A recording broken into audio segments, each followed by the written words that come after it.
Hey guys, welcome to Fanfic Fanatics. So in today's video we are gonna see, what if Deku got Spider-Man powers and fell for Melissa? Part 1, MHA x Marvel. Before starting, make sure to hit that like button and subscribe if you are interested in MHA fanfictions. This story is The Amazing Spider-Deku, by Rabbitsu 2. Now without wasting any more time, let's dive in. That's mean Kachan. A young child with green hair, glasses and red shoes said as he stood in front of a crying boy. "Can't you see he's crying? This isn't right. If you keep going." The young boy readies his fists and stand in between the crying boy and a young blonde child. "I'll never forgive you," the young boy said to the blonde child. "Yup, that kid with the big goofy glasses shaking in his big red shoes, tears in his eyes. That's me, Izuku Midoriya. This is when I was, I think, 4 years old. Man, I still remember this moment to this very day. I remember being scared out of my mind, but, well, just look at the kid behind me. There's no way I could have just left him like that. Not when he was being bullied. If there's one thing I won't ever stand for, it's bullies." The blonde child only smirks viciously as his two friends behind him activates their quirk. "Even thought you're just a quirkless bug," the blonde boy said as his hands exploded with small explosions. "You're still trying to pretend to be a hero, Deku. Unfortunately, this is who I'm up against at the time. This kid, that's, well, my childhood friend, ex-best friend. To be honest, I don't really know what we are anymore. I thought we were friends, but then after learning that I was quirkless, well, things changed a lot between us. And I mean a lot. Like a lot more bruises and scrapes when going home." The three boys all charged towards the green-haired boy with malicious intent written on their faces. "I'll blast those stupid glasses right off of your face, you damned nerd," Katsuki yelled. A few moments later, Izuku lays on the ground, covered in bruises and scratches as he stared at the sky above him. "Yup, that's me again. I'm not even gonna sugarcoat it. I got my butt kicked, slapped onto a silver platter, hand-wrapped perfectly like a Christmas present from Santa himself and, well, chucked at my face. But it wasn't all bad. I mean, apart from the insane amount of pain I was in, it's not like I walked away with nothing. Despite the rough beating I got that day, I gained something irreplaceable." "Hey, are you okay?" the boy with brown hair asked Izuku. That looked like it hurt. The boy with brown hair extends his hand out towards Izuku. "I'm okay," Izuku said as he took the boy's hand and stood up. "Are you hurt?" "Only a little bit," the boy said as he helped Izuku stand. The boy picks up Izuku's glasses and cleans it with his shirt. "You didn't have to do that for me," the boy said to Izuku. "I know. But you were crying and in pain. I couldn't just watch you get hurt," Izuku replied. "Besides, I'm used to it too. Kachan always seems to beat me up these days. Sorry for dragging you into this. But thanks for trying to help me," the boy said as he held out his hand to Izuku. "Even though you got beat up too, you were really cool." Izuku smiles as he puts on his glasses and shakes the boy's hand. "Hey, what's your name?" the boy asked Izuku. "Izuku Midoriya," Izuku replied. All men are not created equal. This was the reality I learned about society at the young age of 4. I wasn't born a hero. I wasn't born special, but if there's one thing life taught me, it's that fate doesn't care where you start. It only cares about where you end up, how you get there, and whether or not you give up. And me, well, giving up has never been one of my strong suits. 10 years later, and teenage Izuku in a middle school uniform sprints down the street wearing his red shoes, running through a puddle of water with a smile on his face as sounds of a fight could be heard in the distance. Come on, put the pedal to the metal, Izuku. You're gonna miss it," Izuku said to himself excitedly as he ran down the sidewalk. Izuku finds himself at an intersection, waiting for the cars to pass before crossing the street. "Oh great, rush hour, classic Midoriya luck right there," Izuku said to himself as he jogged in place. Come on. Just changed to green already." The crosswalk sign finally changes to green, causing Izuku to immediately sprint ahead as he hears a beastly roar down towards his right. "Down here, please tell me the action's not over yet," Izuku pleaded as he looked up, joining the large crowd gathering around the train tracks above him. The villain roars loudly and angrily, scaring the locals around him. "I made it just in time," Izuku said excitedly as he looked up onto the train tracks. "And that's still me, but 14 years old and still wearing the same goofy glasses that I've had since I was a kid." "That villain's huge," Izuku exclaimed. "Everyone, please stand back," Backdraft announced as he created a safety line with his quirk. "That hero. That's the rescue specialist hero, Backdraft," Izuku exclaimed excitedly. "I can't believe he's actually here. Man. That villain looks insanely strong. Having a quirk that turns you into a giant monster like that is amazing though," a man commented. "I need to get a better look. I need to get closer," Izuku whispered as he tried to look over the people in front of him. What did he do? He stole someone's bag and went out of control when he got cornered.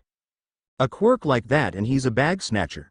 Excuse me, sorry, Izuku said to the people around him as he made his way towards the front of the crowd. What are quirks, you might be wondering? Well, that's a bit complicated. See, it all began in China, in Qingxing City about 100 years ago. There was news that a baby who shined brightly like a light was born. Ever since then, superpowers were suddenly being discovered all over the world. No one ever discovered the cause of this phenomenon, even after all of these years. Then before we even knew it, the supernatural became the new normal and dreams became reality. The world's become a superhuman society and about 80% of the world's population now has some kind of special power. Or in this case, quirks. In this world swirling with chaos, the profession that everyone once dreamed about and admired came into the limelight. And that profession is... The large villain roars loudly as he smashes through a metal support beam, causing it to fall down onto the civilians below. Just as the falling beams were about to hit the ground, a large muscular man with white hair slides underneath the beam and catches the heavy metal. Superheroes. Oh, it's the punching hero. Death Arms, Izuku exclaimed. He carries out justice through his physical strength.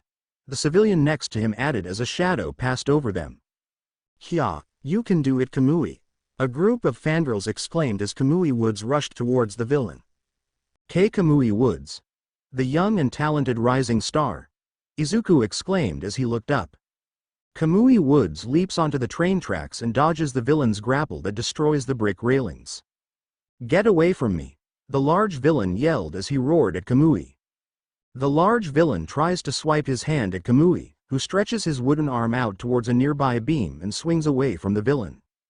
Kamui swings back towards the villain and dodges another slam attack. He lands on top of the villain's hand and begins to run up along his arm. Kamui wraps his arms around the villain's wrist, trying to pull him down. The villain swings his wrist around, however, dragging Kamui Woods along with him. Kamui releases the villain's wrist as he lands on top of a nearby train.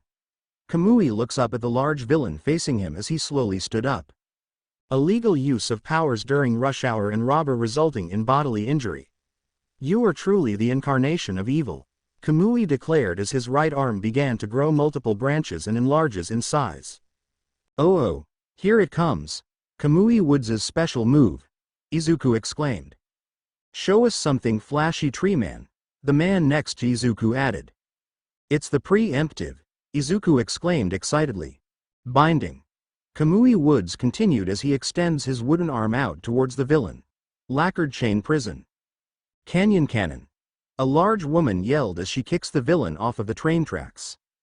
The rest of the crowd stare in shock at the large woman kicking the villain, alongside Izuku. Huh? Kamui asked in shock as the villain falls to the ground unconscious. Today is the day of my debut. The name's Mount Lady, a pleasure to meet your acquaintance, Mount Lady said as she posed for the camera. There it is, there it is, there it is. A wave of photographers said in unison as they began to take pictures of Mount Lady's butt. A new hero debuting today. I have to write this profile down quick for my notebook, Izuku thought as he searched through his back. Oh man, I really need to sort all of my stuff out. I can't find anything in this old thing. Mount Lady begins to wave to the crowd as they all cheer for her. She then starts to shrink down to her normal size. Along with the superpowers came an explosive increase in crime. As countries around the world were stuck in the slow progress of drastic law reforms, courageous people started performing heroic acts right out from old comic books. Guarding against superpowers and defending people against evil. Based on their performance, they are paid by the government and gain renown among the masses. Everyone, please back away from the crime scene. For anyone who is injured, please make your way over to this storefront over here. An ambulance is on its way to help you tend to your injuries. Backdraft announced. Gigantification, huh? Izuku asked as he wrote in his notebook. She looks like she'll be popular. Her quirk is amazing too. But considering just how large she can actually grow, she must constantly be taking into account about the damage she could cause to the city. That'll go hand in hand with her quirk. I wonder, does she have control over the actual size she can grow into? Because if that's the case, then... Hey youngster, you're taking notes. You looking to become a hero or something? A man asked Izuku. Oh, sorry, yes, I am. Izuku replied. That's a great goal you have, do your best. The man replied. Alright, thank you so much. Izuku replied with a smile. From around the corner, a boy with brown hair wearing a middle school uniform turns and spots Izuku in the crowd. He sighs and runs towards Izuku. There you are, Izuku, come on, we're gonna be late. The boy yelled to Izuku. If we have to run 8 laps around the track again as punishment, I'm blaming you. Oh, this guy, this is Harry Osborn. Yeah, that Osborn, as in the son of Norman Osborn. President and CEO of Oscorp. He's the heir of the largest tech industries in the world. And he's also been my best friend ever since we were kids, that kid that Kachan was beating up. Yeah, that was him. He and his dad moved here when we were kids, so we've been friends for a long while now. Also, he's super rich. You should see their apartment building, it's crazy. Alright, sorry Harry. Izuku said to Harry as he joined him. I didn't mean to ditch you like that. You took off faster than Flash when you heard there was a villain attacking. Man, one of these days, you're gonna get yourself killed, you know. The moment you heard there was a villain attacking, you charged headfirst towards it. Harry said to Izuku, you're not some kind of Superman, you know. I know, sorry Harry. I just couldn't help it. I've been meaning to complete this hero analysis book for a while now. Izuku replied. You and that hero book, honestly, I don't know if you're brave or just plain nuts. Harry replied. You know, usually when people hear there's danger, they run the other way. But you run right towards it, like some kind of, I don't know, fanatic. Sorry, Izuku replied. It's cool man, you're like a moth to a flame I guess. Just can't help it, huh Izuku? Harry replied as he looked over to Mount Lady, who posed for the cameras. You sure do like heroes, huh? How could I not? Seeing so many different heroes with so many different and amazing quirks, imagine all of the possibilities, Harry. Think about just the kinds of things those quirks could possibly evolve into when they... It is way too early for you to be nerding out like this. Harry groaned as he began pushing Izuku back towards their school. Tell me all about it during lunch, alright. Wait, I want to look at the heroes a bit longer. I need to take some more notes. And I don't want to do laps around the track again because we were late, again. Harry replied as he threw his arm around Izuku. There will be more villain attacks for you to rush off towards some other time, but right now, we need to get to class. Wait, what about? Melissa's already gone ahead, she's trying to buy us time, so we gotta get going. Harry yelled. Come on Izuku, let's make tracks. Almost everyone these days dream of becoming a hero, just like their idols, including me. What's my quirk, you may be asking? Well, Aldera Junior High. Alright students, since you're all third years now, it's time for you all to seriously start thinking about your futures. Your hopes, your dreams and your aspirations. All of these things should be considered when deciding your next move. The homeroom teacher said to his students as he stood in front of the podium. Izuku sits in the back of his class, writing in his notebook and not concentrated on classes at all. I'd pass out the handouts for your future plans now, but... The homeroom teacher said as he began to smile, his students beginning to activate their quirks. You're all. The teacher throws the handout sheets into the air as the students all began to show their quirks. Pretty much planning to go into the hero course, right? The homeroom teacher asked. Yes, sir. The class all cheered. Yes, yes, you all have wonderful quirks at your disposal. But please, tone it down. Using your powers at school is against the rules. The homeroom teacher announced.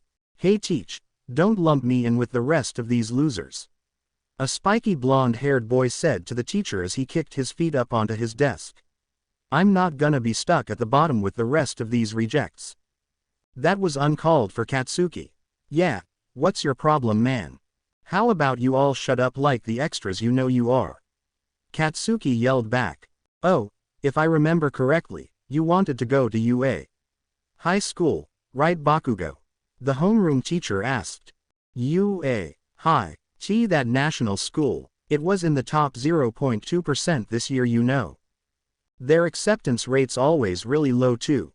Izuku hears the whispers of his classmates and keeps his head down low, avoiding eye contact. That's exactly why you guys are just extras. Katsuki yelled as he stood on top of his desk. I aced the mock test. I'm the only one at this school who could possibly get into UA. It's my destiny to surpass All Might and become the top hero in the country. That #1 spot on the hero ranking is my birthright. My name will be inscribed on the list of top heroes and go down in history as one of the greatest heroes who's ever lived. Oh yeah, Midoriya wanted to go to UA too, right? The homeroom teacher asked. Izuku flinches at the sound of his name being mentioned as Katsuki stands frozen in shock. Izuku slowly looks up and sees his entire class staring at him with looks of skepticism and disbelief before suddenly bursting into laughter. Huh, Midoriya, no way, as if someone like him would ever get into UA. You can't get into the hero course just by studying, you know. Guess dreamers are just gonna keep on dreaming, huh? Gee, they got rid of that ruling last year. Izuku exclaimed. Now anyone can. Katsuki roars with rage as he releases an explosion onto Izuku's desk, knocking him back towards the end of the classroom. Hey Deku, you know you're below the rejects. You're quirkless, you damned nerd. How can you even stand in the same ring as me? Katsuki yelled angrily. You think someone as weak and quirkless like you could ever possibly hope to match me? Stop trying to make me laugh, Deku. And no, Kacchan. I'm not trying to compete with you, I swear. Izuku stuttered as he backed away. It's just been my goal ever since I was little. So, I figured, I won't know unless I try, you know. What do you mean, unless you try? Are you taking the test for fun? The spiky blonde yelled. What the hell can you do? You're quirkless. Get that through that stupid skull of yours. You were born quirkless, you'll always be quirkless and you'll die quirkless too. Got it. Even so, Izuku stammered. Today Junior, we don't have all day, you stuttering geek. A classmate yelled out to Izuku, making the class laugh even more. Deku is a hero. That'll be the day. If he's a hero then I'm a flying pig. The class continues their loud roar of laughter as Izuku hides his eyes behind the shine of his glasses. Even so, I want to at least try. Izuku thought as he tried to block out the sound of his classmates, looking down and avoiding eye contact with anyone else. Yup, you heard it right folks. I'm quirkless. In a world of superheroes and amazing powers, I'm one of the few who aren't anything exceptional. No special powers, no abilities, not even the smallest mutation. I'm just a plain old human, a wallflower if anything. But little did I know that after today, my life would change forever. At the end of the school day, the school bell rang throughout the middle school, signifying the end of class and the day. Izuku looked at the news on his phone as his classmates began to leave the classroom. The incident this morning is all over the headlines. Izuku said to himself as he scrolled through his phone. I can't wait to go home after the science club meeting today. I wanna go home as soon as possible so I can write it down in my notebook. Izuku then puts his phone away into his pocket as he puts his book bag onto the table. As Izuku reached out for his notebook, it's immediately snatched away, surprising him. Hey, Izuku exclaimed as he looked up, seeing Katsuki holding his notebook away as he looked down at him. Kacchan. We're not done talking yet, Deku. Katsuki said as he looked down on Izuku. Hey Katsuki, what's that you're holding? One of Katsuki's friends asked. Katsuki holds out Izuku's notebook towards his entourage to read. Huh, hero analysis for the future. Katsuki's friend asked before laughing. What kind of lame thing is that? So what if it's lame? It's what I like to do. Come on, give it back. Izuku exclaimed. Without a moment's hesitation, Katsuki uses his quirk and explodes the notebook right in front of Izuku, causing him to scream in terror. My notebook, Izuku exclaimed. Adding salt to the wound, he tosses it out the window, causing Izuku even more grief. Why would you do that? Izuku yelled as he ran towards the window, seeing his notebook fall into the nearby koi pond. Most top first-string heroes have stories about them from their school days. I want the shine of being able to be called the only student to make it into UA from this backwater school. Katsuki said to Izuku, after all, it's my destiny to become the greatest hero who ever lived. Izuku remains silent as he looks at his notebook floating in the water of the pond. So, if you know what's good for you, don't apply to UA, you damned nerd, Katsuki said to Izuku as he turned him around and placed his hand on his shoulder. Unless you wanna die an early death, that is. Izuku, a girl's voice called out as Izuku looked behind Katsuki, seeing a blonde-haired girl and Harry standing at the doorway. Melissa, Izuku muttered. Leave him alone. Harry's voice echoed throughout the classroom, making Katsuki stop and look back. Get your dirty hands off of him. Now. The hell do you want, Osborne? Katsuki asked Harry.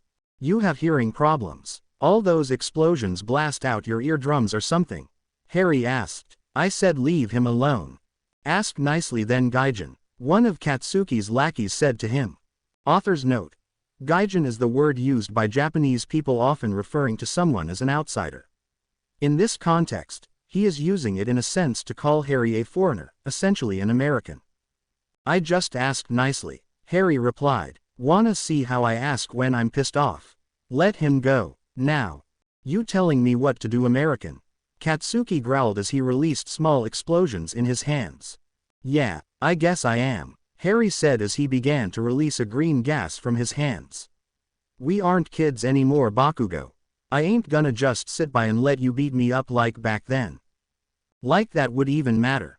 You were weak back then and you're weak now. Katsuki replied. If you wanna fight, then swing first. Think you scare me, punk? Harry asked. Big talk coming from a rich boy who flunked out of every other private school in the country. Isn't your dad supposed to be some big shot scientist or something? Bet having a kid as stupid as you embarrasses him. Katsuki said to Harry. It'd be a shame for you to flunk out of a pathetic school like this too. Katsuki looks over to Melissa, who was glaring at him. Melissa Shield. Her old man's David Shield, some kind of famous engineer. He's got a lot of leeway in the hero world, including connections to the principal of UA. If she snitches to her old man about this, it could ruin my chances of getting into UA. Katsuki thought before looking over to Izuku. Katsuki then scoffs, pushing Izuku back into the desks nearby before walking away. Guess your little girlfriend saved you this time, Deku. Katsuki said to Izuku. Come on guys, let's get out of here. Izuku, Melissa yelled as she ran past Katsuki, who was walking away from Izuku. The world's got enough quirkless losers like you two crawling around. Do yourself and the planet a favor and try not to have useless babies together. Katsuki asked. Oh hey Deku, even better idea. If you want a quirk, maybe you should take a swan dive off of the roof and pray you get a quirk in your next life.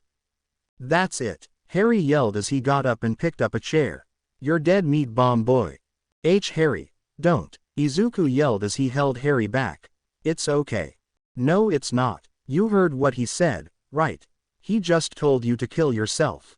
Harry yelled before looking back over to Katsuki. I don't know who you think you are, pal, but nobody talks to my friends like that. Harry, please, stop, Izuku pleaded with Harry as he held him back. But Izuku, Harry muttered. It's all right, really, it's all right, Izuku said as he looked down at the ground. It's not worth it, please, don't do something that will get you in trouble. Harry remains silent as he glares at Katsuki, who only scoffs as he leaves the classroom. TCH, so lame. You could at least try to say something instead of just standing there. Katsuki's first friend said to the shaking Izuku. Did you expect anything less? He's pathetic. Just look, he can't even face reality even if he tried. Katsuki's second friend added, look at him, just standing there. Like someone like him would ever become a hero. The three all leave the classroom as Izuku, Harry and Melissa all glare at them. As the three bullies leave the room, Harry puts down the chair and exhales as Melissa walks over to Izuku. Are you okay? Melissa asked as she dusted off Izuku's uniform. They didn't rough you up too much, did they, pal? Harry asked. He burned your school uniform again. Melissa replied as she inspected Izuku's uniform. It's fine. I mean, we're all graduating anyway, so. Izuku replied. It's not like I'll be wearing it anymore anyway, hehe. Man, you really do pick the worst times to start joking like that. Harry said to Izuku. What are you doing here, Melissa? I thought you would have been in the science room by now. Izuku asked. I just came by to tell you that the president of the science club had an emergency today, so there won't be any club meetings today. Melissa replied. I bumped into Harry in the hallways and he offered us a ride home in his limousine. So I came to find you in. That's when we saw Bakugo putting his sweaty little paws on you. Harry added before offering his hand to Izuku, to which Izuku accepts as he stands on his feet. Thanks guys. Izuku replied. Izuku looks out towards the window, which Melissa and Harry notice. What's wrong, man? Harry asked. My notebook. Izuku replied. Outside of the school, Izuku, Harry and Melissa all approach the floating notebook in the pond, which was being nibbled at by the koi fish. Izuku stares at his now damaged and wet notebook in the water. That's not fish food, you know, Izuku said in defeat as he picked the notebook out of the water. That Bakugo, how could he do this to someone he used to run around on the playground with? Melissa said as she looked at Izuku's notebook, you guys used to be as thick as thieves. And now you're on thinner ice than a snowman in a microwave. Yeah, you're telling me. Izuku replied. What really bothers me is that comment he made. I hope he knows that if that really happened, he would be charged with instigating a suicide. Harry added. Seriously, Izuku, why do you let him keep treating you like that? I don't mind standing up for you here and there, but. Come on, man, Harry asked. Well, it's Kacchan. It's just how he is. It's not. Oh my god, you're defending him. Melissa yelled. I'm not defending. You are. You are defending him. Melissa replied. I can't believe you. Why are you defending him after everything he's done to you? I just. Izuku muttered. Izuku, you can't be afraid of him your entire life, Izuku. Sometimes, you really just saddle up and grab the bull by the horns, you know. Harry said to Izuku, we're about to go into high school, man. One of these days, you're gonna have to stand up for yourself, man. If you let people like that know you're afraid of them, then they'll just keep pushing you around forever. I know, but, what could someone like be possibly do to someone like him? I mean, he has a quirk and Izuku muttered. But, doing something, even trying, is better than just standing there and taking it. Harry replied, you're my friend Izuku, I just don't ever want to see anyone treating you like that. I wrote everything down in this notebook. Izuku whispered as he flipped through the wet pages.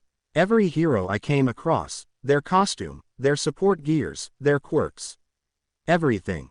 Izuku continues flipping through the pages until he stops onto Katsuki's page, to which Melissa and Harry spots. But, even with all of these notes by my side, what could I possibly do against someone like Kacchan? I mean, he's got a powerful quirk. If he's going to UA, there's no doubt he'll become a pro hero in no time. Maybe even the next #1 hero. Izuku continued. Meanwhile, I'm just me, a quirkless nobody, Deku. Izuku, Melissa muttered. Yeah, maybe you're right. But you know, it wasn't some hero with a strong quirk that day that came to my rescue when I got into the spat with Bakugo 10 years ago. You know who it was? Harry asked. A quirkless and scrawny green-haired kid, shaking in his big red boots that saved me. Was the scrawny part necessary? Izuku asked. It's not exactly like you were well built yourself, mister. I got a boo-boo on my knee from the swing set. Melissa added. Bottom line, quirk or no quirk, you still stood up to him. Even though you were probably more scared than me, but you came to my rescue anyway. That's what you can do, Izuku. Harry replied. Even when you had no chance of beating him, you threw yourself into danger for someone in need. Like a true hero would for anyone. Like All Might would, Melissa replied with a smile. You really mean that? Izuku asked. More than anything, man, Harry replied as he placed his fist onto Izuku's chest. You're my hero, Izuku. And you did that, all without a quirk. So chin up, tiger. Melissa replied with a smile. What does Bakugo know? How to blow stuff up and yell swear words all the time. Yeah, if I wanted a piece of that, I could have just gone downtown and looked for the next third-rate villain attacking the city. Izuku replied as the group chuckled. It's like my papa always said, it's easier to destroy than to create. Maybe that's why Bakugo keeps blasting everything away. Melissa replied. Because his brain is too small to comprehend anything else. Harry asked. I wouldn't be surprised if he had accidentally blew some of his brain cells up too with how often he uses his quirk. Izuku added. The group all share a hearty laugh as they smiled together. Thanks you guys, I really needed that, Izuku replied as the sound of a limousine pulls up next to them. Huh, limousines. A little early today, Harry commented as the chauffeur steps out and opens the door for a man in a suit. Izuku Midoriya, Melissa Shield. A man's voice said as he stepped out of the limousine with a smile on his face. How the hell are you? This guy here in the fancy suit and the overly expensive haircut. This is Norman Osborn, Harry's dad and CEO of Oscorp, the largest tech industry in the entire world. And don't let the attire fool you, this guy knows his stuff. After all, he's a scientist too. Hello Osborn-san, Izuku said as he bowed to Norman. It's good to see you again, Mr. Osborn. Melissa added. Please, how many years have I known you two now? It's Mr. CEO. Norman said to the two before chuckling. It's Norman. What are you doing here, Dad? Harry asked. I thought you had back-to-back of business meetings today. It's nice to see you too, son. Norman greeted. My last meeting ended early and I had a bit of time on my hands. So I figured I could pick my boy up from school on the way home. Just I used to. Right, because you've always been the model father figure. Harry growled. Norman's smile twitches a bit before turning his attention back towards Izuku and Melissa. It's so good to see you two again. Norman said to Izuku and Melissa. It's nice to see you too, Osborn. Norman's son. Call me Norman. Norman replied. Okay. Norman. Izuku said unssuringly. That felt weird. But I will allow it. Norman replied. We should catch up. How about I give you two a ride home and we talk along the way? Why, you don't have to do that, honest. Me and Melissa were just going to take the train like normal. Izuku replied. We know you're a busy man, we wouldn't want to hinder your schedule or anything like that. Melissa replied. Nonsense. When Norman Osborn offers you an olive branch, it is wise to accept it without question. A life lesson to learn for you both. When opportunity knocks, you open the door. If you want to succeed, you take the ride. Norman said to Izuku and Melissa as he led them by his shoulder towards the limousine. You know I need a ride too, right? Harry whispered as he followed the three closely behind. Not like you have an actual son or anything. In the limousine, Izuku, Melissa, I hear that you two have taken the top 2 spots in your school's exams this year. Very impressive. Norman asked the two as he poured himself a drink. Though, I can't imagine a low-ranked school like that would give either of you actual challenges with minds like yours. Well, I may have overprepared a bit for the exams.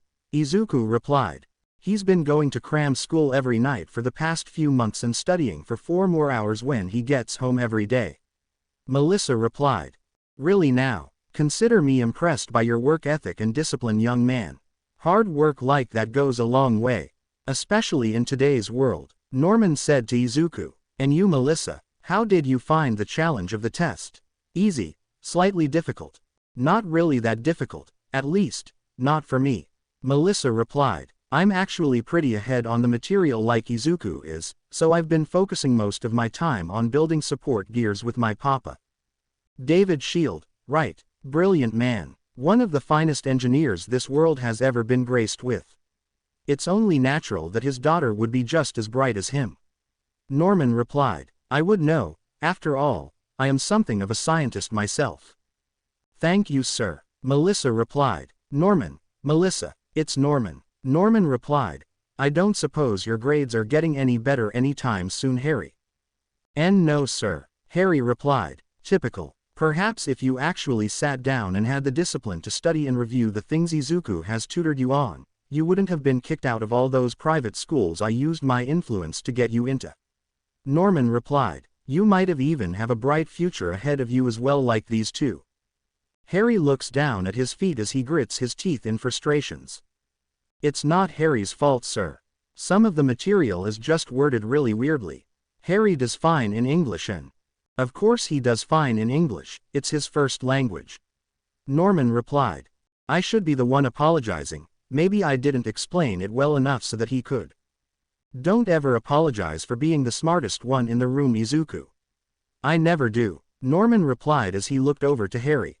You can lead a horse to water, but you can't make him drink, as I always say. Looking at a mathematic equation and understanding it are two very different things. Norman scoffs as he drinks the last of his liquor. Harry continues to look down at his feet, avoiding eye contact with Norman. So you two, graduation is approaching soon, right? Any plans for the future so far? Norman asked. I'll be applying to UA. For the hero course, Izuku replied. I'll be applying there too, but for the support course rather than the hero course. Melissa replied. UA. Hi, quite the high bar to be reaching for.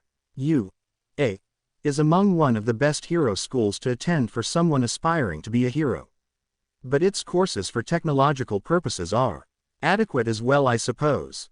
Norman replied. But if you don't mind me asking, Izuku, why did you choose the hero course instead of the support course like Melissa?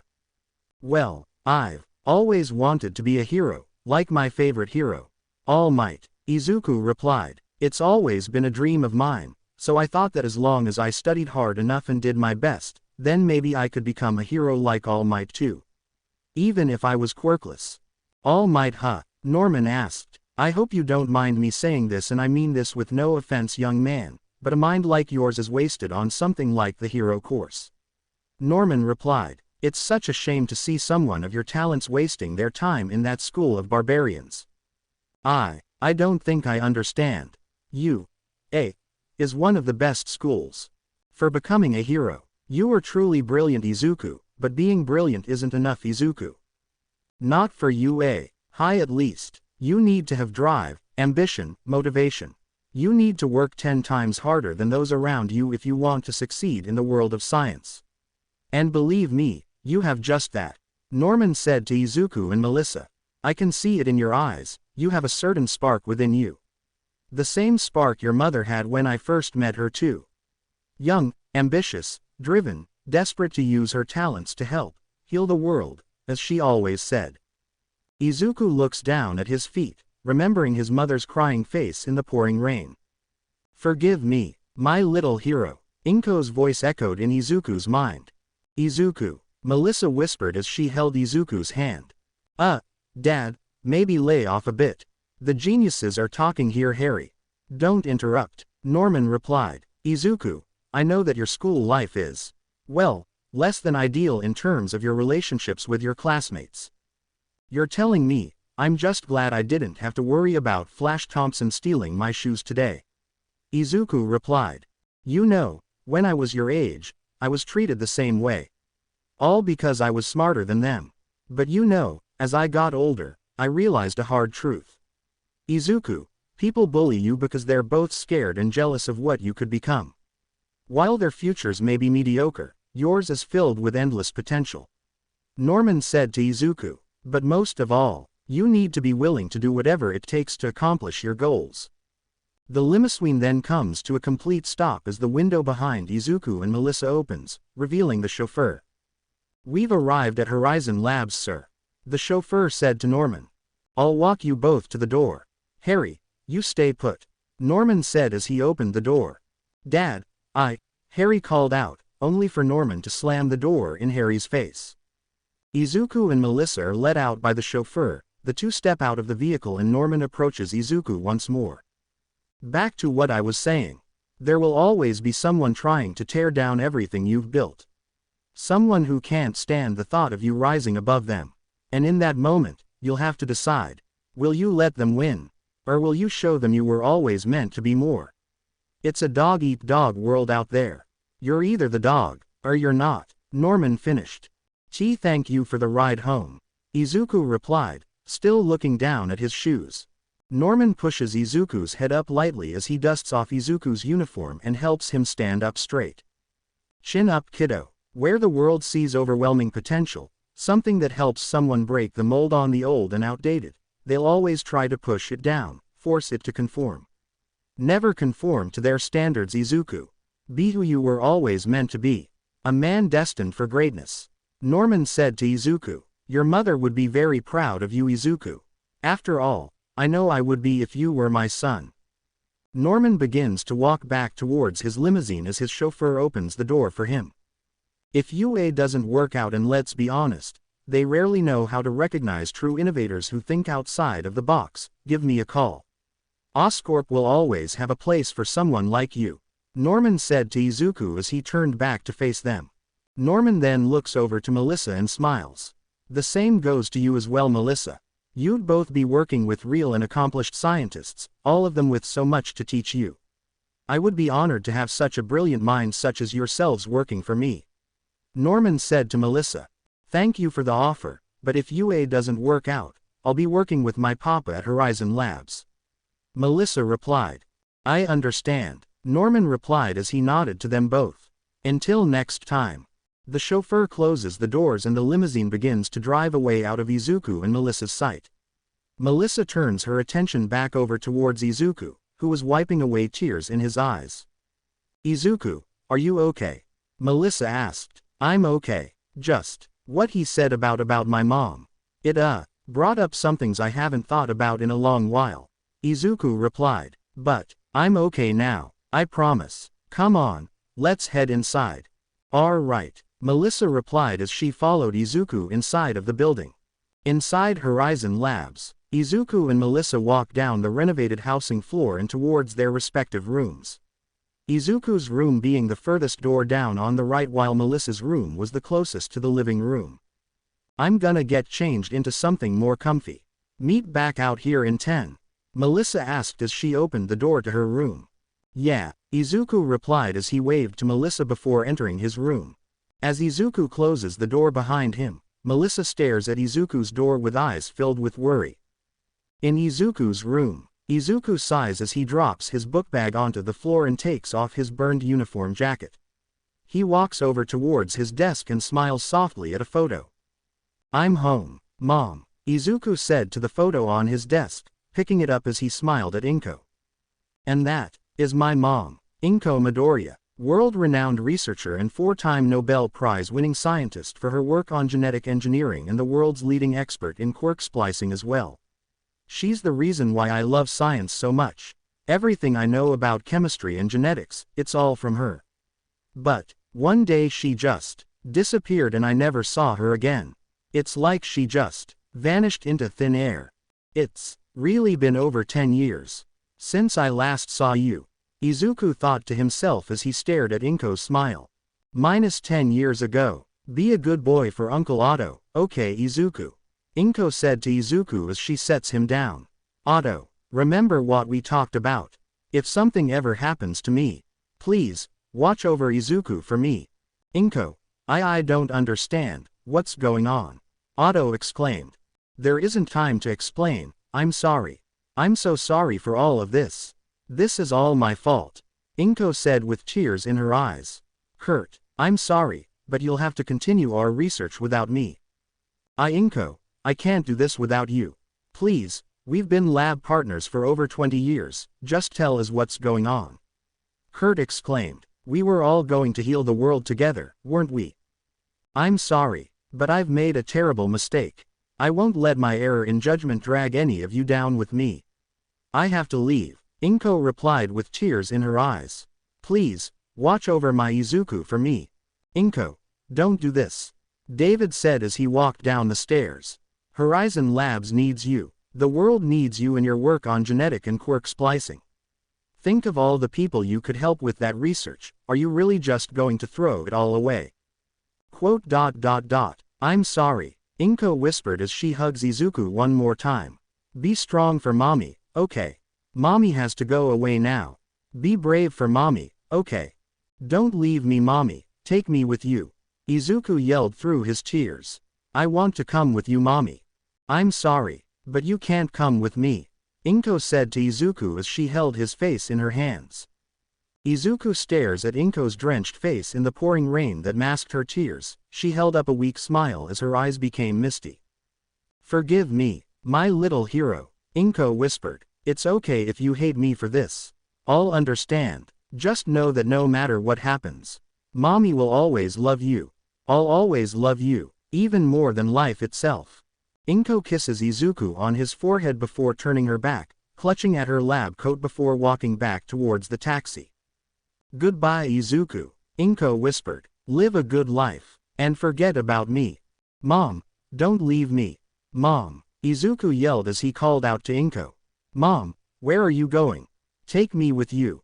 Inko, wait, just tell us what's happening. Otto yelled out to Inko as he held Izuku back. Inko, David called out. Inko, Kurt called out. Inko gets into the taxi and signals the driver to go. The taxi then takes off into the night. Izuku breaks free of Otto's hold and chases after the taxi. Mom, Mom, Izuku called out as he chased after the taxi. Mom, don't leave me. Izuku trips and falls into a muddy puddle, scraping his knee as he looks up and sees the taxi disappearing over the horizon. Mom, Izuku cried out to the departing taxi. Present. Izuku stares at Inko's smile as he gently touches the picture with his hand. Quote. Why do you always do this? Melissa's voice asked, bringing Izuku out of his trance. Melissa, Izuku exclaimed in surprise, seeing Melissa in a lab coat outside of his doorway. Do what exactly? Say you're okay when you're clearly not. Melissa replied. You've always been like that, ever since we were kids. Melissa walks into the room and sees Izuku holding the picture of Inko. Quote. Is this about what Norman said?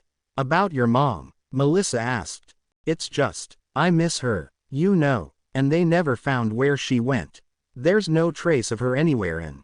Izuku said as he put down the picture. I just want to know if she's still out there somewhere. Somewhere safe, alive, something, anything. But instead, it's just been 10 years of radio silence. Izuku stares at the picture in silence as Melissa looks at the photo alongside him. Melissa sighs and touches Izuku's hand. Izuku is surprised as he looks over to Melissa, seeing her soft smile. Come on, Melissa said to Izuku as she led him out of his room. I think I have something that may cheer you up, Tiger. Wait, where are we? Just come on, Melissa replied as she led Izuku to the elevator. Down in the basement, the elevator doors open as Izuku steps out of the elevator in amazement, staring at the multiple machines constantly rotating as the blue glow of the core illuminates the spiders. Whoa, what is this? Izuku asked as he stepped into the room full of rotating spider webs. It was something that your mom was working on with Dr. Connors. It was Project Arakna, Melissa said to Izuku. Arakna? Izuku asked. It's short for Advanced Recombinant Arachnid Kinetic Neural Adaptation, Melissa replied. This was how Dr. Midoriya first started testing her theories on genetic splicing, as well as completely rewriting the quirk factor DNA sequences. Izuku gazes at the multiple spider webs surrounding him, his face breaking into a smile as he stepped into the center of the machine. The machines, the spiders, they're all your mom's design, Melissa said to Izuku. When she met Dr. Connors, the entire project evolved into, well, what it is now. This is amazing. My mom really made all of this? Izuku asked. I knew she specialized in genetic and quirk splicing, but this is. As Izuku continued turning around and gazing at the spiders and the webs surrounding him. Hanging above him however was a red and blue spider slowly beginning to descend down towards Izuku with its web. Bonds are like webs, Izuku muttered. What? Melissa asked. Oh, sorry, it's just something that my mom used to say about spider webs, Izuku replied. Even the smallest thread can carry the weight of something worth saving. When you help someone, you help everyone. Guess now I get what she was trying to say. Melissa sees Izuku's bright smile among the blue glow of the core next to them. She smiles along with Izuku before joining him. Your mom wanted to explore the possibilities of rewriting DNA completely, down to the molecular level. She saw the suffering that quirks brought some people and wanted to try and help them. She thought that if she could learn how to rewrite DNA, she could potentially rewrite quirk factors as well and completely change every aspect of them. Melissa replied. I remember, she told me a bit about it. But I was too young to understand it, like if someone had a mutation quirk that made it hard for them to eat or sleep or even do basic daily things. That and the discrimination they might face for looking, well, you know, Izuku replied. Different. Yeah. She and Connors, they had the same dream. To heal the world, to fix humanity's biggest problems and make the world better. One DNA strand at a time. Melissa replied. And they were making good progress. Each of these spiders are spliced with a whole bunch of different spiders' DNA, meaning DNA splicing was possible. Izuku exclaimed as the red and blue spider landed on his collar. But, when your mom disappeared, so did her research. Dr. Connors has been doing everything he could to keep the research going, but he's chosen to focus on, well, other means of experimenting. So for a long while, these spiders have just been sitting here as a sort of memory, Melissa replied. The red and blue spider crawls along Izuku's collar and makes its way onto his neck. This is amazing, Izuku said as he feels a sudden small bite on the back of his neck. Ow. Izuku. Are you okay? Melissa asked. I'm okay, I think, Izuku asked as he felt the spider bite on the back of his neck. What was that? Feel better now? Melissa asked Izuku. Yeah, definitely. I needed that. Thank you, Melissa, Izuku said to Melissa. Anytime, Tiger. Come on, we should probably get out of here. I probably should have mentioned this before, but these spiders are actually radioactive, so it's not a good idea to hang around these things for too long. Melissa explained. Now you say something, Izuku exclaimed. Don't worry, it's only a minuscule amount. No different than from using your phone or standing next to the microwave while it cooks your popcorn. Melissa replied. That's still not very reassuring, Izuku said as he suddenly hears a sharp ringing in his ears. Izuku holds his head in pain as he leans on the wall, his head beginning to spin as he looks around frantically.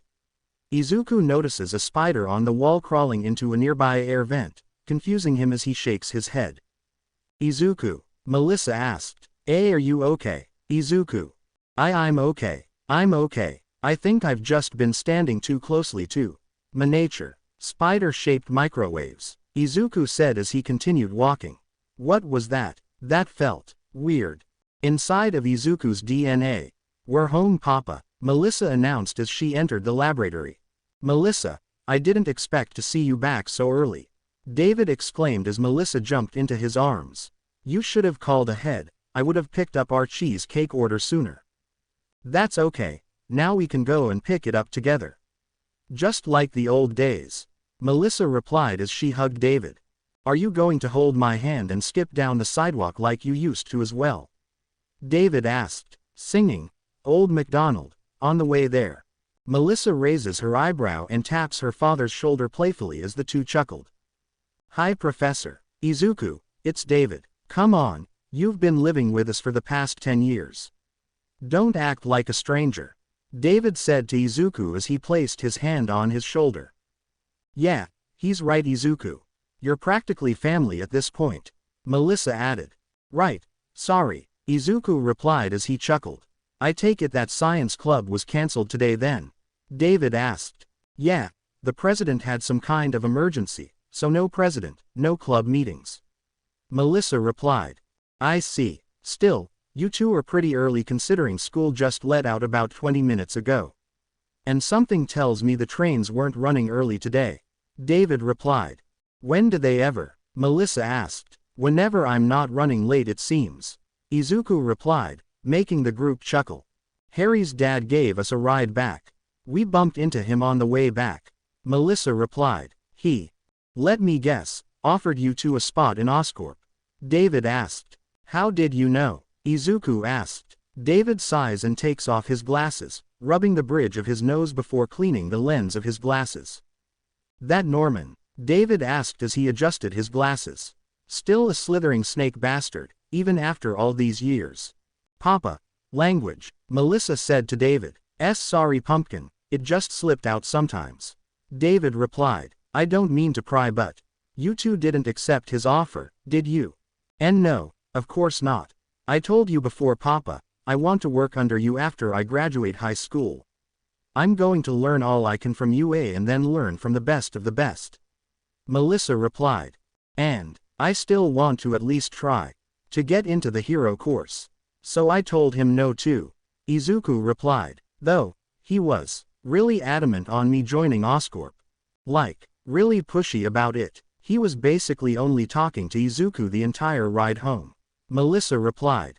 I see. Look you two, I'm not one to tell you kids what you should be doing with your lives. I know you're both friends with Harry but be wary of Norman Osborn. David said to Izuku and Melissa. Sure, he may put on a charming facade and shower you with compliments. But deep down, the moment you become useless to him, he'll cut you off without a second thought. I don't mean to pry sir. But it sounds like you guys have history with Osborn-san. Izuku asked. That's because we do. He used to be a part of our group, but then he got too ambitious with his work. Where we saw a chance to help the world, Osborn saw an opportunity to profit from the people's suffering. David replied. He wanted to turn our inventions into potential weapons, tools of war, for revenue and profit. He wanted to turn us into an arms-dealing company. That's horrible. The work you guys are doing here, it could do so much more for the people of the world. All of their suffering, we have the power to change all of that. The world's suffering enough problems, why would anyone want to add more to the pot? Izuku asked. I see the apple doesn't fall far from the tree at all. David replied. You wanna know something cool Izuku? Back in college, it was your mother who first stood up against him. My mom? Izuku asked. That's right. Oh, you should have seen the way she tore him down, both argumentatively and morally. She was actually the first one of us to stand up to Norman. David replied. She refused to be a corporation that built its success on the suffering of other people. She believed in a brighter future for Horizon Labs and was willing to bet her entire career on it. After that, Dr. Connors, Otto and myself, since we all held 20% of Horizon Labs stock, we all diluted his share of Horizon Labs among ourselves and voted Norman out of the company and continued our work from there. You never told us that. Melissa replied. Isn't that amazing Izuku? Your mother put Norman in his place. Yeah, she is. Izuku replied as he adjusted his glasses, smiling to himself as he remembered his mother's smile. But still, I never knew you guys used to be partners. Melissa continued. We were more than that. See, Professor Kurt and your mother, they lead the genetics department. While Otto and I handled the engineering aspect, I handled the support gears for the heroes. Otto handled the prosthetics for veterans and other combat-injured heroes. David explained. Norman handled the marketing aspects of our small startup back then. He got us partners, grants, funding, everything we needed in order to properly work. Each of us made up for the other's weaknesses. We weren't just partners, we were a team. But I thought he was a scientist too. Melissa asked. He is. A brilliant one at that, specialized in all of our areas of expertise. When we met him, he was, well, different than what he is today. People in college used to call the five of us the New Horizon for the future. That's actually where we got the name for the lab. Horizon Labs. David continued as he gestured to his lab. All five of us were going to heal the world together. But then Norman changed. He wanted more. He wanted to turn our name into a brand, a weapon even. When we kicked him out of the company, he quickly formed his own company after that, Oscorp. So that's how Oscorp came to be. Izuku asked. I don't know exactly what kind of story he's spinning over there at Oscorp regarding the foundation of it, but there's no doubt in my mind that it was built on scandals, stolen ideas and taking advantage of the young and hopeful fresh graduates out of college. David replied, everything we were against doing. Everything your mother was against. Oscorp may be more successful than us in terms of branding, but the equipment and miracles we create here. That is worth 100 times more than anything that Oscorp has to offer. Even back then, Mom still put other people's suffering before her own needs. You really are amazing, Mom. Izuku thought to himself as he smiled. When you help someone, you help everyone. Say, how's your friend Harry doing you too? I imagine with a father like Norman, hardly anything is good enough for him. Norman was never one to settle for mediocrity. David replied, I can't imagine the weight Harry must be feeling. The pressure of trying to meet his expectations. Yeah, he was. Really rough on him on the car ride home. Melissa added. I tried to cover for him, but you can lead a horse to water, but you can't make him drink. He used that quote, didn't he? David asked. Wow, you weren't kidding when you said you guys go way back. Izuku commented. Oh, that's right, Izuku, since you back from school early today, mind helping Otto out in his lab? David said to Izuku. The science committee is stopping by today to check on our progress. If we impress them enough, then we may receive even more funding from them. Wait, that meeting's today? Izuku asked. I need to help Uncle Otto get everything ready. Oh, mind if I help you out, Papa? I'll handle checking the equipment. Melissa asked David. Of course, Pumpkin, I wouldn't have anyone else as my right hand. David replied. There's no time to waste, let's. Izuku tries to stand up quickly, only for his vision to suddenly become blurry, making him stumble around and lean against the table. Oh, wah, Izuku muttered as he stumbles onto the table, knocking over David's pencil cup and notes. Izuku, David asked as he catches Izuku. Izuku, are you feeling alright? Izuku, Melissa yelled as she touches Izuku's shoulder. Easy there, kiddo, nice and slow, David said to Izuku as he helped him stand back up. Sorry, guess I just lost my balance there for a minute. Izuku thought to himself, I'm okay now, I promise guys, I'm okay. Are you sure? Maybe you should sit down. I'm fine, I promise, I'm fine. Izuku said as he wipes the sweat off of his forehead, his breathing getting a bit heavier as his vision blurs in and out. This feeling, it's like before, in the hallway. But, this time it felt stronger. So hungry, so thirsty. Izuku, you're sweating, Melissa replied as she wiped off the sweat with a rag. Here, have some water. David said to Izuku as he handed him a bottle of water. Izuku opens the bottle of water and begins to drink the water. To Melissa and David's surprise, Izuku drinks the entire water bottle in one go. Izuku finishes the last of the water off and exhales deeply. That hit the spot. Thanks, Professor Shield, Izuku said as he placed the bottle back down. That was 1.5 liters of water, Melissa commented. It was, Izuku asked as he looked on the bottle, seeing the liters on the front. Guess I was a lot thirstier than I thought. Clearly, must have had a long day at school then. David asked as Izuku looks over to the proteins bars on the desk. Are you gonna finish that? Izuku asked as he pointed to the 3 protein bars. Help yourself, kiddo, David said as he handed Izuku the protein bars. Izuku immediately rips open the wrappers all at once and eats them furiously, barely even taking a breath in between bites. Wow, hungry and thirsty, Melissa commented. Guess school lunches aren't doing it for you, huh? David asked as Izuku finishes the last of the protein bars. As Izuku finally takes a breath of air, he begins to sweat again as he looks behind him, spotting the refrigerator. Izuku immediately stumbles over towards the refrigerator and opens the door, seeing all of the wrapped leftovers inside of the fridge. Izuku, Melissa asked as Izuku pulled off the plastic wrapping over the meatloaf and begins to eat the food, closing his eyes as he savored the flavor. Melissa, this meatloaf is the best meatloaf I've ever tasted, Izuku said as he finished off the meatloaf. You should make some more, that was delicious. Something's wrong with him, Melissa whispered. Yeah, I thought he didn't like meatloaf. David whispered back. Do you think it's, drugs? And no way. Izuku would never. Melissa replied. What is wrong with you, Papa?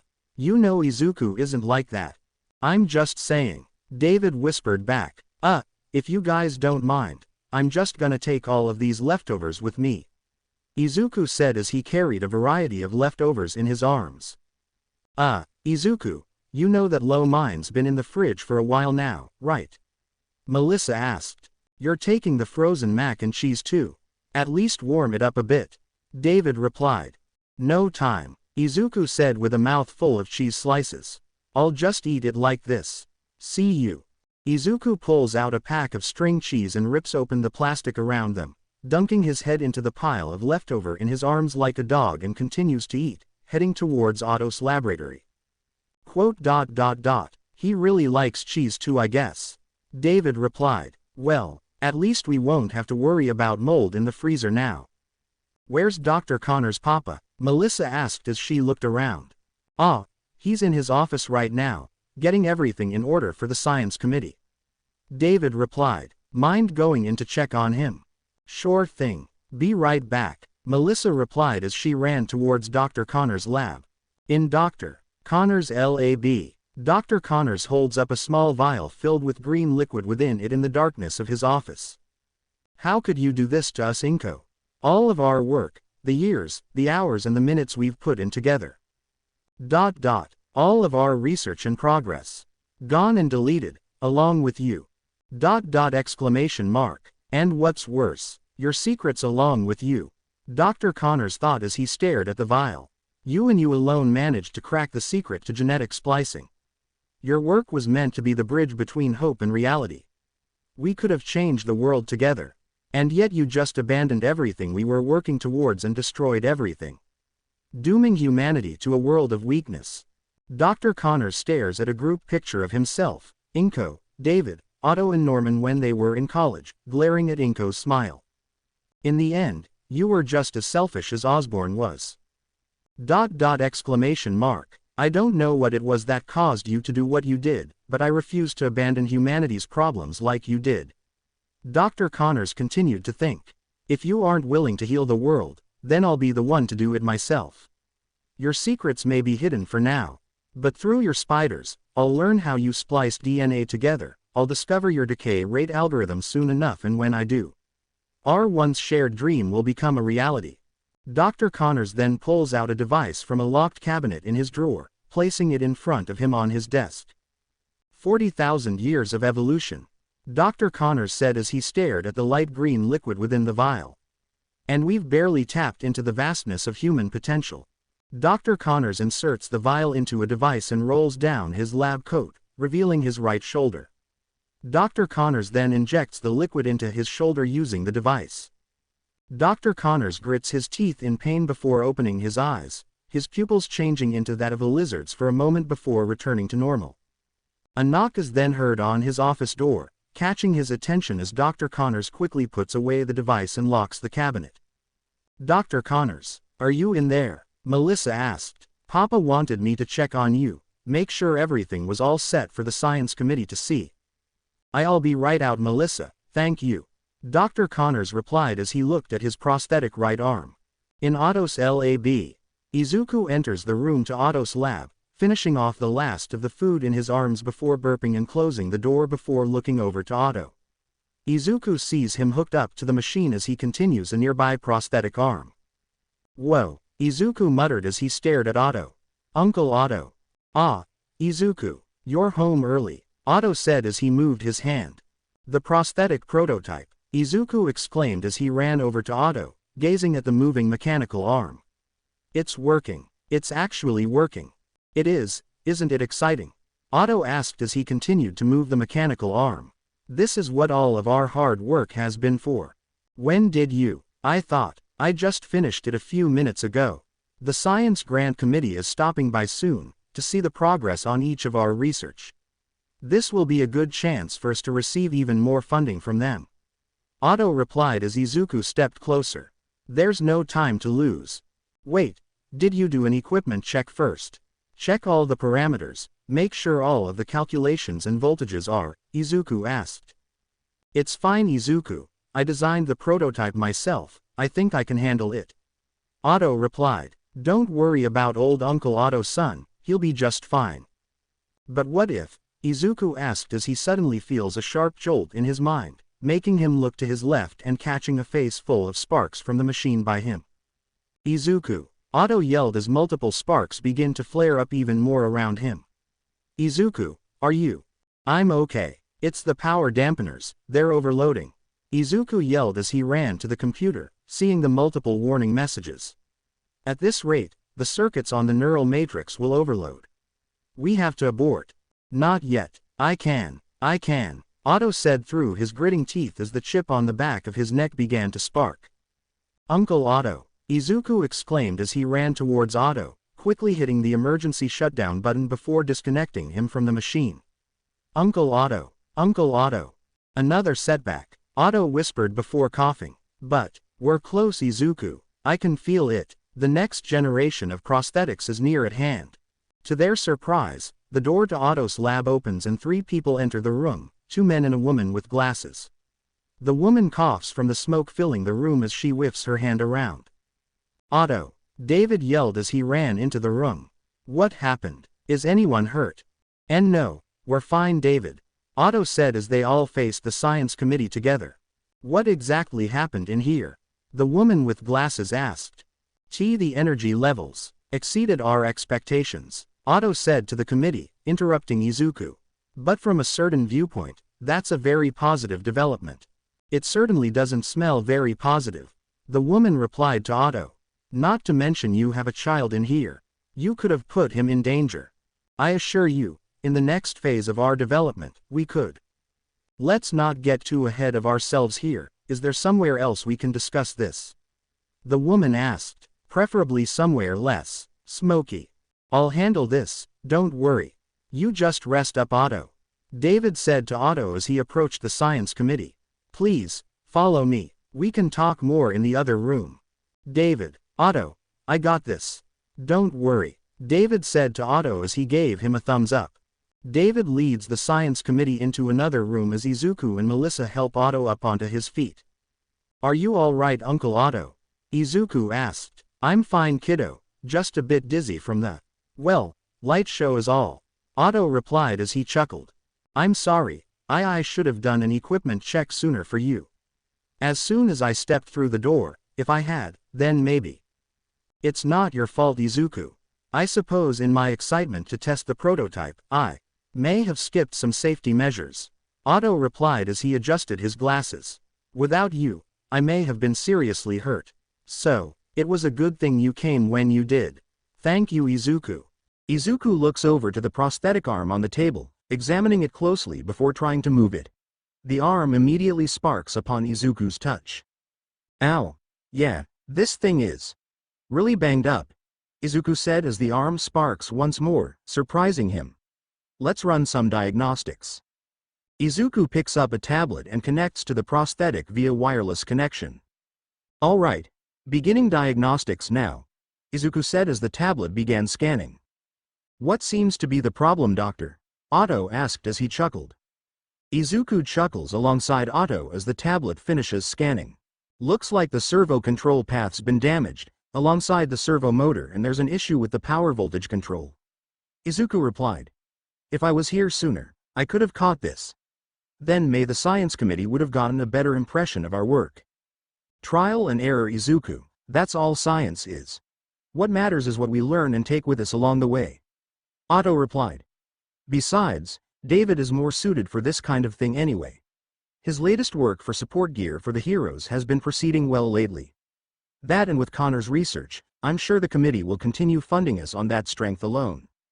But still, it'd be nice for someone to recognize the work you're doing here too, Uncle Otto. I mean, if we can get these new prosthetics to work properly, imagine the changes we can make to the world.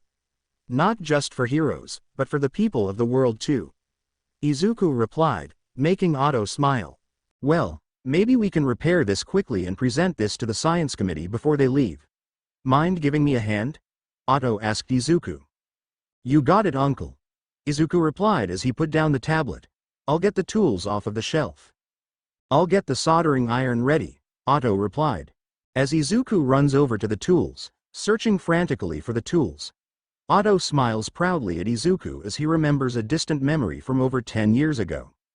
-3 weeks after Inko left, Izuku sits in his new room, holding his blanket over his head as he cries to himself, clutching at the photo of Inko and himself tightly as he whimpered. Suddenly the creak of his door alerts him as he peeks out from underneath his sheets. To his surprise, a small white and flying robot hovers around his room and stops in front of him, startling Izuku. What's this thing? Izuku asked frantically as the small robot stops in front of Izuku. Hi there Izuku. I'm Buddy Bot.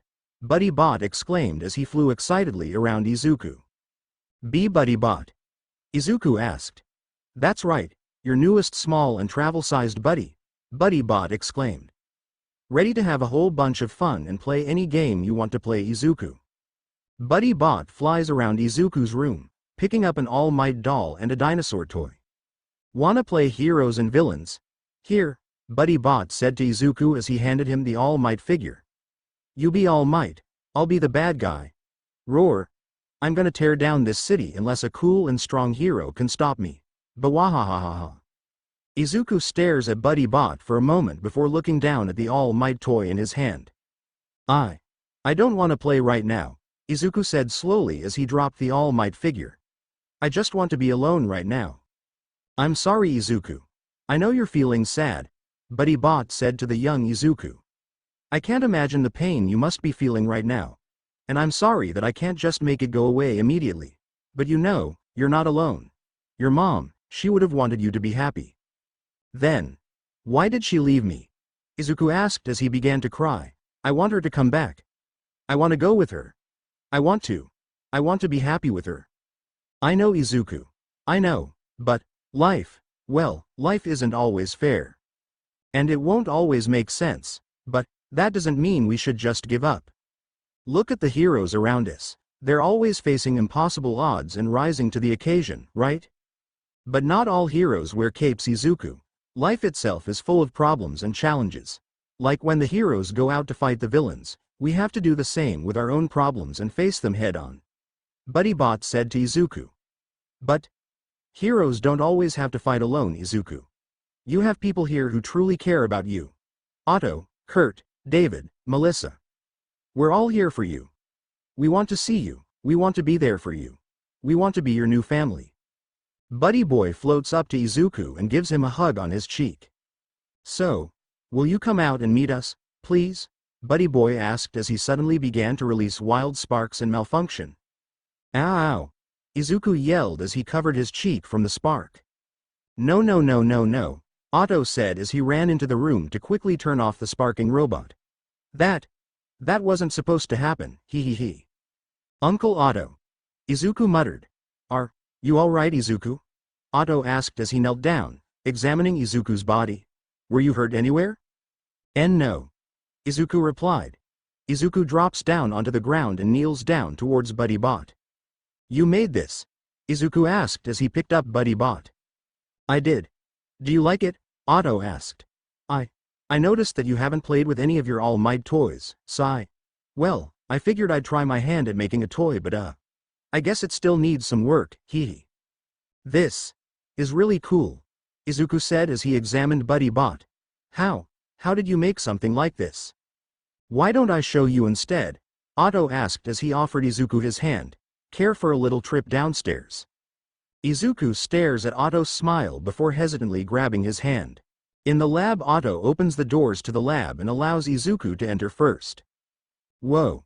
Izuku muttered as he stared all around at Otto's lab, still holding onto Buddy Bot. This is all yours? Izuku asked.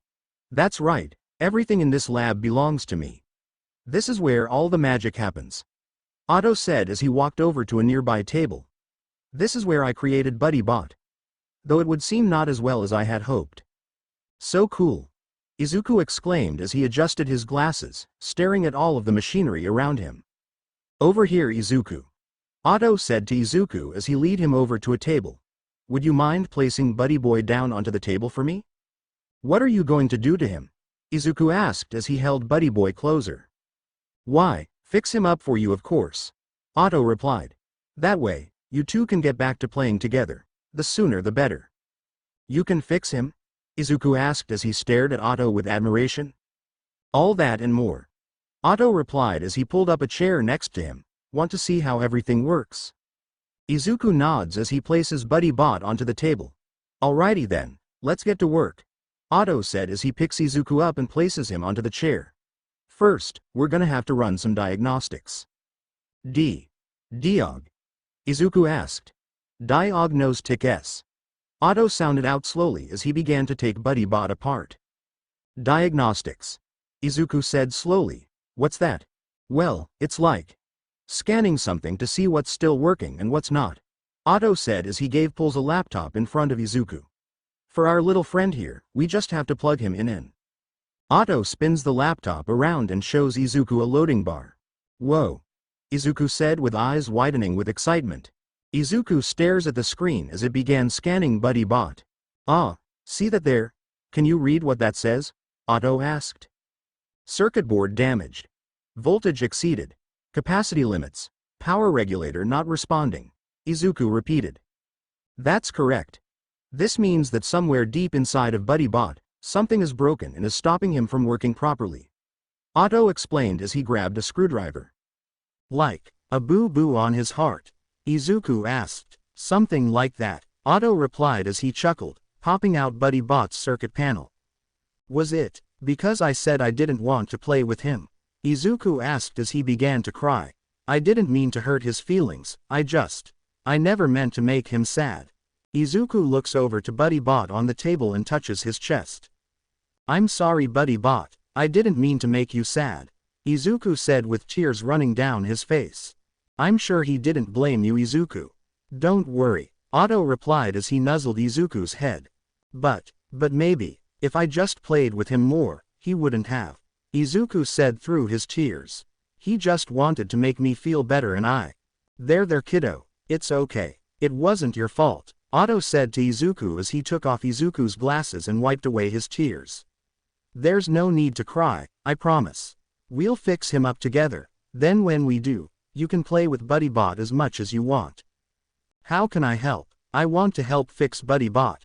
Can I help you? Izuku asked as Otto put his glasses back on. Of course you can. I'll teach you how to fix him up. Otto replied as he handed Izuku a screwdriver. Here, why don't you give it a shot?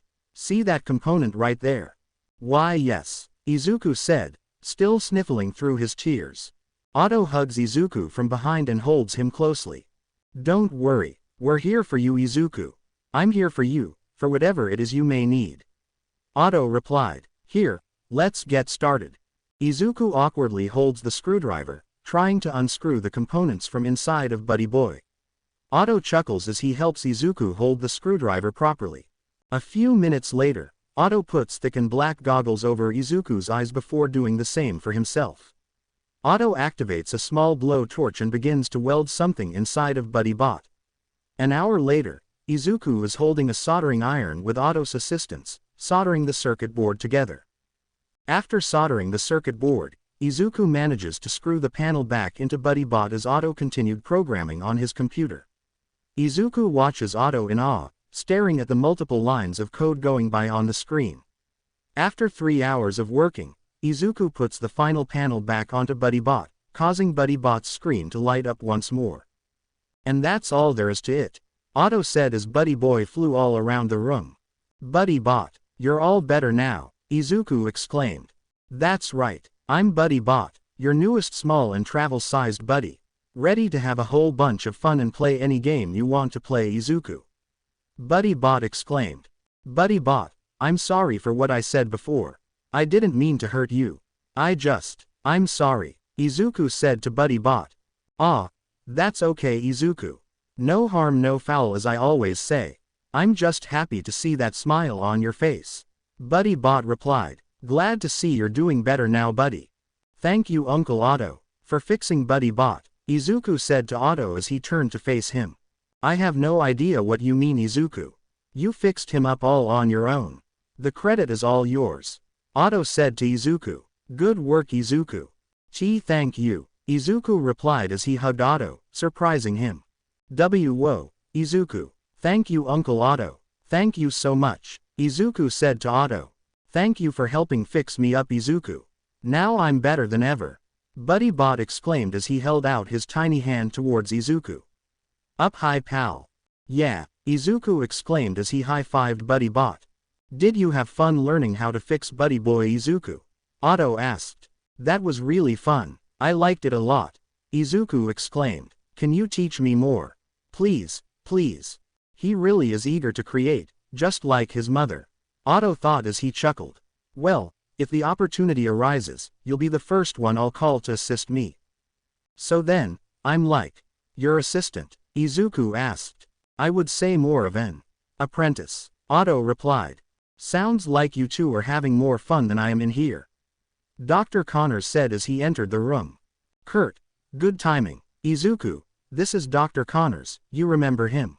He held you once when you were a baby. Otto asked Izuku. I'm pretty sure we all did when Inko first brought him to the lab. The tiny fella could barely open his eyes back then. Dr. Connors replied. I'm Dr. Kurt Connors. I used to work with your mother. It's a pleasure to meet you again. Oh, it's nice to meet you too, sir. Izuku said as he shook Dr. Connors' hand. Please, you can call me Kurt. Dr. Connors replied. Izuku looks down to the hand he was shaking with, seeing Dr. Connors' mechanical arm. You have a robot arm.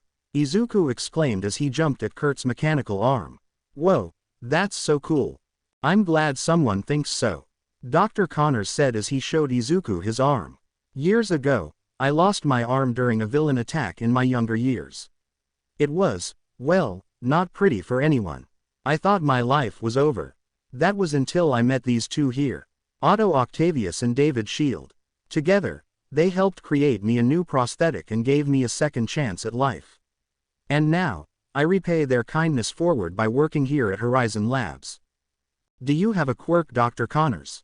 Izuku asked. I do. Dr. Connors said as he takes a scalpel and cuts the top of his finger.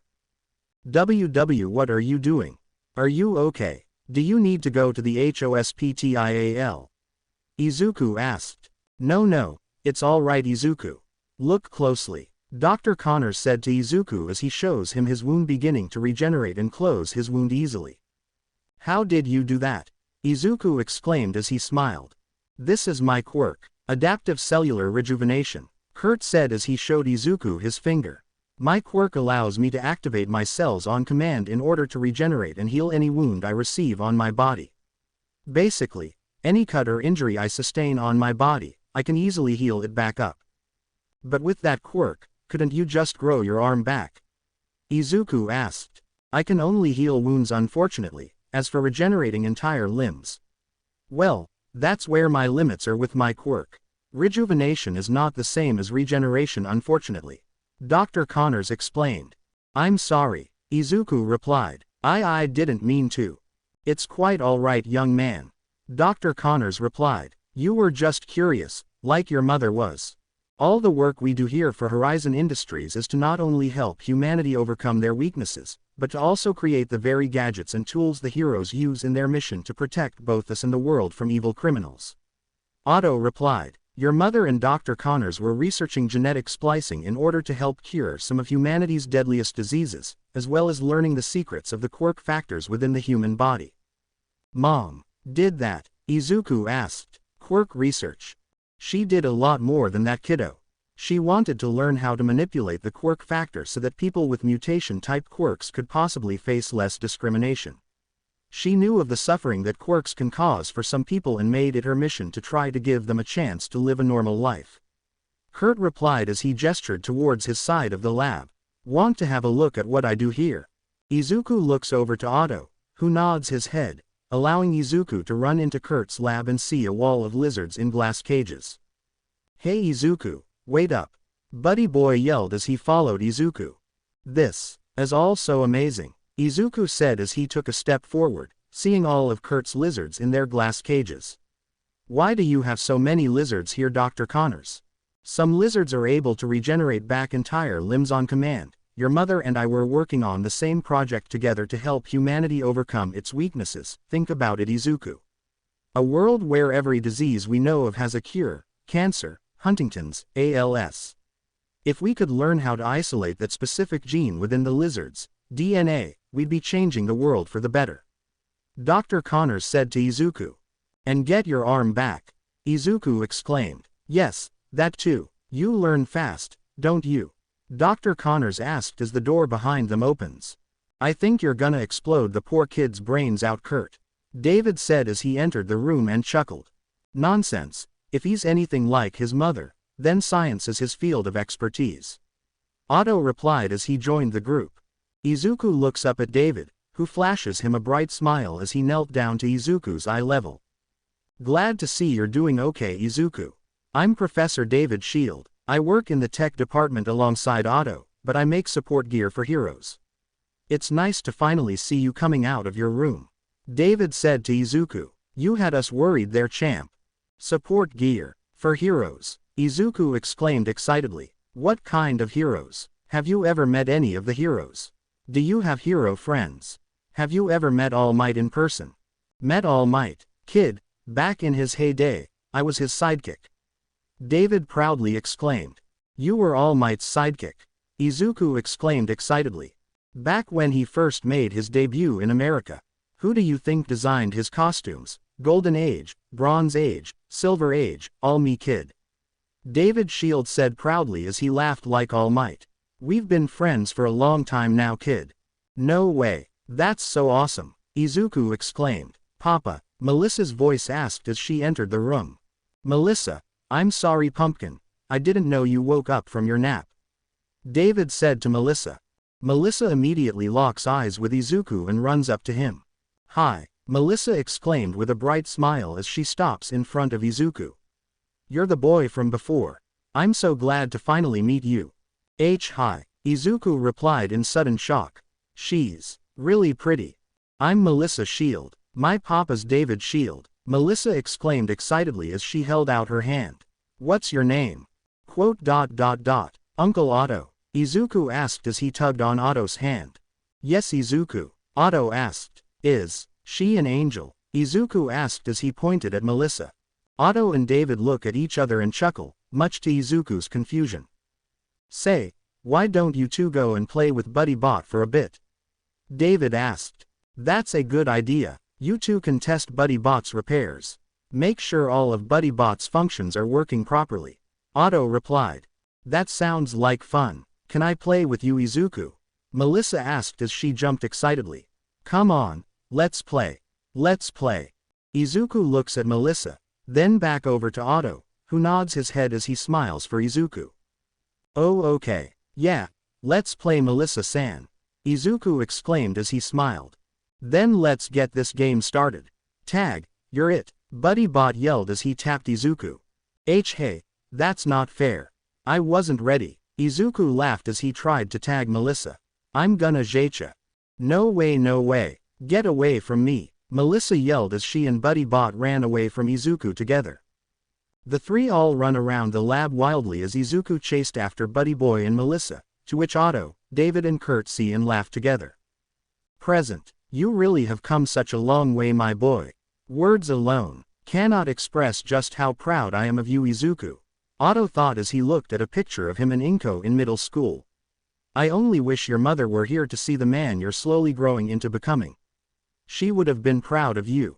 To Otto's surprise, a loud crash is suddenly heard as he looks over to where Izuku was searching for the tools, seeing Izuku suddenly on the floor, breathing heavily as he sweated profusely.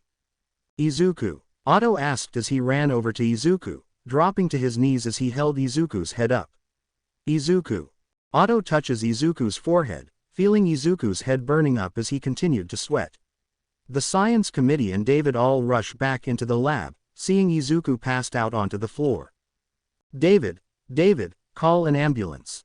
Something's wrong with Izuku. He's burning up and he's breathing too heavily, Otto yelled. David, please. On it. David yelled back. I'm sorry, but we're going to have to reschedule this grant meeting another time. Professor Shield, this meeting is. There's another matter that's more important right now. David yelled as he runs past the Grant Committee and pulls out his phone, stopping in front of Izuku and Otto before kneeling. Hello. This is David Shield calling from Horizon Labs. I need you to send down an ambulance immediately. There's a boy who's fallen ill here who needs immediate medical attention. At OS Corp Industries. The limousine stops in front of Oscorp. The chauffeur steps out of the driver's side and opens the door for Norman to step out. Follow me, Harry, Norman said to Harry as he adjusted his jacket. For what? For you to tell me what a disappointment I am. Harry asked. Just drop me home. I said. Out of the car, son. Now, Norman demanded. Harry sighs and reluctantly steps out of the limousine and stands before Norman. What's this about, Dad? Harry asked in annoyance. Harry, take a look around me. Take a good long look at this building, the courtyard, the entrance. Now tell me, what do you see? Norman asked. Oscorp, Dad. I see Oscorp, Harry replied. Then you're either blind as a bat or a complete fool. Where you see Oscorp, I see a legacy. A legacy that will one day be yours. Norman said to Harry, you think I created all of this out of thin air, son? You think I was born with a corporation like this backing me? No. Everything you see before you, I have earned every inch of it through blood, sweat and tears. I worked harder than everyone else around me, and this was the result of that hard work. Something you seem to know very little about. Okay, Dad, I get it, all right. Harry said to Norman, I may screw up, I'm an idiot, everything is my fault, I'm an embarrassment to the Osborn name. Yeah, cool, great, can I go now? You're not understanding what I'm trying to tell you, Harry. You could learn a thing or two from Izuku. That boy has had significantly less advantages than you do, less resources, less connections than you do. Yet he managed to make something of himself, and one day, he's going to do great things. While you'll be lucky to make minimum wage flipping burgers or frying chicken. Norman replied, if you want to succeed in life, son, then you have to be willing to take the initiative and take control of your own destiny. To use your talents adequately for your own gain. Just like Izuku is trying to do. Well, why don't you just adopt Izuku then? Because it seems like you love him more than you do your own son. I guess you just see him as more of an Osborn than I ever was, right? Harry yelled, to which Norman immediately slaps Harry across his face. That's enough, Norman replied, cutting Harry off. You're officially parked in a no whining zone. Harry holds his cheek in pain as he looked up at Norman, who towered over him as he looked down upon him. You think this is a matter of favoritism? A matter of who I like more? No, Harry, it all boils down to whoever I respect more. Norman said to Harry as he readjusted Harry's school blazer. That boy was born with nothing and is making the most out of his talents. He works hard, he studies even harder. He is beaten and put down time and time again, yet he continues to work on his talents. And with his work ethic and drive, that boy is going to achieve great things, all on his own steam. Harry looks up at his father fearfully, his hand shaking with fear. Meanwhile, you were born with a silver spoon in your mouth, anything you ever wanted. I gave to you, and how did you repay me? Terrible grades, terrible work ethic and lack of motivation. Perhaps the fault lies with me. I've been too lax with you, let you have a life of luxury instead of forcing you to earn it like I did. Norman said to Harry, it's time you learn what it means to be a man's son. We Osborns are born from tough love, son. If you're going to be the heir to Oscorp, then you have to become the kind of man who can make the hardest choices. So grow up, be a man. You're an Osborn, so start acting like one. A security guard then approaches Norman and whispers in his ear, to which Norman nods. Perhaps you need a proper demonstration of what it means to have my blood coursing through your veins. Follow me, Norman said to Harry. In a tech lab in OSCORP. What do you mean my authorization has been revoked? A bald man yelled angrily at the team of scientists before him. Answer me, why have I been locked out of my own project? As we've said before, all of your access to Project VULTURE has been revoked as of this morning. You are no longer authorized to work on the flight tech system and must vacate the premises immediately. Author's note. Project VULTURE stands for Vertical, Uplift and Long Range, Tactical, Unified, Reconnaissance, Exosuit. The flight tech system belongs solely to Oscorp Industries and the Technological Development Department, Norman said to Adrian as he stepped into the lab with 4 security guards. Osborn, the man yelled. Adrian, I'm surprised to see you're still here, Norman said as he walked down the stairs with Harry trailing behind. What is the meaning of this? I presented to you the latest and innovative flight tech known to mankind and you rejected it. Then 4 months later, you release Oscorp's patented flight tech system. Adrian yelled, you completely stole my tech and made it your own. That's dangerous talk, Mr. Toombs. Dangerous and unsupportable without any kind of evidence saying so, Norman said to Adrian as he approached him face to face. I tried to do this professionally, but it seems that this is the only way you'll listen. What are you? Adrian Toombs, as of today effective immediately, your employment at Oscorp Industries is terminated. Your services will no longer be required, Norman said as he ripped off Adrian's name badge. In other words, you're done. How dare you? After everything I've done for you, all the work I've done for you, you think I'll stand for this, Osborn? Adrian yelled. Listen to me, you old buzzard. You've been at this for decades without one success to your name. If you've never accomplished anything as a young man, who'd believe you created tech flight as an old man? Norman said with a smirk on his face. Boys, show Mr. Toombs the way out. Don't let him trip on his way out. This isn't over, Osborn. You'll pay for this. I swear it, you will pay. Adrian yelled as he's escorted out of the building. That's what it means to be an Osborn, Harry. To be a man who can make the tough calls, to do what has to be done. One day, you're going to be faced with a choice, and that choice will define you for the rest of your life.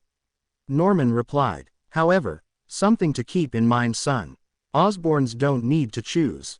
We take control of your destiny now, son, before it's too late. Harry looks over to his right, seeing a prototype glider on a large pedestal next to him. Take control of my own destiny, huh? Harry thought to himself. Mom, a young Izuku exclaimed as he ran into the kitchen. Mommy, a young Izuku exclaimed excitedly as he ran over to Inko, who was doing dishes. Mommy, the computer, hurry. Again, Inko asked as Izuku began to hop up and down excitedly. How many times does this make it now? You've probably added on 10,000 more views to that video. Please, please, please, Izuku asked excitedly once more. I wanna watch that video again. Alright, just give me a minute, okay. I'm almost done with the dishes here. Inko replied before returning to the dishes. Let me help then. It'll go faster if I help, right? Izuku asked as he pulled over a stool and climbed on top of it, grabbing a rag in the process. I'll dry it for you. Why thank you, what a good little helper you are, Inko said as she handed Izuku a small bowl to dry. A few minutes later, hurry mom, hurry, Izuku said as he rocked his head back and forth excitedly. Calm down Izuku, the video isn't going anywhere, Inko said as she typed in a video name. There you go, I really don't know how you can watch these kinds of things Izuku, it's too scary for me to even think about. Izuku smiles excitedly as he clenches his fists with his All Might action figure in his hand. He stares upon the screen in front of him. I'll be out in the living room. Remember, we have to visit the doctor's office today, so try not to take too long with the video, okay? Inko said to Izuku as she began to leave the room. Inko stares at the excited Izuku sitting in the chair as he hopped up and down in front of the computer. Inko smiles before leaving Izuku alone in the room. The video then begins to play. Can you see that? He's already saved 100 people, a man in the video said to the camera as he looked at the disaster in front of him. That's crazy. It hasn't even been 10 minutes yet. That's insane. The camera then pans over to the tipped-over bus, where a large figure with 2 blonde bangs standing up begins to rise from the rubble, carrying injured civilians on his back and arms. Ha ha ha ha ha ha. The man laughed heartedly as he stepped onto the side of the bus. Do not fear, citizens. Everything is going to be okay. Why, you may ask? It's because there he is, the greatest hero in the entire world, Izuku thought to himself as he stared at the man's smile. I am here, All Might declared. I am here, Izuku said as he raised up his All Might action figure. He's so cool, Izuku exclaimed as his eyes widened with excitement. I can't wait to get my quirk. When I do, I'm gonna be a cool hero just like he is. I'll save lots of people and bring smiles to everyone, just like All Might. Later at the doctor's office. You should just give it up. The doctor said to Inko and Izuku. You're never going to have a quirk. Izuku's eyes widen with shock as he drops his All Might toy. Now hold on just a minute. Children usually begin to exhibit signs of developing their quirks at the age of 4, with some cases being 5 and slightly older. As of right now, Izuku is just barely 4.5 as of now. There is still a large time frame in which his quirk could. As expected of Nobel Prize-winning Dr. Midoriya, nothing gets past you. I've read your work on the theory of genetic splicing and quirk alterations. It's all very impressive, but if anything, it's because of your expertise in this kind of field that you know better than anyone that it's unusual for someone of Izuku's age to not develop a quirk yet. The doctor said to Inko. As a medical professional, you should be well aware that numerous peer-reviewed studies have identified multiple variables, both environmental and hereditary, that directly correlate with quirk development and manifestation. Up to 80% of a person's quirk factor has been attributed to their genetic composition. Inko countered. I'm a 4th-generation quirk user, so while the quirkless genes from earlier ancestors may have diminished over time, if my son's genome contains even a 3% or higher expression of quirk-active alleles, it could significantly influence the activation and potency of his latent quirk traits. Dr. Midoriya, while I know better than to argue with a distinguished researcher and doctor, especially one of your achievements and caliber, the physical evidence here doesn't lie. The doctor interrupted before pointing to an X-ray of Izuku's foot. Take a look here. Inko and Izuku look over to the X-ray to their right. As you've said before, normally by the age of 4, Izuku here would have manifested either your quirk or your husband's quirk, in some cases, some kind of fusion between the two. I'm sure you're aware, but when quirks first appearing within society, the results of an early research study were published. The doctor began to explain. I am well aware of the studies you mentioned. Due to those studies, it became common practice to see if the pinky toe was missing a joint or not. Inko replied. Correct as usual, Dr. Midoriya. When parts of the body aren't used, they're deemed unnecessary. People who didn't have the joint in their pinky toe were thought to be a newly evolved form. The doctor replied as he tapped Izuku's X-ray. As you can see, Izuku still clearly has 2 joints in his pinky toe. It's unusual to see that in this day and age. But this evidence alone proves that Izuku does not have a quirk and will never get one. With all due respect, doctor, the notion that the absence of a toe joint correlates directly with quirk manifestation has been widely discredited in modern genetic research. Inko argued. The early studies you're referencing were observational at best and lacked both a large enough sample size and rigorous peer-reviewed methodology. They failed to account for epigenetic variables, polygenic inheritance, and environmental stimuli that are now known to play significant roles in quirk expression. Dr. Midoriya, using the presence of a pinky toe joint as conclusive evidence of quirklessness is not only outdated, it's biologically reductive. Current data suggests that quirk development is far more complex than a single anatomical trait, and relies heavily on gene regulation, mutation rates, and inherited allele combinations. Clinging to this antiquated metric undermines everything we've learned in the past decade. Inko continued. Quote, I understand that this may be hard for you to accept, Dr. Midoriya. I'm not trying to discredit your knowledge on this kind of matter, but facts are simply facts.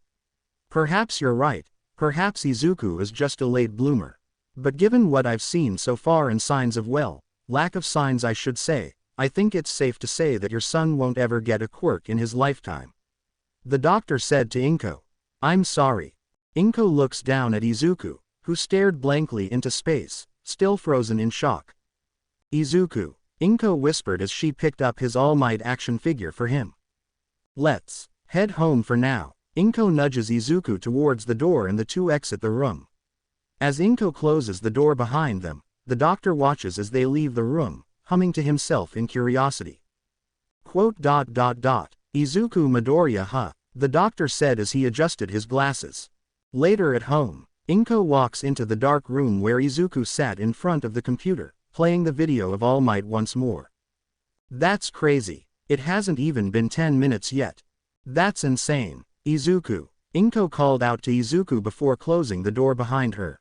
Ha ha ha ha ha ha. The man laughed heartedly as he stepped onto the side of the bus. Do not fear, citizens. Everything is going to be okay. Why, you may ask? It's because I am here. Izuku, baby, Inko whispered as she walked over to Izuku. Mom, All Might, always saves everyone with a smile. No matter what trouble they're in. He always rushes into danger to save everyone. He's such a cool hero. Izuku said as he sniffled. Izuku turns to face Inko, tears filling up his eyes as he points to the still image of All Might. Can I not be a hero without a quirk? Izuku asked Inko. No, no, no, Inko said to Izuku as she held his face in her hands. Don't listen to what that quack doctor had to say. He doesn't know what he's talking about. But he said that I won't ever have a quirk. Izuku replied. He's a doctor, like you or mommy. He's smart, like you. So if he said that, then. Izuku, listen to me, honey. As you grow up and get older, you'll meet more and more people throughout your life. And people, Inko said as she pulled Izuku's All Might toy towards him. People can be very mean and say very hurtful things to you. I would know. I've been through it myself.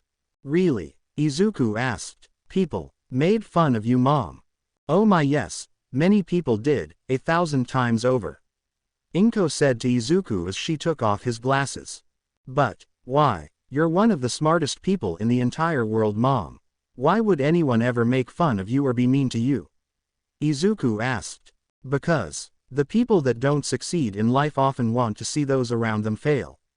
Inko said as she cleaned Izuku's glasses. When I was your age, I was the quiet, shy and nerdy bookworm who never had many friends, made things harder for my classmates because I always got the highest scores on test. I got my shoes stolen, my books and supplies thrown into the mud. I was teased by my classmates for having pigtails and thick glasses. The ugly nerd who has no friends. That's mean, really mean, Izuku replied, and it didn't get much better as I got older. When I told people what I wanted to research and do, they all called me crazy and deranged. It'll never work. This is reality, you know, not some kind of amazing fantasy. Wake up and live in the real world already. When I got into college, people ended up giving me the nickname, the Mad Spider Witch. Better watch out, you might be her next victim she traps in her web. Inko said in a malicious voice. She's a monster in human form. But you're not a spider, mommy. Izuku asked. And you're not a monster, you're a scientist. Why would they call you that? Because that's where you're wrong, Izuku. I'm a monster, all right. The tickle monster. Inko said as she began to tickle Izuku. Tickle, tickle, tickle. Mom, stop it. Stop, Izuku said in between laughter as he fell off of the seat. Izuku and Inko laughed together as Inko stops tickling Izuku, pulling him towards herself and putting him on her lap.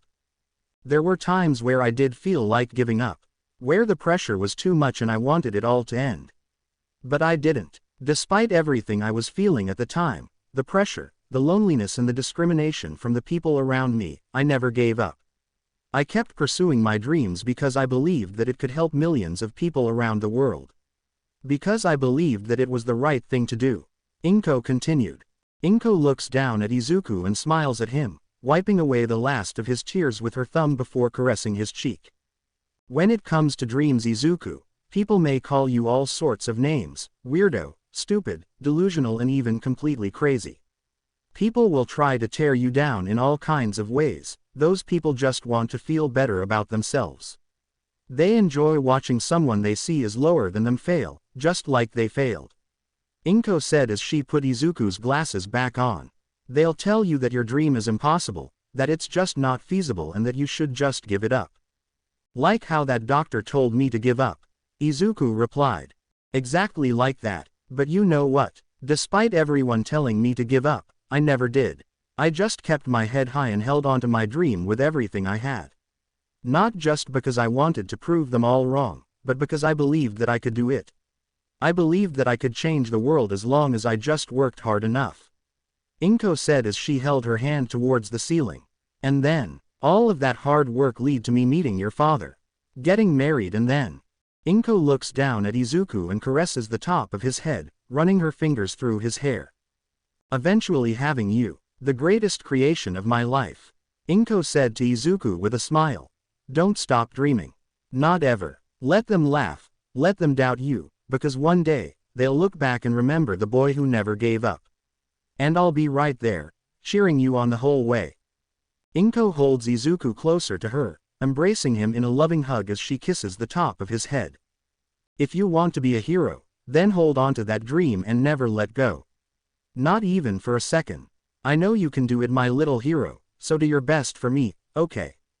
Inko asked. Don't ever give up on hope, don't ever give up on your dreams. Charge full steam ahead and regret nothing. I will, mom, Izuku said as he hugged Inko back. I love you, mom. I love you too, Izuku. I love you so much, if only there was a way I could show you just how much you mean to me, my little hero.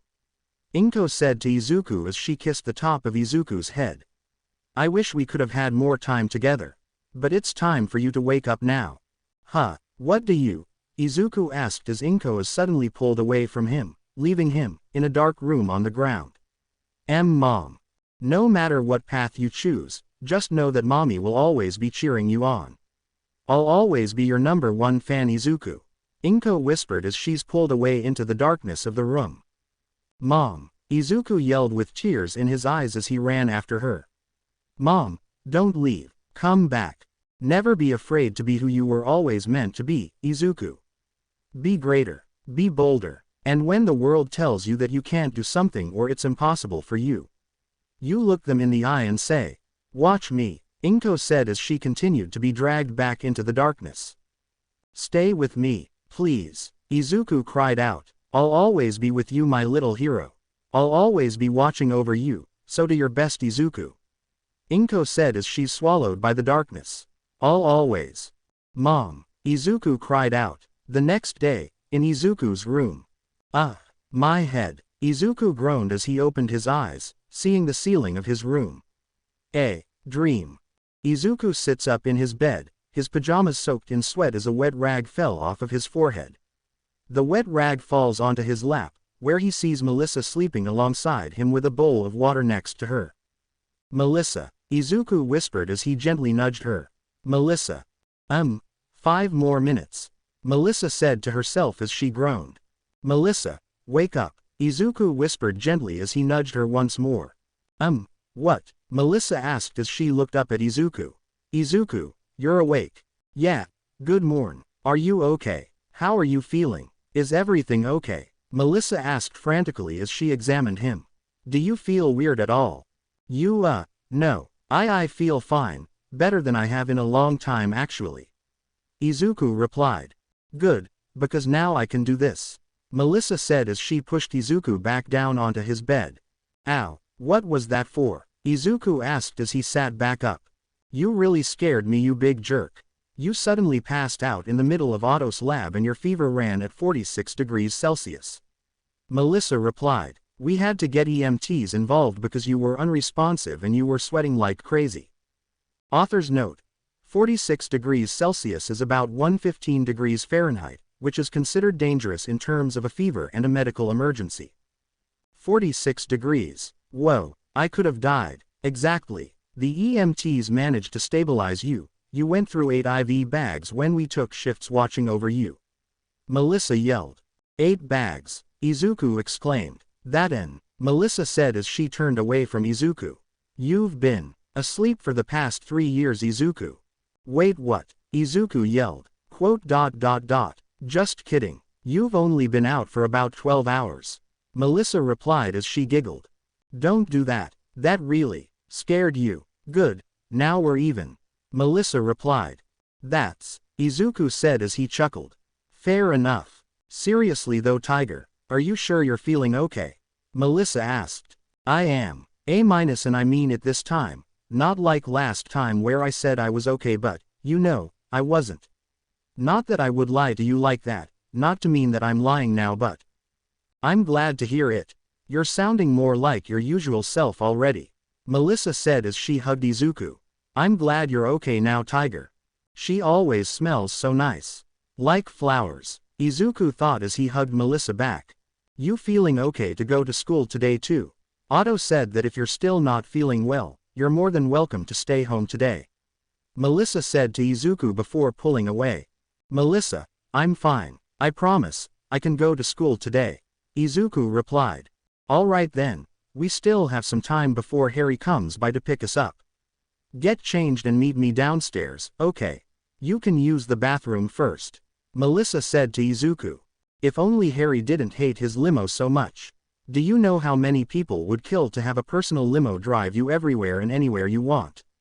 Izuku asked. But he always did like the average things we have. For whatever reason. Especially that small TV we used to watch All Might News on. I think Harry enjoys the train rides more than the limo rides, to be honest with you. Melissa replied. I mean, with a dad like Norman, I wouldn't blame him if he just wanted to feel, well, normal, I guess. Somehow I don't doubt that.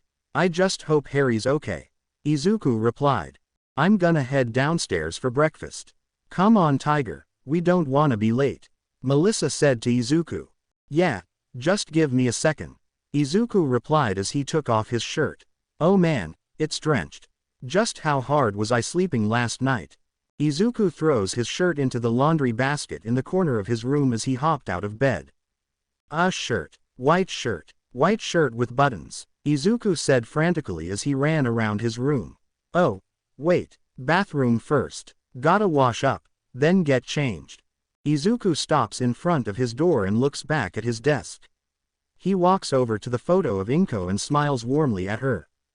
I'm off, Mom. I'll do my best today too, for you, Izuku said to the picture of Inko on his desk before running back to the door. Move it or lose it, Izuku. Gotta try and beat that Midoriya luck today. Izuku puts on his glasses, only to see that his vision was now blurry. Wah? Izuku asked as he took off his glasses, his vision now clearer than ever.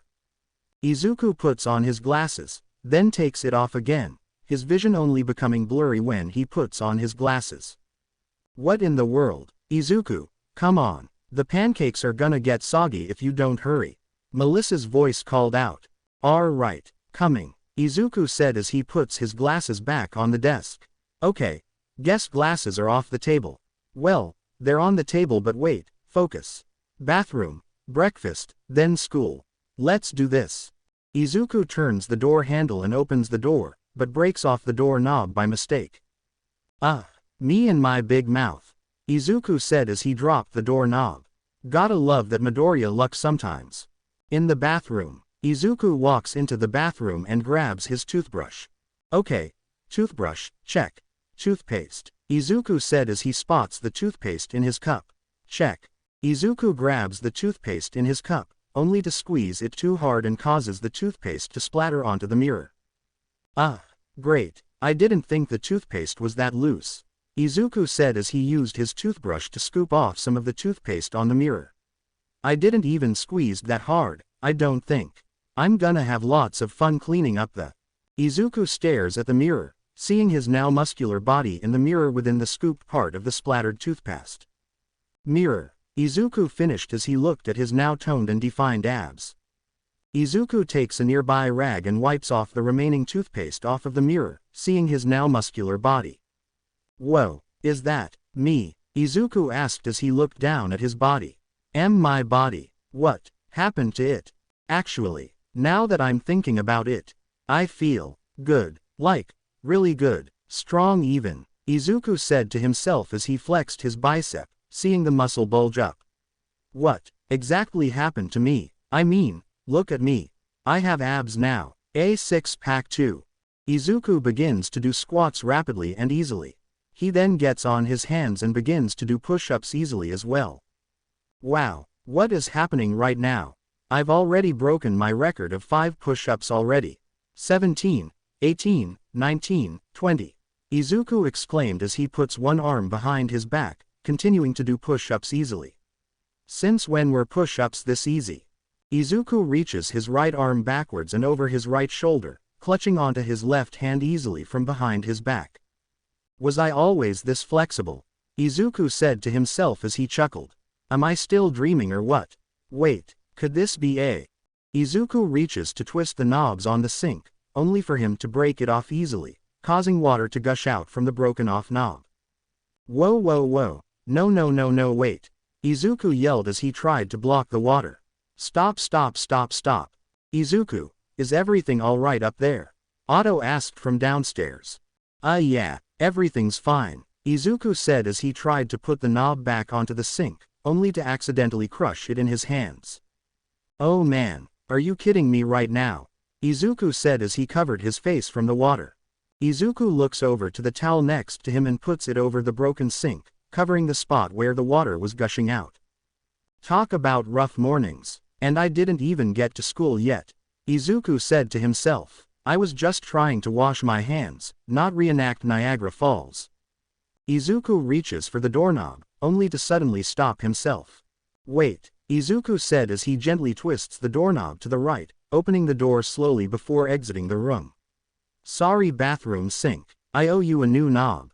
Right after my doorknob. Downstairs. Izuku walks downstairs, struggling to put on his dress shirt as it tightly restricts his shoulder. Come on, my uniform was never this hard to put on before. Didn't think the new muscles would be this much of a problem. Izuku said to himself as he finally manages to button up his uniform. There, done. Ah, there's our sleeping beauty, David said as he looked over to Izuku approaching the table. Good morning sport. Gee, good morning, Izuku said to everyone. Izuku, Otto said as he got up from the table and approached Izuku. Hey, are you alright? How are you feeling? I'm fine, Uncle Otto. I'm sorry for worrying you guys, Izuku said as Otto nuzzled Izuku's head. We're your family, Izuku. We're supposed to worry about you. I'm your guardian. I'm the one who's supposed to worry the most. Otto said to Izuku. I promised your mother that I would take care of you in her stead, so forgive me if I seem overbearing at times. It's okay. I get it, Uncle Otto, Izuku said as he hugged Otto. Thank you for taking care of me as always, Uncle Otto.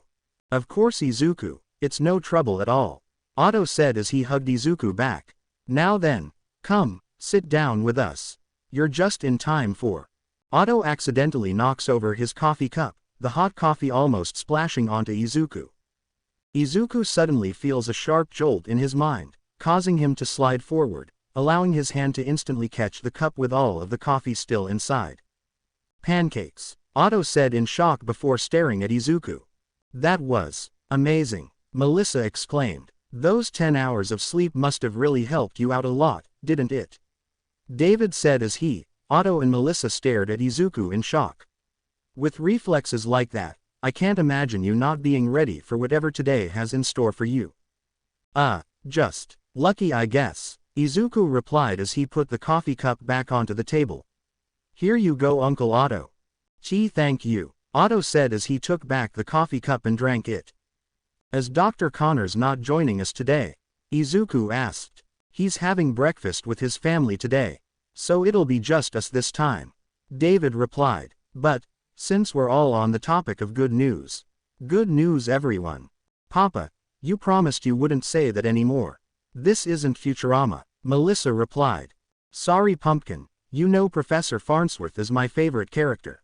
But really, I am proud to announce that the funding for the lab's been secured, David replied. They saw some of my latest gadgets that I've been commissioned for by UA High and some other pro heroes. They were thoroughly impressed and gave us an increase in funding.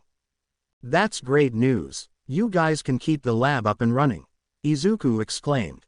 But not before we got an extra added-on bonus from the science committee, David replied. All thanks to Otto here. Uncle Otto, Izuku asked. David, please, Otto said as he adjusted his glasses. Credits due where credits due.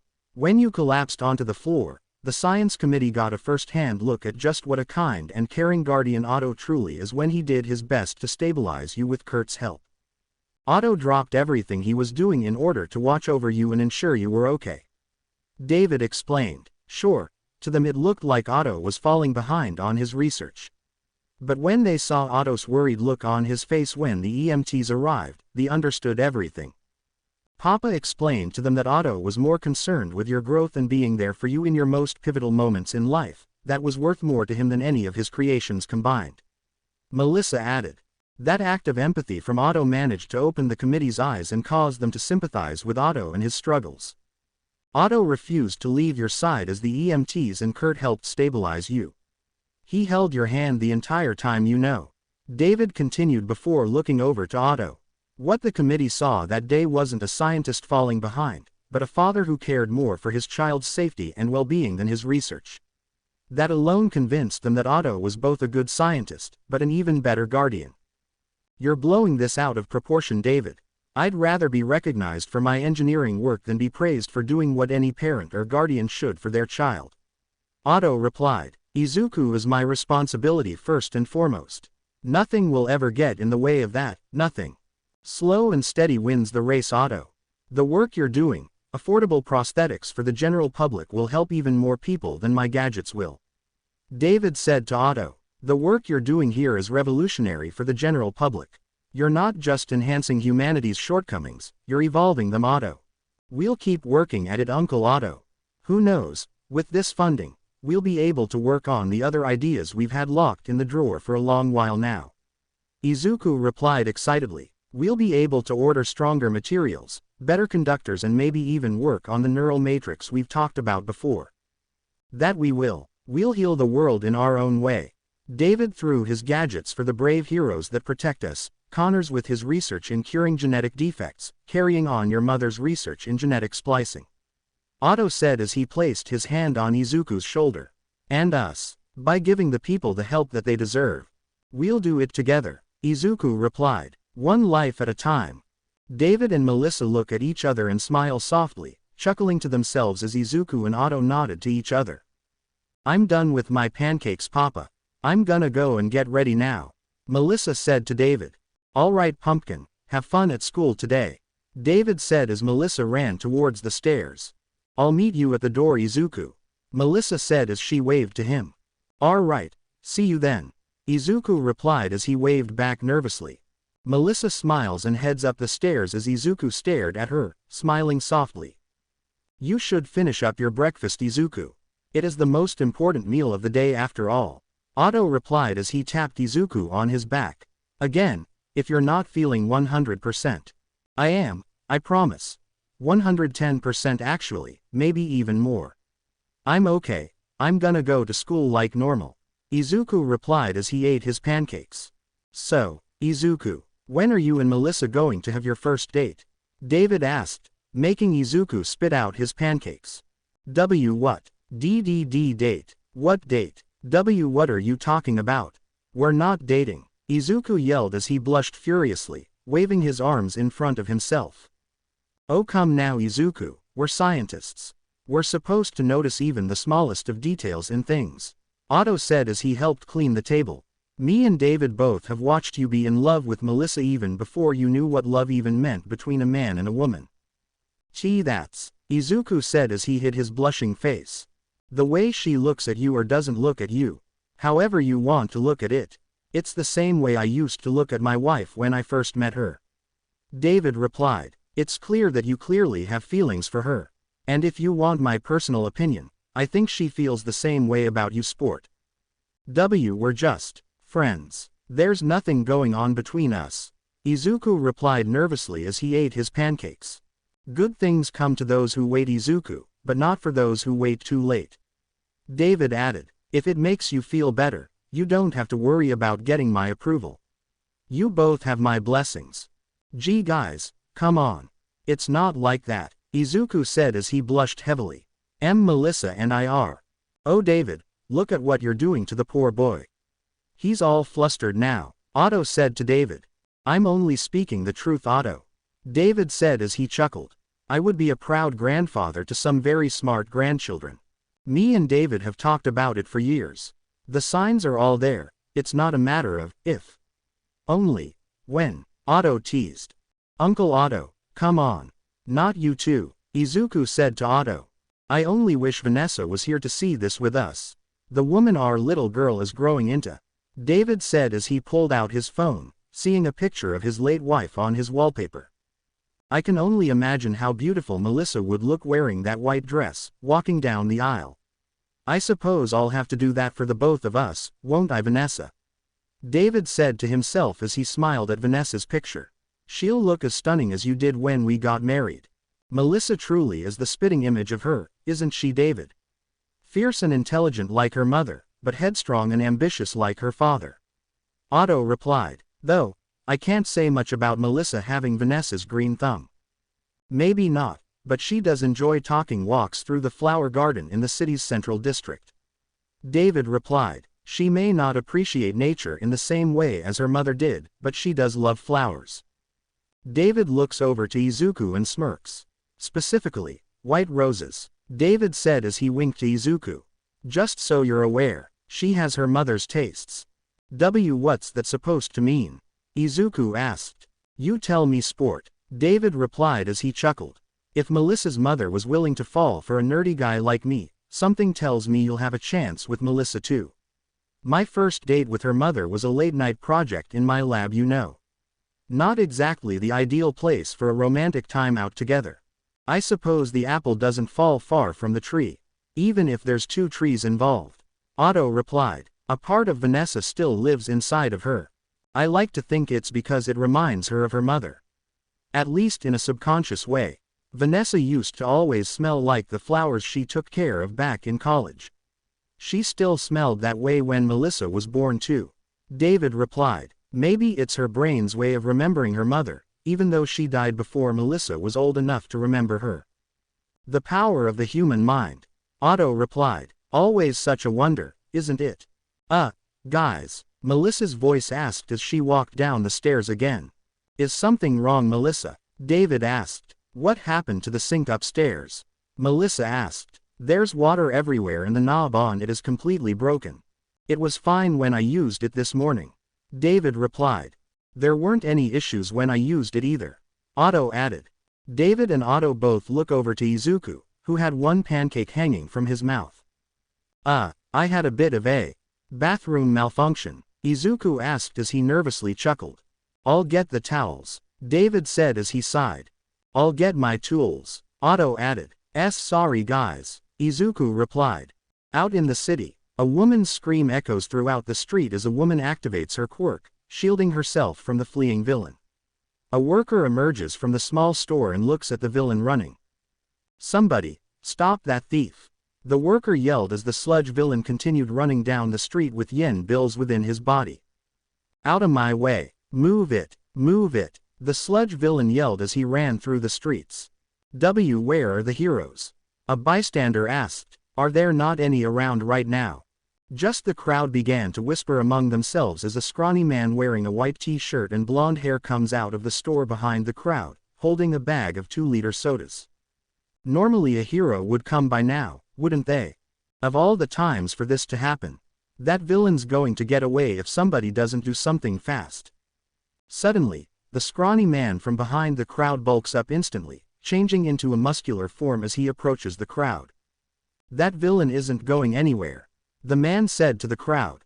The crowd turns around and sees the muscular man, their jaws dropping at the sight as he made his way to the front of the crowd. Everything is going to be okay. Why? Because, the man said as he flashes the sludge villain a winning smile. I am here. The sludge villain looks back and sees All Might staring at him, his eyes widening with fear as he begins to sweat. You've gotta be kidding me. Of all the heroes to run into, he's the one I have to deal with. The sludge villain yelled, I gotta get out of here. Later in the day, at Aldria Junior High's cafeteria, Izuku gulps down his lunch in the cafeteria, finishing off the last of his rice as he drinks the miso soup in one gulp. That was really good, Izuku said before burping loudly. Sorry, excuse me. Still hungry, huh? Melissa asked in shock. You sure packed it away. Geez man, did you even chew your food that whole time? Harry asked as he chuckled. Are you guys even feeding him back at home? You would have thought he just escaped from being locked in your basement or something. Harry, don't joke about things like that. That's not funny, Melissa said to Harry. Are you going to eat that? Izuku asked Harry. Help yourself. I'm not that hungry anyway, Harry said to Izuku as he slid him his tray of food. Thanks for the meal, Izuku said before eating his second portions. Harry, is everything okay? Melissa asked. You seem a little down today. Yeah, I'm fine. Just a rough morning is all. Harry replied. My old man gave me a lecture yesterday after he dropped you guys off. Izuku stares at Harry's bandaged cheek, slurping up the bit of hanging noodles in his mouth before swallowing. What happened to your cheek, Harry? Izuku asked as he pointed to the bandage on Harry's cheek. Oh, it's tough love, from Norman Osborn himself. A lesson about respect, Harry replied. He hit you, Izuku and Melissa yelled. Yeah, let's just say, I got more than what I initially bargained for, trying to talk to my dad and stand up for myself. Harry replied. Harry, I'm so sorry. Izuku said to Harry. Are you okay? I'll be fine. Don't worry about me, pal, I'll make it somehow. Harry replied. Speaking of, I'm more worried about you, Izuku. Is everything okay with you? Yeah, why wouldn't I be? Izuku asked. Well, I've just never seen you eat this much before. Normally you'd be full on the rice and soup alone, but now here you are asking for seconds. Harry said to Izuku. Well, he did sleep for 12 hours and came out of a fever of 46 degrees Celsius. Melissa replied. He passed out right in the middle of the workshop and sent everyone into a panic. Seriously? Harry asked. Why yeah, I don't really know what happened. Everything just started spinning and then next thing you know, I'm waking up in my room drenched in sweat. Izuku replied. The EMTs had no idea what was happening to him, but they did their best and luckily for us, Izuku pulled through. Melissa replied. He's lucky. You know, you sure complain a lot about your Midoriya luck, but sometimes, it really pulls through for you when you need it the most. Harry said to Izuku as he chuckled.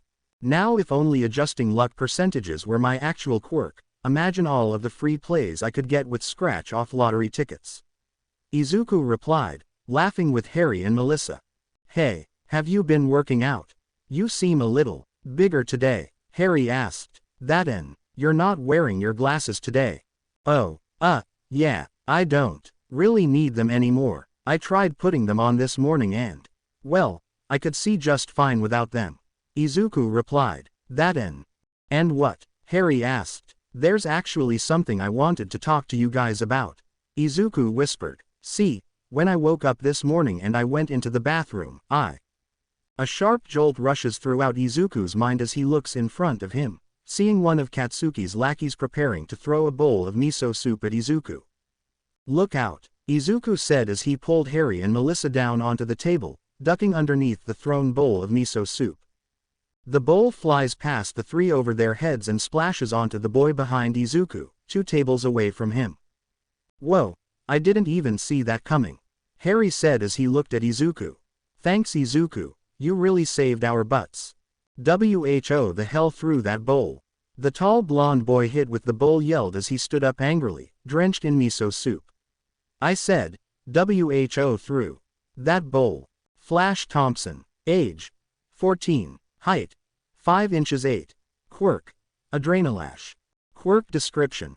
Adrenalash produces a unique combat hormone consisting of adrenaline and nerve stimulants. This hormone drastically enhances the user's muscular strength, pain tolerance and speed in short bursts. However, too much of this hormone could cause the user to experience a crash out due to the overdose of adrenaline, making their muscles and attacks weaker over time with continued usage. A sign that the user is activating this quirk is the veins popping out of the user's head and arms and glowing a bright yellowish color. Fact about Flash Thompson. Flash has only ever lost one fight in his entire life and it was against Katsuki Bakugo. Although they are the team's captain and vice-captain respectively, Flash Thompson has a burning hatred for Katsuki and has held on to the grudge of losing that fight to this day. Flash Thompson, the vice-captain of the basketball team. Izuku whispered. And runner-up for Jerk Wad of the Year, right next to Bakugo, the captain of the basketball team. Harry added. Flash looks around the lunchroom and sets his eyes on Izuku, who made direct eye contact with Izuku. Flash growled as he threw his tray off of the table in anger, marching angrily towards Izuku. Yeah, you know what? I probably should have expected that at this point. Izuku thought to himself. Think you're funny, Deku. Flash yelled as he picked Izuku up by his collar and throws him over to the wall. Flash, back off. It wasn't him, Harry yelled as he approached Flash. Just cool your jets. Stay out of this, rich boy. Flash yelled as he activates his quirk, his veins popping out and glowing as he pushes Harry back, slamming him into the tables and chairs behind him. Harry, Izuku yelled as he looked over to Harry. Flash steps in between Harry and Izuku, blocking Izuku's sight as Izuku looked up at the raging Flash. Izuku, Melissa called out to Izuku. I don't wanna fight you, Flash. Izuku exclaimed. I wouldn't wanna fight me either. Flash yelled as he threw a punch, to which Izuku easily dodges. What the? Whoa, what was that? Izuku asked as he dodges another punch from Flash. Stop. I didn't throw that bowl. I swear. Shut up, you damned nerd. Flash yelled as he throws another punch, only for Izuku to jerk backwards completely, his feet still firmly planted on the ground. The hell is this? Izuku stands back up immediately as Flash and Izuku begin to circle each other. Flash, just calm down. Flash throws another punch. Izuku easily dodges it, watching Flash's fist go by him as if it was in slow motion. Huh, was he always this slow? Izuku asked as he sees Flash immediately throwing a second punch with his left fist. Izuku blocks the punch easily and instinctively punches Flash across his face, shocking the crowd as they gasped in surprise. Flash touches the bottom of his lip, feeling it bleed from a cut on the corner. No way, Midoriya just punched Flash Thompson in his face. Not only that, but he made him bleed too. Ha ha ha. So, the scrawny little nerd finally grew some balls, huh? Flash growled angrily as he grabs a nearby chair. I did not mean to do that. I don't know what came over me, I'm sorry. Flash roars in anger as he throws the chair towards Izuku, who flips over the chair and grabs it midair. Izuku completes his flip, landing down safely on the ground and setting the chair down with him. Whoa, that was actually pretty cool. He did like 3 flips in one jump. How did he do that? How did I do that? Izuku asked himself as he tries to stand, only to find his hand stuck to the chair. My head. Harry groaned as he got up. Harry, are you okay? Melissa asked as she helped Harry stand. I'm okay, I think, Harry replied. Where's Izuku? Flash, come on man. Stop messing around, one of Flash's friends yelled. I'm going to get a teacher. Harry, help him, Melissa said before running off. All right, Harry replied as made his way through the crowd. A bully tries charging towards Izuku from behind. Harry arrives to the front of the crowd, only for Izuku to perform a triple backflip over the bully and strikes him with the chair, causing him to slip and fall as he held his nose in pain. Izuku lands on the ground, in shock of what he had just done as the crowd whispers excitedly among themselves. Help who exactly? Which one? Harry asked. Oh my god, I am so sorry about that. I didn't mean to, Izuku said to the bully on the ground as he feels another jolt in his mind. Izuku instinctively turns around and drops to the ground, causing the bully charging from behind to strike himself in his crotch with the backrest of the chair. Sorry, Izuku said as he tried to rip his hand off of the chair. Izuku feels another jolt and swings around, striking another bully with the chair and knocking him to the ground. Sorry, Izuku said as he feels another jolt in his mind. He blocks the third bully's punch with the chair and strikes him with the backrest of the chair. Sorry, are you okay? The last bully stands beside Flash and looks up at him. He's all yours, Flash, the last bully said as he backed away. I'm out. Flash pushes the last bully away and charges towards Izuku, fist clenched and ready to strike. Feeling one last jolt in his mind, Izuku drops down onto his back and dodges Flash's punch. Using his feet, Izuku pushes the chair up towards Flash, lifting him up into the air before spinning around. The chair finally is released from Izuku's grip as Izuku kicks the chair down to the ground along with Flash, slamming him down onto the ground as the chair shatters onto Flash's chest. Izuku lands on the ground, staring at the now unconscious Flash before him in shock. I am so sorry, Izuku said to the now injured bullies on the floor. Hey, did that really just happen? Did Deku really just take out 3 bullies and Flash Thompson at once? It's always the quiet ones you have to look out for. Izuku, Harry murmured. Harry, Izuku replied. That was amazing, Harry said to Izuku as the doors to the cafeteria suddenly opened. Izuku, Melissa called out as 3 teachers entered the cafeteria with her. Melissa, Izuku whispered, his hands shaking. What's this I hear about a fight, huh? The gym teacher yelled as he gripped his kendo sword tightly. The teachers step in and see the 4 bullies on the ground, groaning in pain as Izuku stood in the center of the chaos. What in the world happened here? A teacher asked. Who did this? Midoriya did, a student yelled out. Midoriya, another teacher asked skeptically. Why yeah, we all saw it, he beat all of these guys up like it was nothing. The teachers all look over to Izuku, who flinches at their gaze. Is this true, Midoriya? Did you do all of this? A teacher asked. No. Well, yes, but I didn't mean to. If that's the case, then you're coming with us to the teacher's office. The teacher said to Izuku as he approached him. Wait, just let me explain.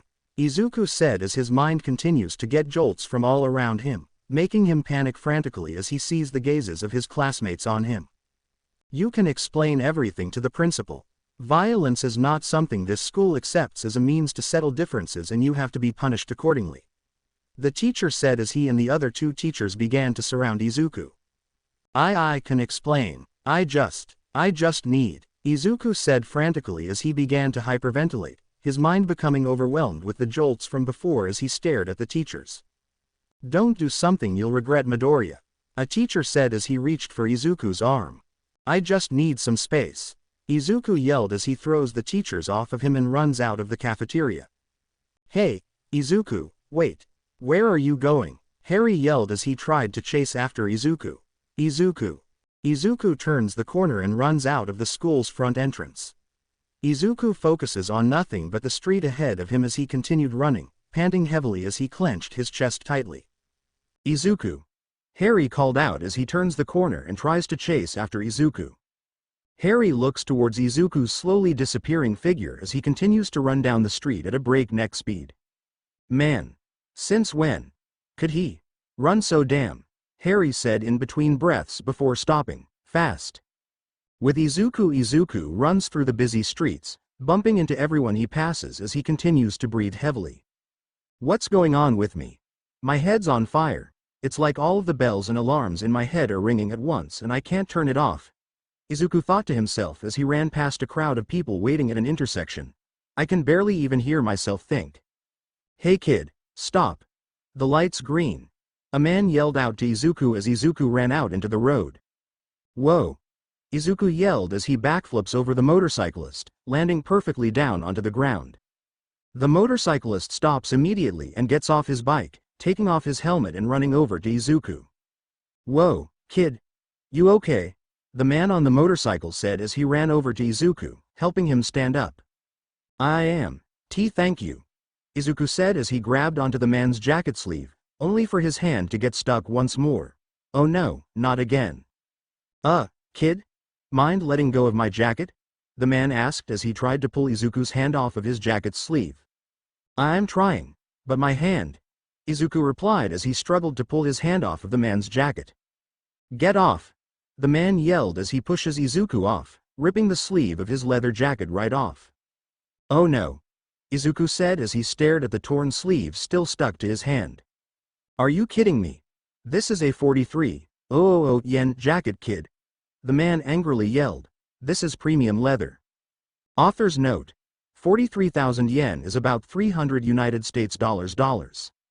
Sorry.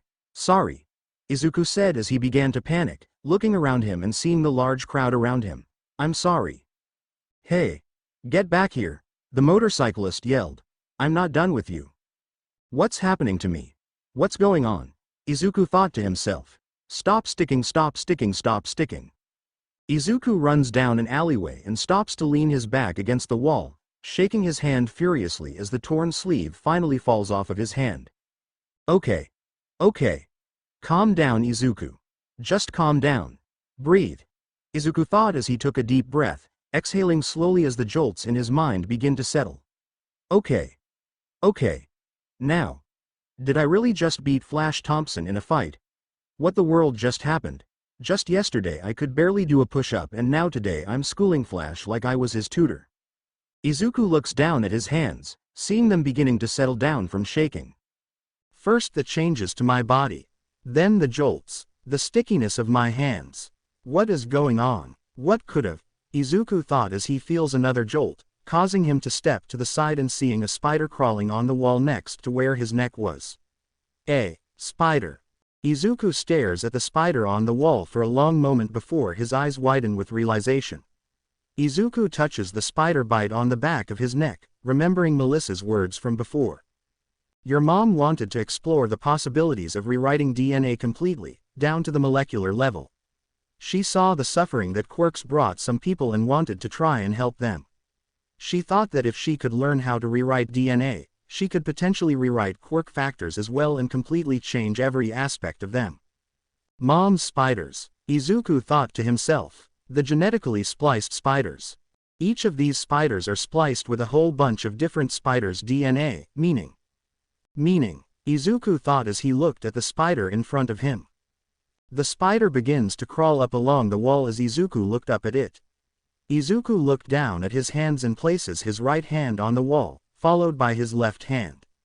Placing his feet firmly against the wall, he begins to slowly climb up, following the spider ahead of him. No way, Izuku said as he suddenly slipped off of the wall and fell onto a pile of trash. Ow, my back. Izuku gets up and pushes the trash bags off of himself. He looks up once more, seeing the spider waiting for him on the wall.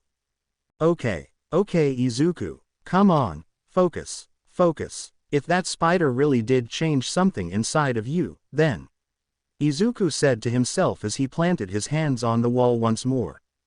Izuku begins to slowly climb up the wall once more, his hands and feet firmly sticking to the wall this time as he catches up to the spider. Izuku's face begins to break into a smile as he continues to climb up the wall alongside the spider. I'm doing it, I'm really doing it, I'm climbing the wall, I'm really doing it, Izuku thought as the spider makes it to the top of the rooftop. Izuku reaches the edge of the rooftop and looks back down, seeing just how high he's climbed. His eyes widen with excitement as he smiled widely. "Whoa. A few minutes later, "Whoa. Izuku shouted excitedly as he leapt from building to building. Yeah! Izuku sprints towards the next building and leaps off of the edge, landing onto the next building's rooftop before continuing to sprint once more. I have a quirk, Izuku yelled excitedly as he jumped to the next building. I finally have a quirk. The people on the street level hears Izuku's shouts of excitement and look above them, seeing Izuku leaping over them and onto the next building. What in the world was that? A woman having coffee asked. I don't know, probably another wacko who doesn't know what else to do with his quirk. This is amazing. I feel so amazing. Izuku yelled as he leapt off the rooftop, seeing nothing but the street below him. So dead. Dead.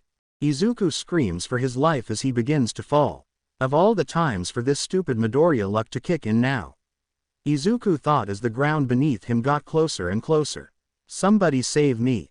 Then, like a streak of light, a large and muscular figure leaps towards Izuku and catches him, landing on another rooftop. Are you all right, young man? A deep voice asked Izuku as he set him down. Gee, that voice. No way, it can't be. Izuku thought as he looked up, seeing All Might's wide smile. All Might. That was a bit too close in my professional opinion. A few more seconds and you would have been roadkill pancakes. All Might said to Izuku. But it's all right now. Why? Because I am here. He said it. He said the thing. He really said the thing. This is the best day of my life. Izuku yelled excitedly to the sky. If this is a dream, don't ever wake me up. It's you. It's really you. Izuku muttered with a wide smile, looking up at All Might. Why, you're All Might. Gee, the All Might. The amazing All Might. The spectacular All Might. And a few other choice words people may use to describe me, yes. All Might said as he helped Izuku up onto his feet. Come on your feet.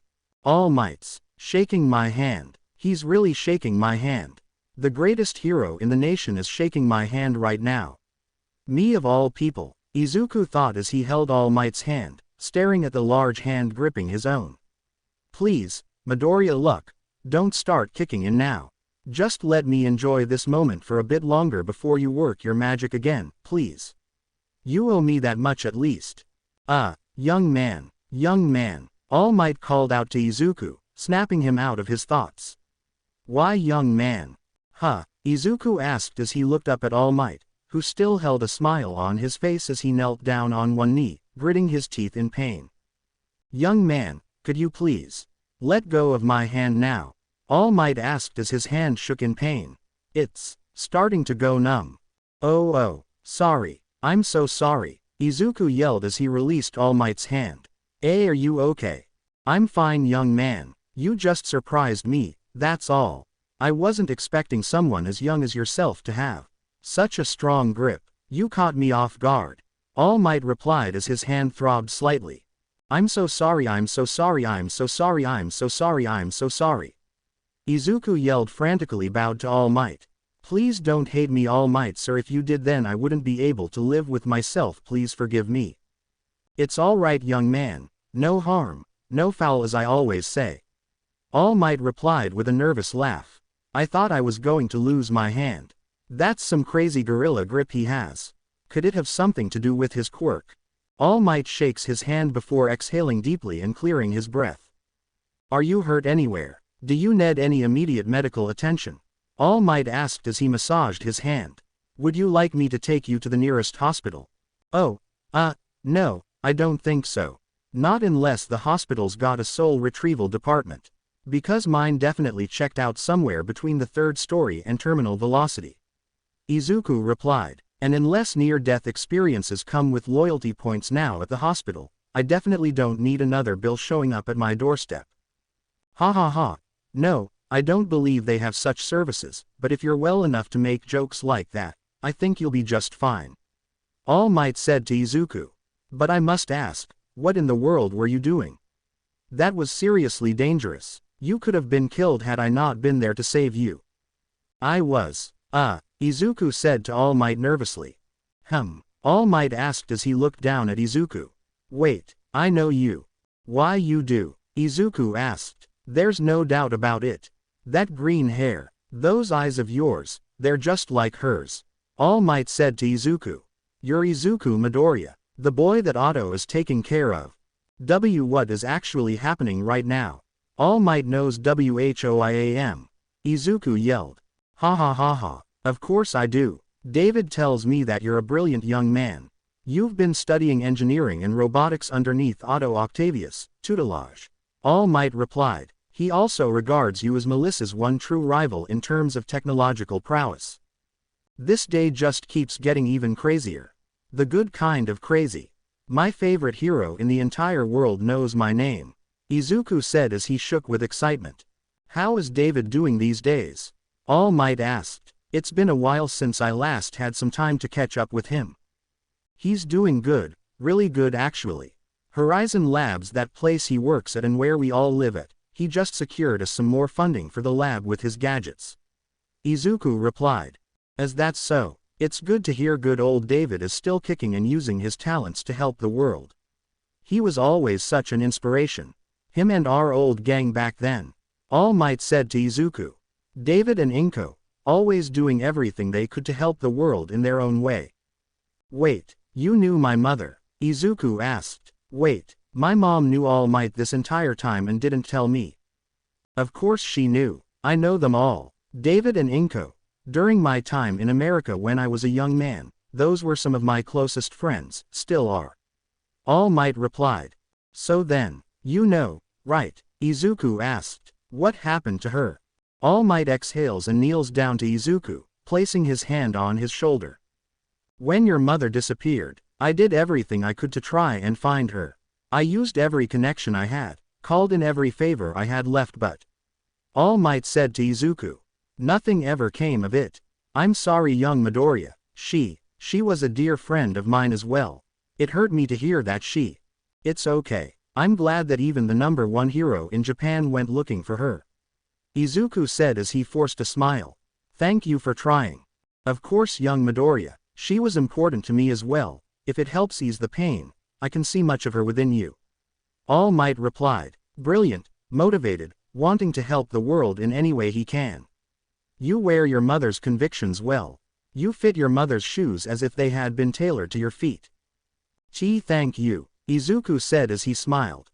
All Might looks over the ledge, looking down at the street and listening closely to the sounds of the city. Gone, All Might thought to himself. The city sounds quiet too. That means he isn't running around on the street anymore. Given the nature of his quirk, he must have gone underground into the sewers to escape. This'll make things difficult to find him. Is something wrong? Izuku asked. Well, I was actually in pursuit of a villain when I saw you falling. All Might replied. The villain I was chasing had some kind of sludge quirk and just robbed a nearby store and I happened to be nearby. But it looks like he gave me the slip. Oh, sorry, Izuku said to All Might. It's nothing to worry about. I'll just put out a citywide alert regarding the villain. There won't be anywhere in the city he'll be able to hide without the heroes on patrol recognizing him. All Might replied. So, what exactly were you trying to do, young Midoriya? David tells me you're a brilliant young man, so for you to do something as reckless and dangerous as that, I assume there must be a reason. Alright, well, about that, Izuku replied as he chuckled nervously. More importantly, shouldn't you be in school at this hour? What in the world are you doing way out here? All Might asked. Playing hooky is never a good thing, you know. Education is important and you should be taking your studies seriously if you want to have a bright future. A bright future, Izuku said as he looked down at his hands. That's right, you're young, so I understand the idea of chasing thrills and taking risks like this. But you still have your entire life ahead of you. The choices you make here and now will forever form the person you'll become. All Might replied. It never hurts to just slow down, take a breath and just think for a bit longer about. All Might, sir, Izuku said nervously. All Might asked. Could I possibly ask you a question? Izuku asked. Of course, fire away, All Might replied. Izuku takes a deep breath and stands up straight, his hands at his side. See, could someone like me become a great hero like you, even if they were born without a quirk? Izuku asked as he stood up straightly. All Might stops in his tracks and turns to face Izuku. Without a quirk, All Might asked curiously. You see, I'm just a kid with no special powers. I've always saw how heroes risk their lives to save anyone they can from villains. I suppose that's why I always thought that saving people is the coolest thing someone could ever do, Izuku said to All Might. And once I graduate middle school, I'm gonna apply to UA's hero program. Ever since I was little, I was always inspired by heroes like you and Captain America. I thought you guys were the coolest heroes ever. All Might begins to cough as he held a smile, blood leaking through the seams of his teeth. Shit, I don't have much time left in this form, All Might thought as continued coughing. With the loud poof interrupting, Izuku could finish his sentence. Shock and confusion comes over him as he analyzed the large puff of smoke in front of him and a skeletal man in All Might's place. No way. How did? I don't. What happened to you? Izuku yelled in a panic. You know how guys at the pool are constantly flexing and posturing to hide their belly fat? All Might asked as he wiped the blood off of his mouth. It's kind of like that. That literally explains nothing, Izuku exclaimed. Izuku stares at the thin and scrawny man in front of him in shock and horror as he looked at him up and down. I don't understand. All Might is fearless. He saves everyone with a smile. He's the greatest hero in Japan, Izuku muttered, making All Might sigh. A fearless smile, huh? Well, since it's gotten to this point, I should at least explain this to you, All Might said to Izuku as he sat down against the railings of the roof. Young Midoriya, what I'm about to tell you is to remain between us and only us. I am trusting you to never write, speak or even mention about what you've seen or heard here today online or to anyone. Can you promise me that? Izuku gulps out of fear, but nods his head as he approaches All Might. Let me explain, All Might said as he lifted up his shirt, revealing the wound on his chest. What is that? Izuku asked as he stared at the wound on All Might's body. This is an injury I got from an enemy's attack 20 years ago. Half of my respiratory organs were destroyed and I ended up losing my whole stomach. All Might explained. I became emaciated from repeated surgeries and the after effects. Now because of this wound, I can only do hero work for about 3 hours a day. Wow, 20 years ago, Izuku repeated. Who were you fighting? All Might's gaze narrows, his expression changes into one of anger and hatred, surprising Izuku. A man who existed in the shadows long before I ever became a symbol. A being who wasn't just a villain. He was a man even the villains themselves feared. All Might replied, a man that I've dedicated my entire life to defeating. My arch-nemesis. Your arch-nemesis, Izuku muttered. A monster who built an empire in the criminal underworld, made slaves out of every known criminal, warlord and even forced entire crime families to kneel and obey him. They owed their entire lives to him. Some pledged their loyalty to him by choice. Others were forced. All Might continued. He made gods out of monsters. Shaped them in his image. And anyone who stood in his way, anyone who dared believe in justice, he crushed them like insects. He was a phantom puppeteer pulling the strings of chaos from behind the curtain. And I had to be the one to stop him. All Might touches his injury once more, flinching in pain from the sudden shock he felt. All Might, no offense, but I've been your biggest fanboy ever for as long as I can remember. I know almost every fight you've been a part of in your career as a hero, but I don't ever remember reading or even hearing about this fight. Izuku replied. That's because that fight was never made public to the world. I asked that it not be made public. This information is strictly classified and is only known by a select few in the hero world. Including David Shield, and your mother, Dr. Inko Midoriya. All Might said to Izuku. She was one of the people who tried to discover a cure for this injury of mine. From what I understand, she was close to discovering one, but she disappeared before she ever got the chance to finish it, right? Izuku asked. Right. If this information ever got out to the public, there will surely be unimaginable chaos and villainy following it. I trust you not to speak of any of this anywhere to anyone. All Might asked. Why yes, of course, All Might, sir. Izuku yelped. Thank you, young Midoriya. Now then, All Might replied as he stood up. As for your question. Izuku immediately stood upright, stiff as a board. Quote. You asked me if it was possible for someone to become a hero without a quirk. But I don't quite understand why it is you're asking me this question. All Might replied. More precisely, I don't see how it pertains to you. What do you mean? Izuku asked. You have a quirk, don't you? All Might asked. When I was leaping through the city, I saw you leaping across the rooftops yourself. You even jumped from one building to another that had to be at least 30 meters apart from each other. Well, actually, I think I've just awakened my quirk about an hour ago, Izuku said as he stared at his hands. An hour ago? All Might asked. This morning actually. Yesterday, I was super scrawny and weak, then when I woke up today, I was suddenly in better shape than I've ever been in my life. I have biceps now and muscles. Like, real muscles. Look, Izuku said as he lifted up his jacket and dress shirt, showing All Might his muscles. That is a very impressive physique for someone your age. All Might replied. But I've never exercised a day in my life before. I've been quirkless for over 10 years, this is all like some kind of wild dream come true for me.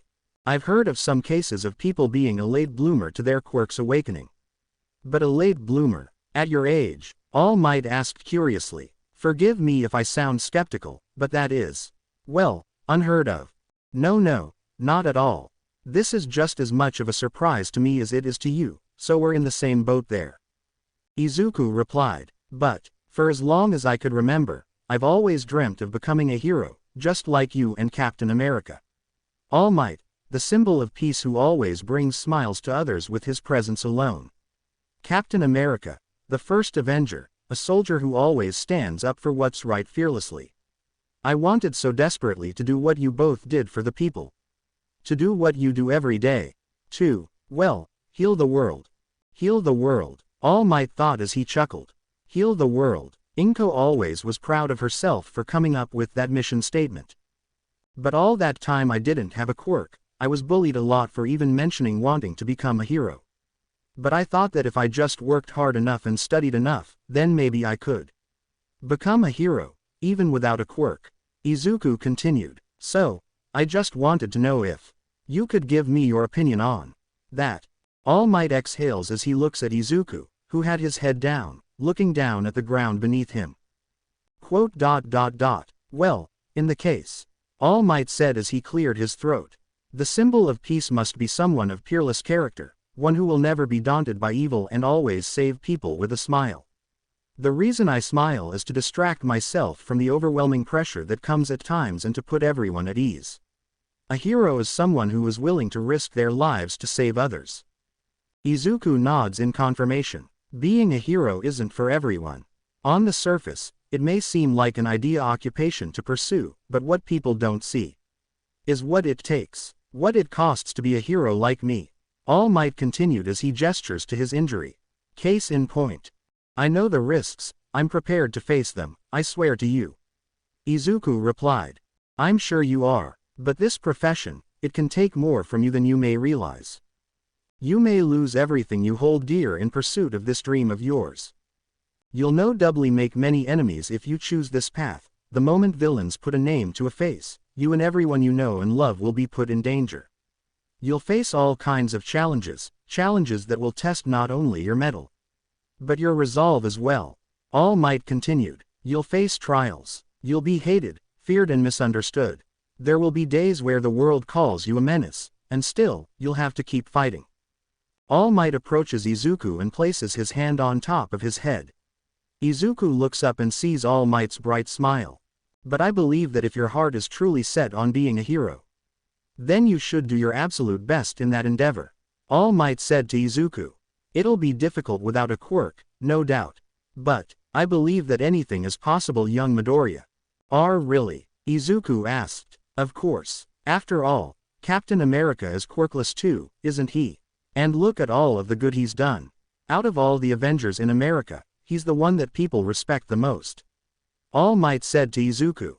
Well, yeah, but he got some kind of super soldier serum during World War II almost 200 years ago, didn't he?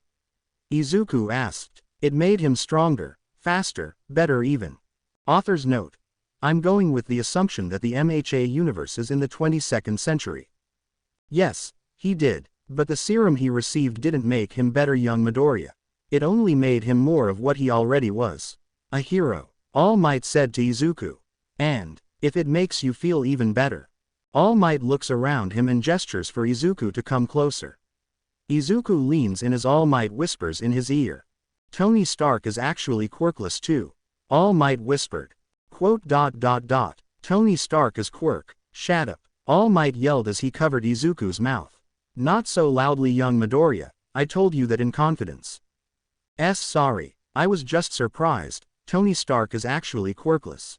Izuku said as he began to mutter to himself. I swear it on everything that I stand for. All Might replied. He told me himself when he tried to recruit me to the Avengers. That changes, well, everything. I mean, I used to think maybe he had some kind of electromagnetism quirk or maybe like a subdermal energy manipulation mutation that powered the suit. But he's quirkless. That means he did all of that with just his mind. His brain is his superpower. Izuku exclaimed excitedly. He's even got Inko's habit of hyperfixation and rambling. All Might thought to himself as he looked at Izuku. Young Midoriya. And nobody knew. That means every time people said quirkless kids couldn't become heroes, they were just ignoring one of the greatest heroes in modern history. Izuku continued.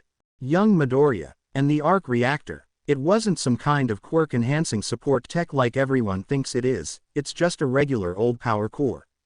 Well, not just any old power core obviously, it's a revolutionary piece of tech that changed the way we think about power sources and energy usage as a whole, but you know what I mean. Izuku continued. Young Midoriya, but if that arc reactor had nothing to do with enhancing his quirk, then that core must be the source that powers his entire suit. Oh my god, how did I not see it before? And that thing is installed into his chest. The amount of power that thing generates is totally unreal. The core could probably keep him alive for almost 50 lifetimes and he's just.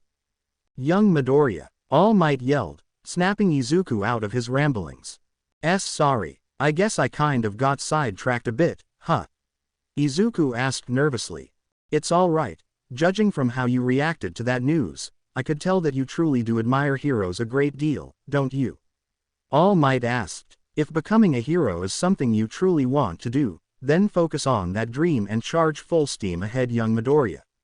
Believe in yourself and nothing is impossible. All Might holds out his fist towards Izuku. Say it with me now. All Might said to Izuku. Why you mean? Izuku asked excitedly. Go beyond. All Might said as he raised his fist into the sky. Plus Ultra. Izuku and All Might said together. He's so cool. He said the thing. Izuku exclaimed excitedly. Thank you, All Might. Thank you. Izuku drops to his knees, clutching at his chest as he smiled widely. Thank you. For everything. Izuku said as tears flowed down his cheeks. Do your absolute best and nothing less, young Midoriya. I believe in you. All Might said as he helped Izuku back up onto his feet. A hero doesn't belong on his knees. Stand tall and proud. Remember, it's not the power that makes the hero. It's the choice that comes with it. What you choose to do here and now. Right, I'll do my best, All Might. Izuku replied as he looked down at his hands. I'll become a hero, just like you. Izuku clenches his fist tightly as he exhaled with satisfaction. I probably should have brought more attention to this beforehand, but shouldn't you be heading back to school now? All Might asked as he peeked his head out of the doorway again. Oh crap. -45 minutes later, at Aldria Junior High. Izuku sprints down the street and turns around the corner to rush through the gates of his school. Izuku quickly takes off his dirty shoes and runs into the school with his socks. Crap crap crap crap crap crap. Izuku yelled as he ran towards his classroom, only to see Harry and Melissa sitting outside of the principal's office. Harry, Melissa. Harry looks over to Izuku, his eyes widen with surprise as Izuku ran towards him. Harry, Izuku called out. Izuku, Melissa exclaimed as she jumped out of her seat to hug him. Thank goodness. Where did you go, man? You've been gone for almost an hour. Harry yelled. I tried chasing after you, but you ran off like there was a villain attack somewhere and you had to take notes. Sorry, I just needed some space. Izuku said to Harry. Are you all right? I'm fine, but, Harry said as he looked back over to the principal's office. Izuku's behavior today at lunchtime is completely unacceptable, Dr. Octavius. The principal's voice said through the doorway. Why yes, I understand that. Otto's voice replied. And do you understand that as the principal of Aldria Junior High, I cannot simply turn a blind eye to the events that have transpired today? The principal asked. They called Otto in. Harry replied. Uncle Otto. Izuku whispered. You might wanna help him out here. Harry whispered. I already told them what happened. That Flash started the fight, but you know how the school is when trouble comes to one of their star athletes. In the principal's office, these reports from the witnesses of the incident are rather concerning. One student witnessed Midoriya hitting Flash so hard, he managed to draw blood from his lip. Many other students also mentioned that Izuku used a chair in the cafeteria to attack the other students involved. The principal said to Otto. These are very serious accusations, Octavius-san. Why yes, I understand. He injured my son. The blonde American woman yelled as she placed her hand on Flash's shoulders. Look at him. Because of that boy of yours, my baby boy can't even run properly, let alone play basketball anymore. He's been working hard all his life to enter the NBA and now, his chances may be gone because of that problem child of yours. Well, let's not get too ahead of ourselves here. I assure you, I've been raising that boy ever since he was 5 years old. Izuku would never do something like that. Otto said to the teachers. I'm sure you can gather that much from his grades, can't you? He is a diligent and hard-working student who would never. The 3 kids in the nurse's office with concussions and Flash Thompson with a fractured rib says otherwise. The principal said to Otto. Octavius-san, while our school may be a humble one in terms of education, violence is something that we will never tolerate. Izuku is a good boy, I assure you of that, sir. I'm sure there's a perfectly good explanation for all of this. Izuku knows better than to resort to violence to settle these matters. Otto replied. The door opens as everyone looks back, seeing Izuku barefooted as he stood in the doorway. Izuku, Otto said as he got up from his chair. Uncle Otto, Izuku said as Otto hugged him. Thank goodness you're okay. Where in the world did you go? Otto asked. The teachers told me you stormed out of the school when everything happened. I just got overwhelmed with everything and I panicked. Izuku replied. I'm fine now though. So this is the one who hurt my son? Flash's mother asked as she glared at Izuku. You have quite the nerve to show your face around me, boy. Do you have anything to say for yourself? Izuku remains silent as Flash Thompson glares at Izuku, making him flinch. Izuku said nervously. Answer me, or do you just intend to stand there and stay silent? What reason could you possibly have to hurt my precious boy like this? Do I need to get the authorities involved? Flash's mother yelled. The hell is your problem, you old hag? Harry yelled as he barged into the room. Excuse you, Flash's mother yelled. Izuku didn't do anything wrong. Flash was the one who started the fight. Harry yelled. I told you all that. Melissa told you all that. Multiple times. So why is Izuku the one that has to apologize? He's right. If anything, Izuku just defended himself. Flash Thompson was the aggressor. He even used his quirk against him. Melissa yelled. Don't do it, Izuku. Get your heads out of your asses. Izuku didn't start that fight. Harry yelled. But he sure finished it, didn't he? The homeroom teacher asked. What was he supposed to do? Just sit there and take Flash's beatings until the teachers came? They took like 10 years to finally show up. Harry yelled. The little nerd threw a bowl of soup at me. Flash yelled. He deserved the beat down. That wasn't even him. That bowl came from someone else. Izuku dodged it and it hit you instead. Melissa yelled. How convenient that you two and your stories perfectly line up with one another. It's almost as if you both came up with this story to try and protect that delinquent of a friend of yours over there. Flash's mother replied. Because that's what really happened. Someone threw the soup at Izuku, he dodged it and it splashed onto Flash. Melissa argued. Then Flash got all pissy about it, tried to fight Izuku using his quirk, even got his buddies to gang up on him. Harry said before looking over to Flash. And still got his caveman butt handed to him on a silver platter, so he got all mad and called his mommy. Like a little boy. Don't finish that sentence, Harry. Don't give her any more ammunition against you. Melissa said to Harry. Besides, I think Flash had more than enough for one day. It must have hurt your ego to get beaten by someone you bullied before. I bet it stings, doesn't it? You damned bitch. Flash growled. Say that to me again and I'll mess up that pretty face of yours so bad, your daddy won't. Everybody just calm down. Let's try to resolve this peacefully. The principal yelled, silencing the room. My Eugene would never use his quirk to hurt anyone. He's a well-mannered boy with a bright future in the NBA. He has his whole life ahead of him and this deviant here threatened to take all of that away from him. Flash's mother replied. Yeah. If well-mannered meant stealing people's shoes and throwing them into the garbage, throwing the basketball at my head and tripping me up in the hallway. I wonder how you guys say, thanks for the meal, at home, just chucking a plate full of rice at one another. Izuku whispered. Otto, Harry and Melissa both look over to Izuku as Flash is filled with anger. Dude, Harry whispered. Did I say that out loud? Izuku asked. Kinda, Harry whispered. Oh. Izuku said as he looked over to Flash's mother, who was shaking with rage. How dare you? Enough, the principal yelled before sighing. Thompson-san, while Izuku was responsible for injuring your son, some of the reports from the eyewitnesses do mention seeing Flash throwing the first punch. As per the disciplinary rules our school institution follows, I'll have to suspend Flash Thompson for 1 day, as well as put it on his permanent record. The principal said to Flash's mother.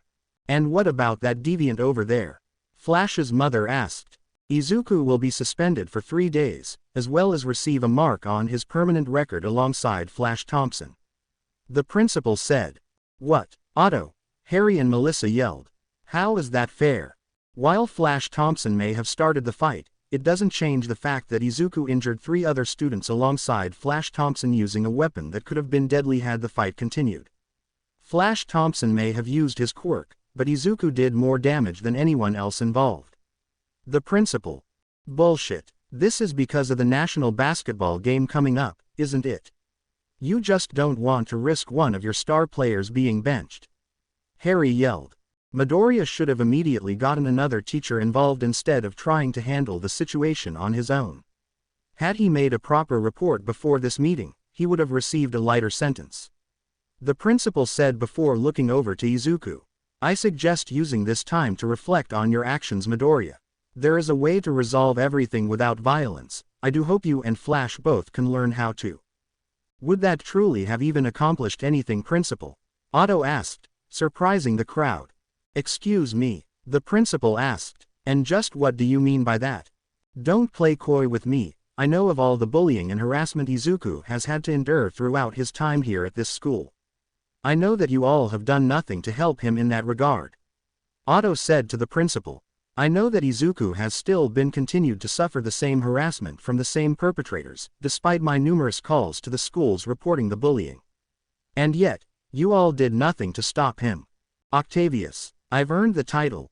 Doctor, thank you, and you will address me as such. Otto interrupted. And before you try to make the claim that you don't have any kind of record on hand of me reporting the bullying, I have documentation of every time I've called this school, starting from Izuku's first year to his current year. All of them time-stamped and recorded. The principal gulps in fear. So I suggest that you think very hard about what you'll say next to me. That boy is like a son to me, and I will not tolerate any kind of slander you all throw onto his name. I am more than prepared to take you all to a court of law and resolve this matter there. Now, let's not do anything we may regret, Dr. Octavius. The principal said nervously. I'm sure we can solve this without resorting to that. The principal looks over to Flash, then Otto before sighing. How about we just have both of them be suspended for 2 days then? Equal punishment, and that should be enough time for both of them to think about what they've done. The principal asked. I suppose that's the fairest deal we'll be able to get. Very well then, I'll be taking Izuku out of school early today then. We'll be taking our leave now. Otto replied. Very well. Neither student will be allowed within 100 yards of the school until their suspension is served. The principal said as he exhaled. Thank you for your time. I hope you're prepared to pay for my son's medical bills. Flash's mother yelled to Otto. I'll be sure to check my mail every day for it. Otto replied before leading Izuku out of the room. Come on, Izuku, let's go home. Hope you feel proud of yourself, Flash. Couldn't finish what you started, so you called your mom to finish it for you. Melissa asked. At least when Izuku has to deal with you or Bakugo, he tries to stand his ground on his own. He's 10 times the man you'll ever be. This is a new low. Even for you, Harry said to Flash before exiting the room. Outside of the principal's room. I'll see you guys back home then. Melissa replied. I'll let David know what's happening. Will you be staying late for the science club today? Otto asked. I will, so I won't be home until later today. Melissa replied. Oh man, we were supposed to be making a potato-powered helicopter today. Izuku groaned. This day just keeps going from great to worse and then great, then even worse. It's like when I rode that roller coaster at Disneyland, the one with all the loops. But I mean, hey, you kicked Flash's ass, so today's not all bad, right? At least now some of the bullies will stay off your back for a while. Harry replied. Or make me an even bigger target. See you in 2 days, Izuku. Harry said as he and Izuku performed their secret handshake. See you in 2 days, Harry. Izuku replied. Stay strong, Tiger. Melissa said to Izuku as she hugged him. See you at home. Yeah, see you back home. Izuku replied as he and Otto left the school grounds together. -2 hours later, in Otto's workshop, Izuku sits on the table parallel to Otto with their backs facing each other. Izuku types away on his laptop, writing lines and lines of code on a program as Otto continued to work on the prosthetic. Those hospital bills are going to be expensive, Izuku said as he continued to code on the workstation's laptop. Then it's a good thing that we received that bonus from the science committee then to cover it. Otto said as he continued soldering the circuit board. How goes the control mapping, Izuku? Pretty good. I just have a few more bugs to work out and then I can upload it onto the circuit board's processor. We're still running the XTC 8700 processor, right? Izuku asked. Well, just before I got the call, I managed to order us the latest lineup of microprocessors. The GTC 4-10300X. Otto proudly said as he gestured to the microprocessor next to him. Whoa, no way, that's awesome. With that processor, we can reduce the input lag of the prosthetic by 3 whole seconds and add even more functions to the prosthetics. Izuku replied. I'm glad someone as excited as I am. I practically had to beat the brain-rotted youths of today off with a stick to get one of these. But with this processor, this is going to propel our work right into the future. Otto replied. When you're done with the program, could you double-check the voltage on the circuit board and finish up the revised power supply? Izuku asked as he slid his chair over to Otto's side of the workstation. Coding for the control mapping is uploading. I got most of the bugs worked out, but I won't know if there's more until we run it through the prosthetic. You're getting faster at that, Otto said as he slid the circuit board over to Izuku. Well, to be fair, I've been coding for almost 10 years now. So obviously I would get faster at typing. Izuku replied. I remember when you used to say out the letter of every key you typed out. You could barely reach over the table, even with a stepping stool. Otto replied as he chuckled. Uncle Otto, come on. Izuku said as he examined the circuit board. There's a dead solder point on the upper right side here, Uncle Otto, next to the processor slot. If we try to power this thing up without fixing this, it'll completely fry the motherboard. Otto looks at the circuit board to where Izuku directed, seeing a half-soldered point on the board. That it will, I will fix that right now. Nice catch, Izuku, Otto replied. I learned from the best. Izuku replied as Otto began to work on the circuit board once more. Oh, if you can, could you unbox the processor and prep it to be slotted? Otto asked. On it, Izuku replied as he rolled his chair over to the processor and began to open the box. Izuku takes the processor out and sets it down onto the top of the box, staring at it before taking a deep breath, to which Otto notices. A penny for your thoughts, kiddo? Otto asked. I'm sorry again, Uncle Otto. For what happened at school today. It's all my fault, Izuku said to Otto. I didn't mean for things to go that far, but... Hey, don't talk like that. I know you're a good boy, Izuku. You would do something like that for no reason. That's why I'll choose to trust you over whatever that idiotic woman and mediocre principal has to say. Otto said to Izuku. You were defending yourself, how could I blame you for doing what's right? Those boys needed to learn a lesson in humility eventually. If anything, I wish I was half as brave as you when I was your age. I just wish you didn't have to get involved in all that. The work we're doing here, Izuku, will always come second when it involves you. Otto said as he slid his chair over to Izuku. I'm always going to protect you, Izuku, as if you were my own son. And nothing will ever change that bond between us. Thank you, Uncle Otto. Honestly, it feels like all I ever do is just thank you for your sacrifices for me. I wish I could repay you back somehow. Izuku replied. You've always taken care of me ever since Mom left. I just wish I could show you just how much I appreciate you. Your company is more than enough for me, Izuku. You've already made me proud in so many ways. I'm glad I could witness it for myself. Otto said as he suddenly drops the soldering iron towards Izuku's leg. Izuku feels a sharp jolt running through his mind as he catches the falling soldering iron instinctively, much to his and Otto's surprise. I'm so sorry about that. You didn't get burned, did you? Otto asked. And no, I'm all right. Uncle Otto, what was? Why, don't we stop here for the night? I must be more tired than I thought. Thanks for all of your help today, Izuku.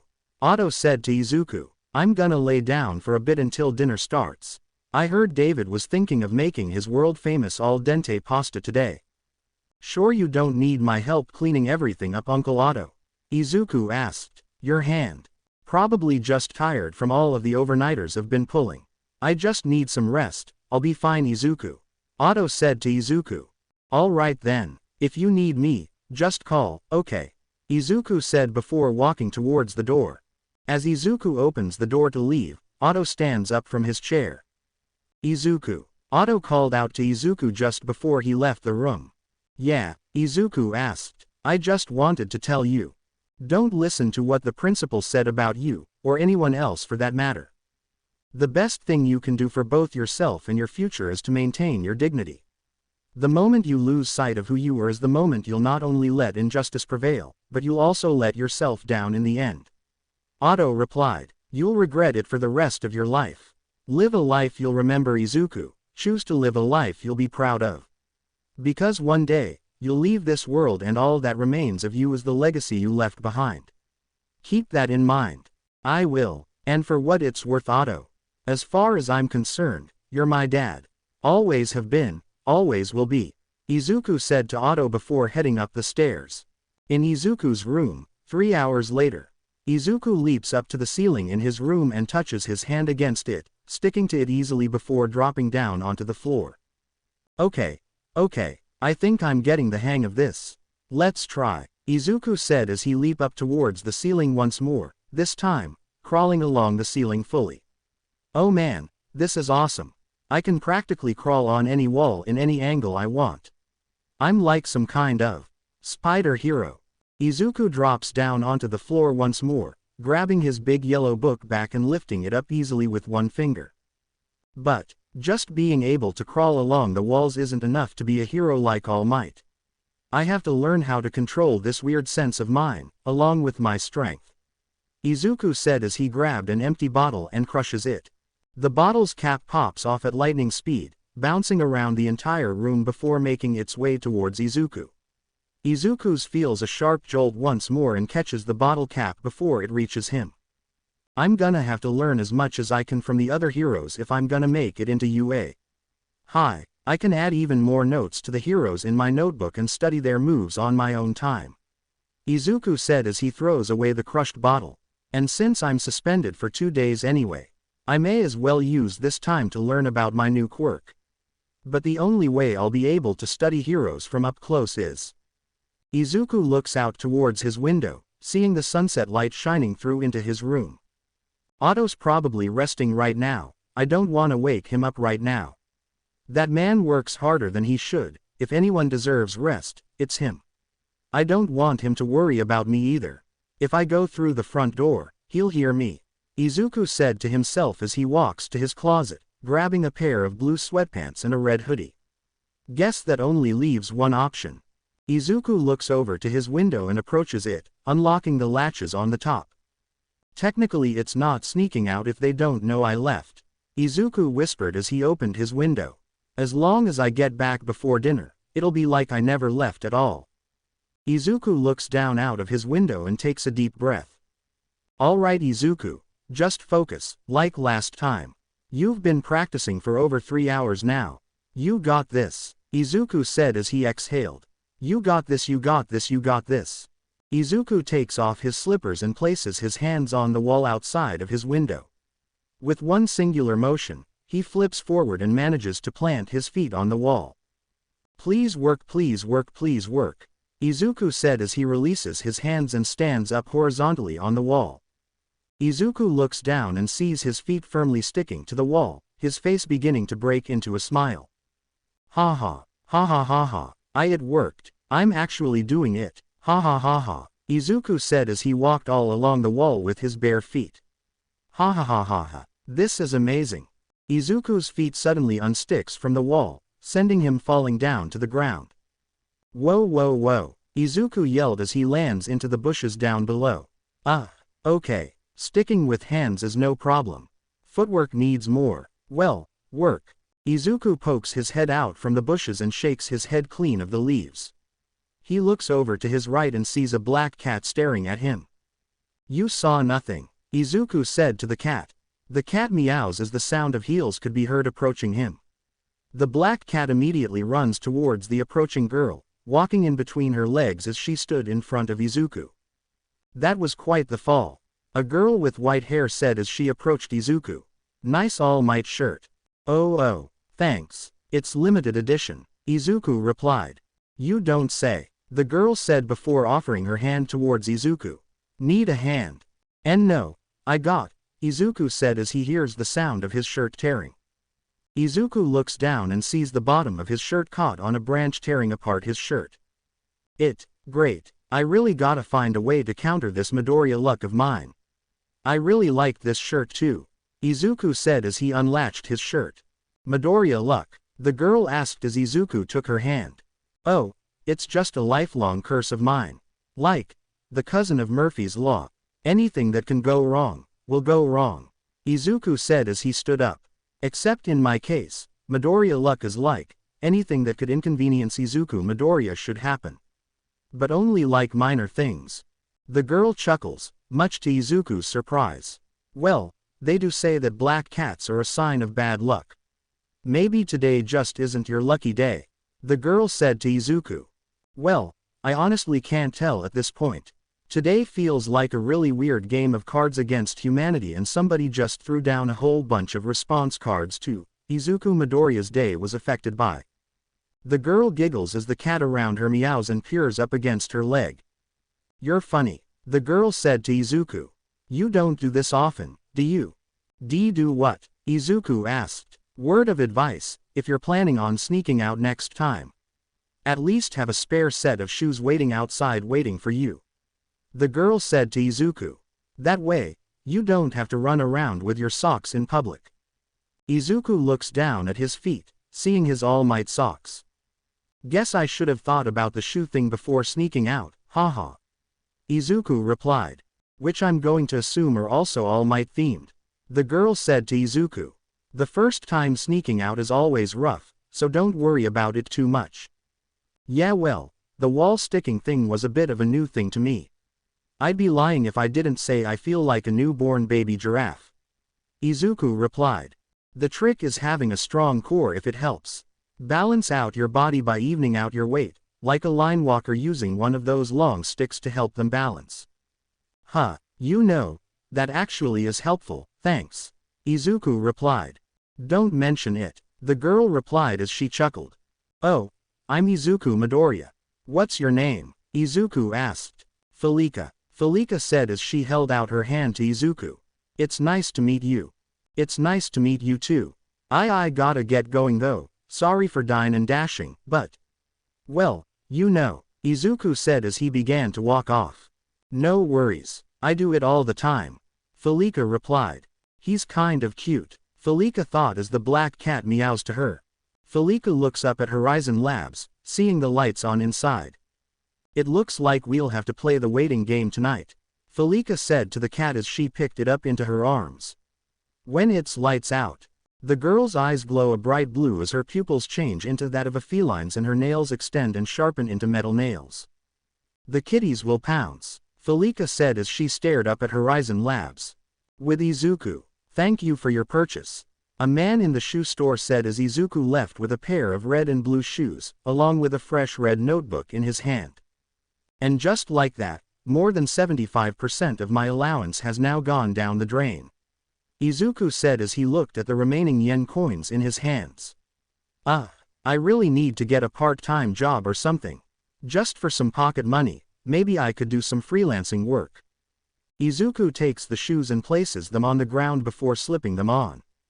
Alright, now that nobody will have to worry about seeing my All Might socks or worse, smelling them, Izuku said as he held up his red notebook.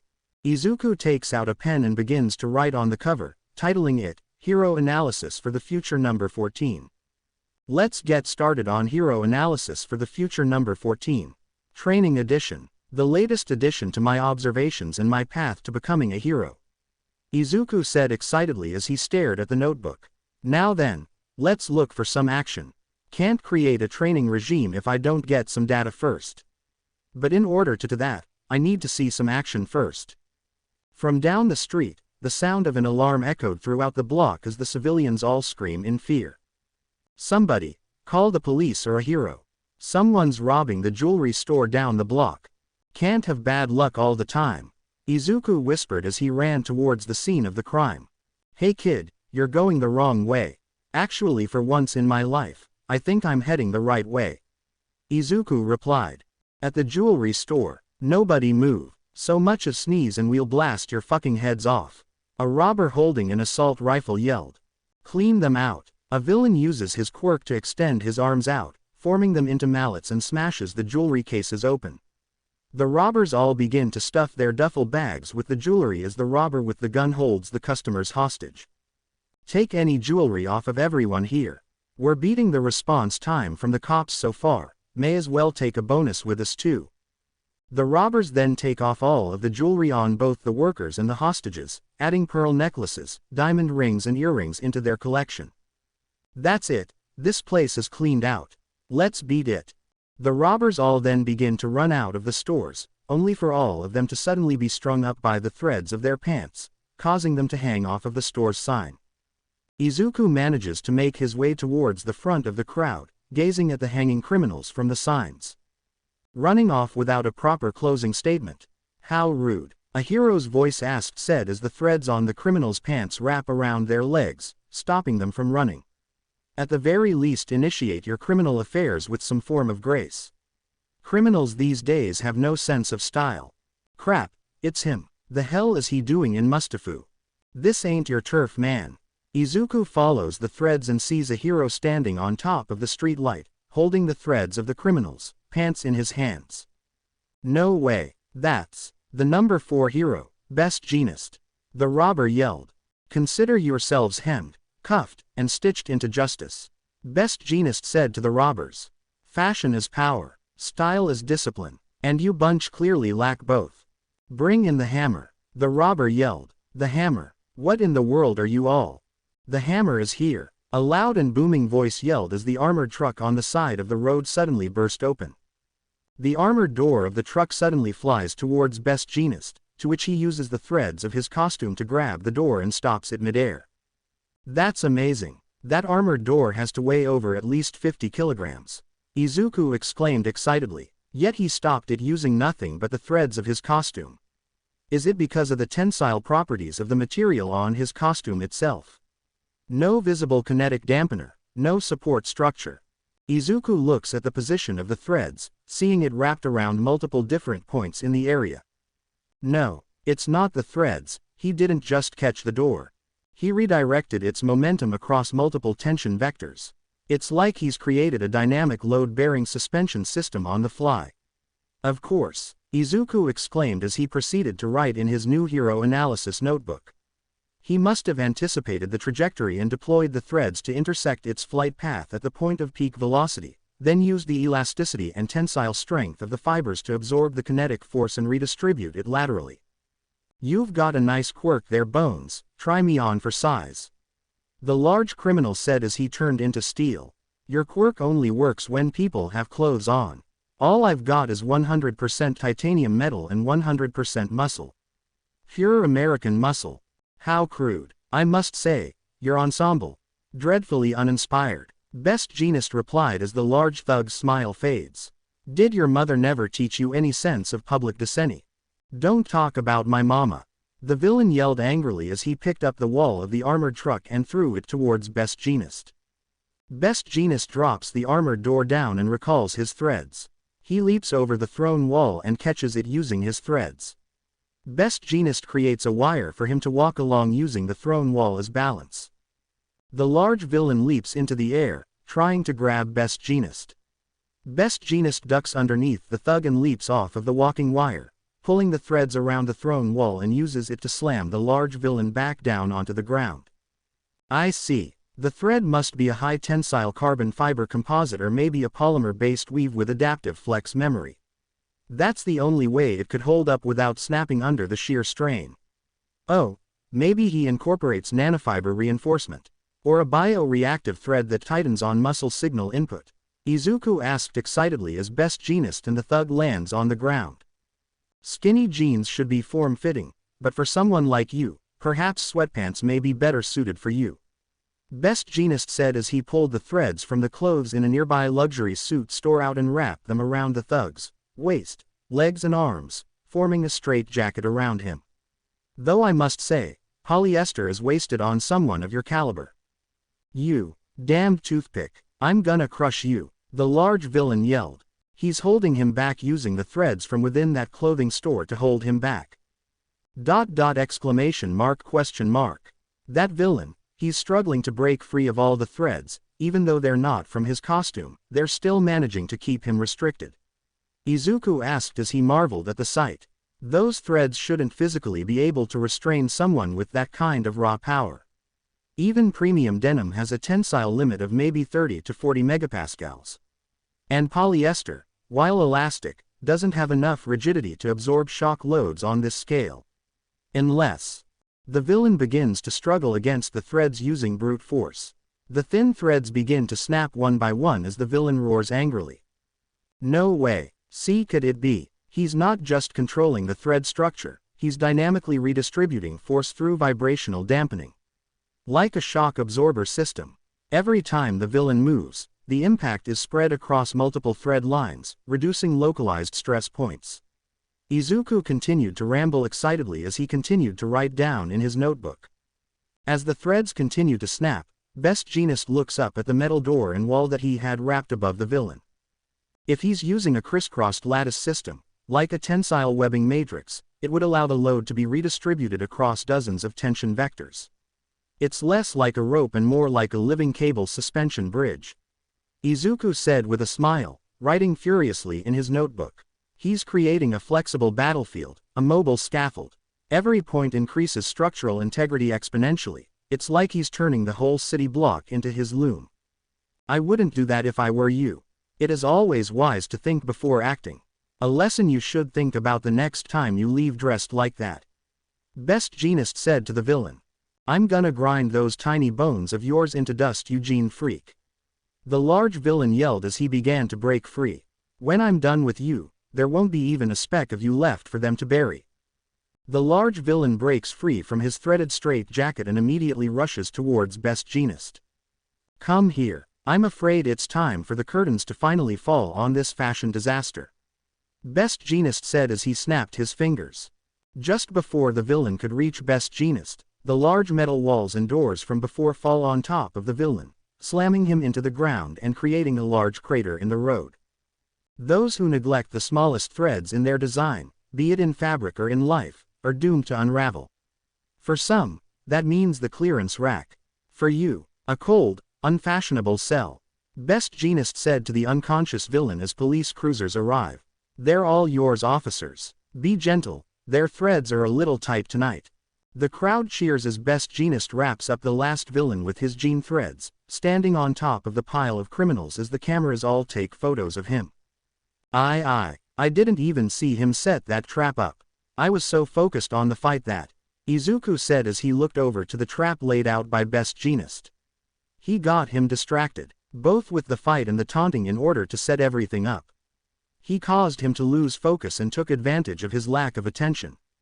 Multiple media outlet channel vans suddenly appear and a team of reporters immediately begin to swarm Best Jeanist as the camera crew begin to film.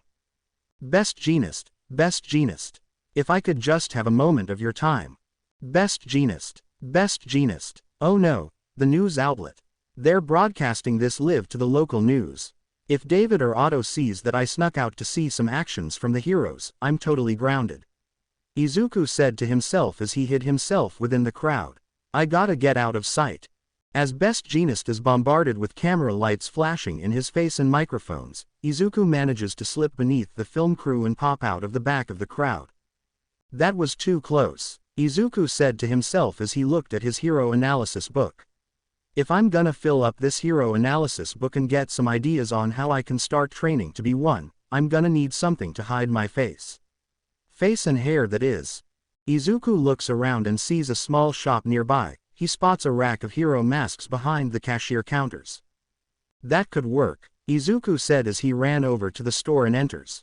Welcome, the cashier said to Izuku. Oh, thank you, Izuku said as he bowed. Could I help you with something, young man? The cashier asked. Actually, I was looking for a mask, Izuku explained as he approached the cashier. Well, you're in luck. I just got a new shipment of hero masks just yesterday. Take your pick, the cashier exclaimed excitedly. Izuku steps forward and takes a look. We did have a whole bunch of All Might masks, but those sold out pretty quickly. Still have plenty of Endeavor masks though, some Hawks masks. Some of our newest lineups are from international heroes, most from the United States. The cashier said as he directed Izuku's attention. We have Thor masks, Captain America masks, Iron Man masks, Hulk masks and... Yeah, I was looking for something that covered both my face and hair, Izuku asked. Something that'll hide my face completely. The cashier turns and raises his brow at Izuku. Quote, I promise, I'm not trying to rob a bank or, you know, something. Izuku replied. Well, alright then, take your time, the man said to Izuku. Izuku takes a quick look around and spots a red and black mask. I guess that one will work. Could I get that red and black mask right there please? Izuku asked the man. Of course, the cashier said as he plucked off the mask from the wall. That'll be 500 yen. When did everything get so expensive? Izuku said to himself as he handed over the coins. And just like that, I have only 200 yen to my name. Thank you, the man over the counter said as he handed Izuku the mask. Hope you enjoy that mask. This hero's one of my personal favorites. Thank you, Izuku said as he took the mask. So this mask belongs to a hero. I don't recognize it. Maybe it's someone from overseas. I'm getting weird vibes from it though. Is this really the mask of a hero? Izuku asked as he shrugged. Oh well, at least it'll hide my face from the cameras. Izuku puts on the mask and adjusts it at his neck, fitting it comfortably. There we go, Izuku said as he looked at the coins in his hand. 200 yen. Well, at least tomorrow, I'll know I'll be able to grab a snack from the school store tomorrow. Get out of here you bum. A shop owner yelled. Izuku looks across the street and sees a shop owner throwing a homeless man out of his restaurant. Get lost, the shop owner yelled. Please, I just want something to eat, the homeless man said to the shop owner. Then get a job and come back when you can pay for it. Otherwise, stay out of my store. This isn't some charity. Please, have a heart. I haven't eaten in almost 3 days now. Just spare some leftovers, a crumb of something. The homeless man pleaded, only for the shop owner to shut the metal door on him. The homeless man stares at his dirty hands and clothes, clenching his hands tightly before curling up and sobbing to himself. I didn't ask to end up like this. The homeless man whispered to himself as he sobbed silently. Izuku looks in his pockets and pulls out his last 200 yen. He stares at it for a long moment before looking back over to the homeless man. Izuku looks at all of the people walking past the homeless man, then back over to Best Jeanist, who was still giving an interview. A few minutes later, here you go sir, Izuku said as he gives the man the bag from the convenience store. What's going on? The homeless man asked out of confusion. It's not much, but it's all I could afford for now. I got you an onigiri and a bottle of water, Izuku said as he brought the bag closer. Oh no, I couldn't. No, seriously, it's okay, Izuku said as he knelt down, taking out the bottle of water and onigiri. Please, I insist. No offense, but it sure looks like you could sure use some good luck right about now. A lot more than me right now at least. Thank you young man, the homeless man said to Izuku. This is much more than I deserve. Don't say things like that. I just wish I could do more for you, Izuku replied. But you know, 200 yen only gets you so far these days. You've already done more for me than most people have in the last 10 years. The homeless man said to Izuku. Hey, it was nothing. You needed the 200 yen more than I did. I'm just glad I could help you out, even if it's just a little bit. Izuku replied as he handed the man the onigiri and water bottle. It's like my mom always told me, when you help someone, you help everyone. She sounds very wise. She would be proud of you young man. The homeless man replied. Funny, isn't it, in a world full of heroes flying around with capes and cameras? The one who stopped to help me wasn't a pro. It was a kind kid with a heart too big for his own good. Guess I just don't like seeing people go hungry, haha. Izuku replied as he scratches the back of his neck. Please, take care of yourself, okay? And enjoy the meal. I won't forget this kindness. If the world had more hearts like yours. The homeless man replied. Quote, maybe we wouldn't need so many heroes. The world could always use more heroes I say. After all, it just takes one hand reaching out to save someone. Izuku said before standing up.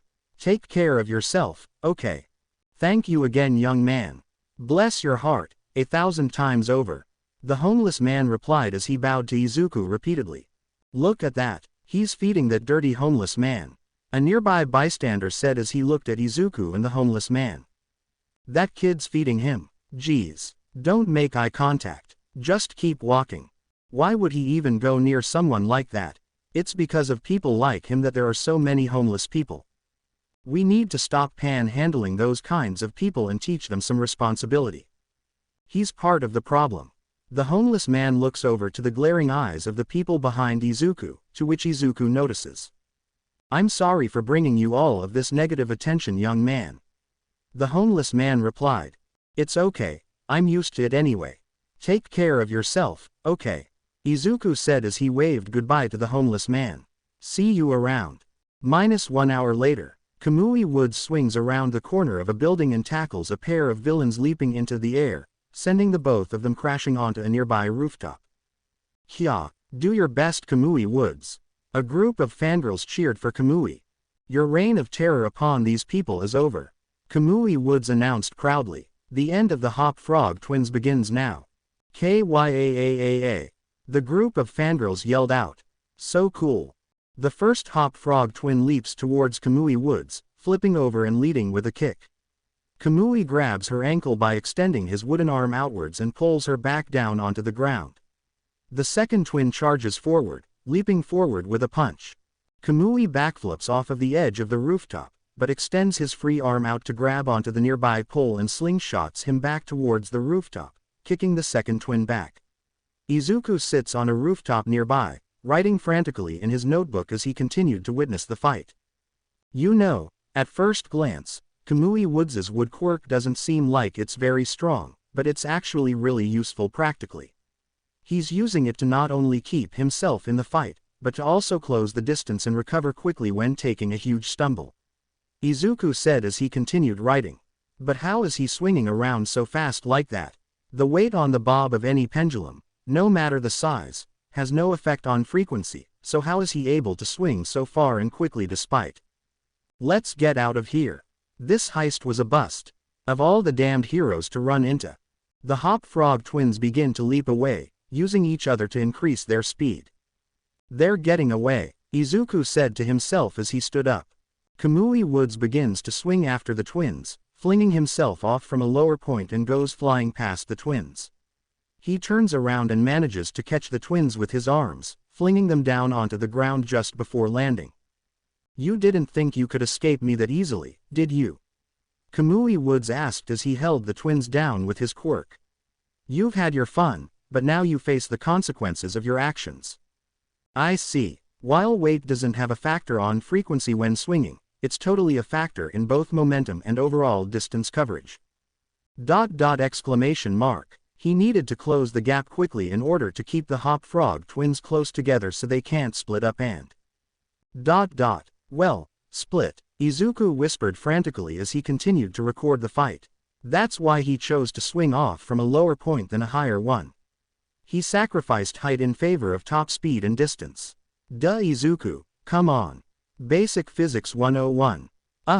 Good thing I'm not a student in one of Einstein's classes. He would be turning over in his grave. If he knew who I was, that is. Multiple media vans suddenly appear and surround Kamui Woods.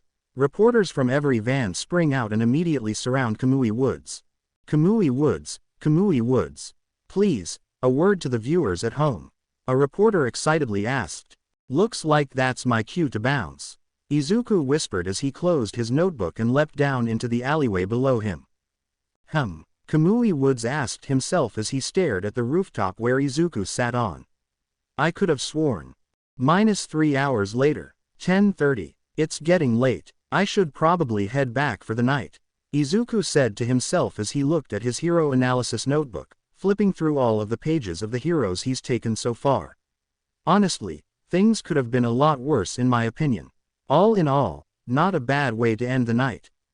Izuku closes the book and begins to leap from building to building, a smile planted widely across his face. I'm glad I actually managed to see a top 10 hero in action, as well as Kamui Woods too. Last time, Mount Lady stole his moment, but it looks like he's on solo duty this time. I got a chance to really see him in action. I got some really good data on some other really cool heroes, and this was just the first night too.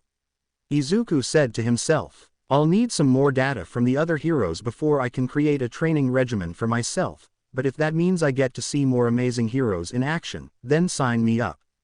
Izuku stops and lands on the edge of a rooftop, seeing a string of black cars with tinted windows suddenly turning into an old and abandoned warehouse. Whoa, that's a lot of cars, Izuku said as he looks over to the warehouse ahead of him.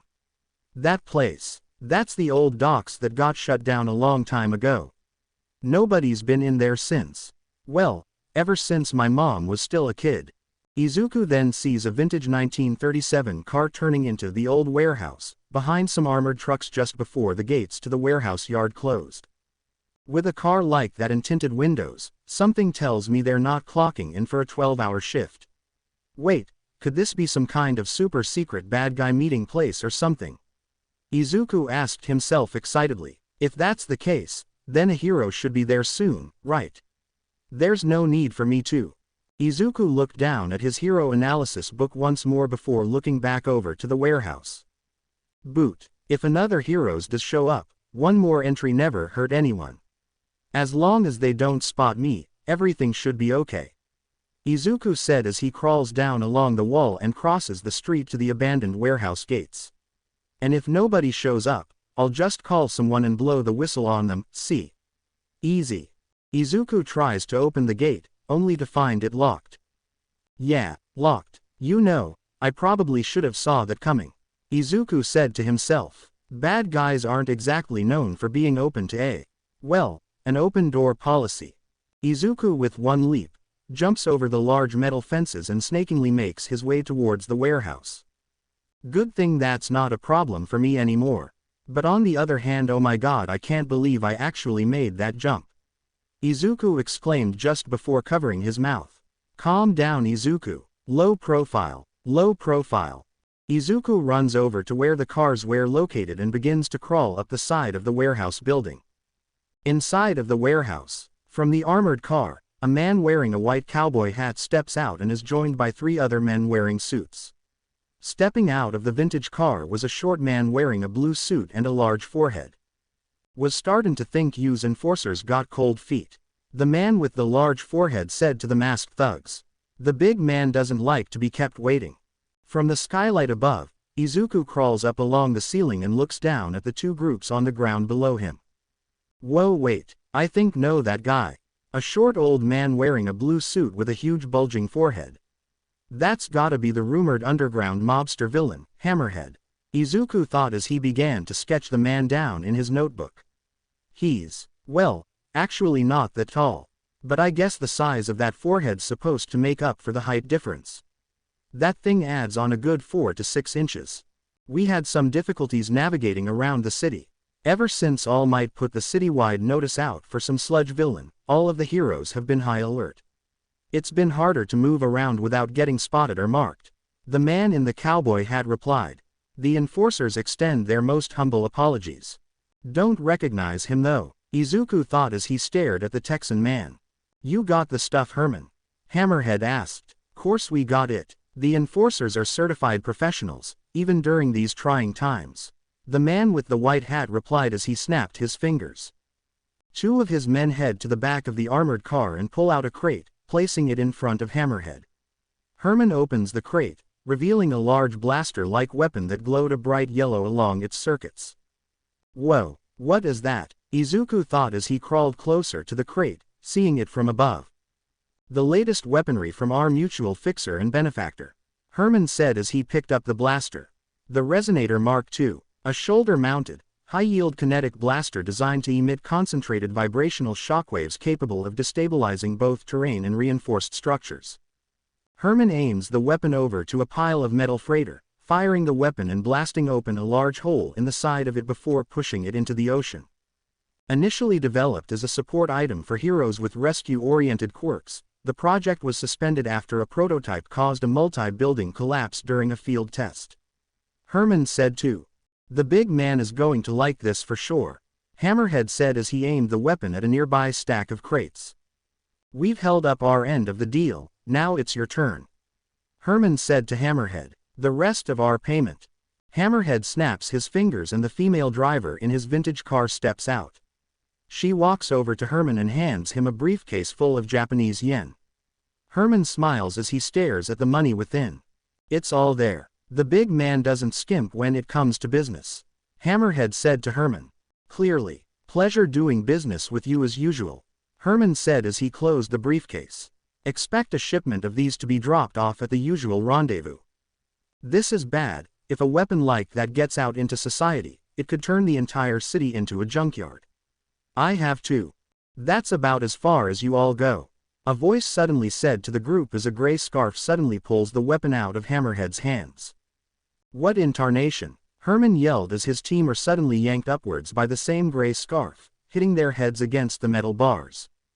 The three men are knocked out instantly as a hero dressed in black clothing and a gray scarf around his neck lands onto the ground. You're not going anywhere with that weapon, the man said as he glared at them through his yellow goggles. Especially not through me. That's the underground hero, the Erasure hero. Eraserhead.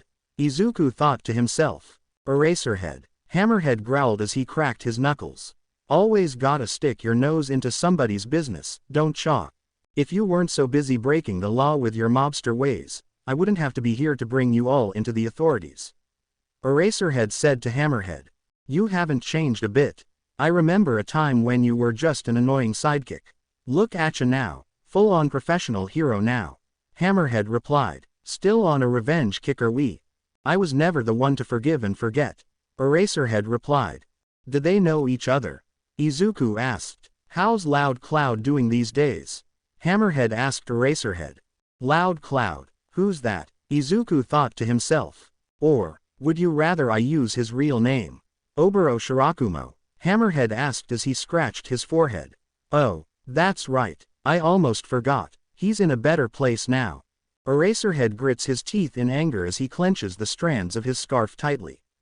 You know, even though that day was over 20 years ago, if I close my eyes and pick at my forehead real hard, I can sometimes still feel his ribcage being crushed against the wrinkles of my forehead. Hammerhead said to Eraserhead. Too bad the good always die so young. If only he just learned to stay out of our business, maybe he could have always started that hero agency with you and that other loudmouthed friend of yours, like you's always wanted to. Eraserhead's hair begins to stand up as his scarf began to levitate. This song and dance again? Hammerhead asked as he spots Herman sneaking past Eraserhead. Don't you ever get tired of losing? I'm not a child anymore, Hammerhead. Things won't end like last time. Eraserhead replied as Herman picked up the resonator. We'll see about that, Hammerhead said as he smirked. Shoot him. Eraserhead's eyes widen as he turns to see Herman aiming the resonator at him. Let's see you use that little quirk of yours can do against this. Herman said as he began to fire the weapon. Bye-bye, city boy. Look out. Izuku yelled as he leapt towards Herman, tackling him to the ground and making him miss his shot. The shot fires at the rooftop, causing a part of it to collapse and knock everyone off of their feet.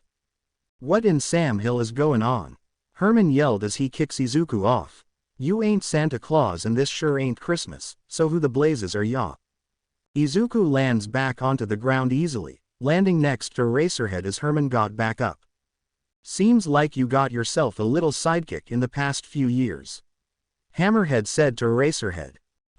No actually, not a sidekick, more of a, well, actually I guess I can kinda see how I would look like a sidekick to you. Izuku replied. Who are you? What are you doing here? Eraserhead asked as Izuku spotted one of Herman's goons getting up and charging at Eraserhead with his K-nucleus turning into brass knuckles. Duck. Izuku yelled as he grabbed the crowbar nearby. Duck. What kind of name is? No, I mean duck down. Izuku yelled as he threw the crowbar towards Eraserhead. Eraserhead ducks down, allowing the crowbar to fly past him as it hits Herman's goon in his stomach, making him fall and drops the knife. Eraserhead looks behind Izuku and sees the second goon with blade arms charging towards Izuku. Behind, Izuku feels a sharp jolt within his mind, causing him to jerk his body to the left, dodging the thug behind him. The thug begins to swing wildly at Izuku, who easily dodges the swings and thrusts before leaping upwards and grabbing onto a nearby chain. Izuku swings around with the chain and kicks the thug back against the armored vehicle. The impact of the kick causes the chain to become unhinged, causing Izuku to fall onto his butt. Ow, ow, ow ow, Izuku yelped as he rubbed his butt in pain. Oh man, that's gonna sting tomorrow. Hammerhead, Eraserhead and Herman all stare at Izuku, who slowly began to rise as he looks at everyone around him. Hi, Izuku asked. Totally meant to do that. Just testing how durable the pavement is. You know, for science. He with you? Hammerhead asked. You little brat. The third goon growled as he's joined by his other two comrades. Izuku and Eraserhead stand back to back as they're surrounded by Herman's goon, all of them armed with weapons and unleashing their quirks. Oh boy, this is not looking good, Izuku whispered to himself. Okay. Surrounded by angry goons with weapons and probably unresolved childhood trauma.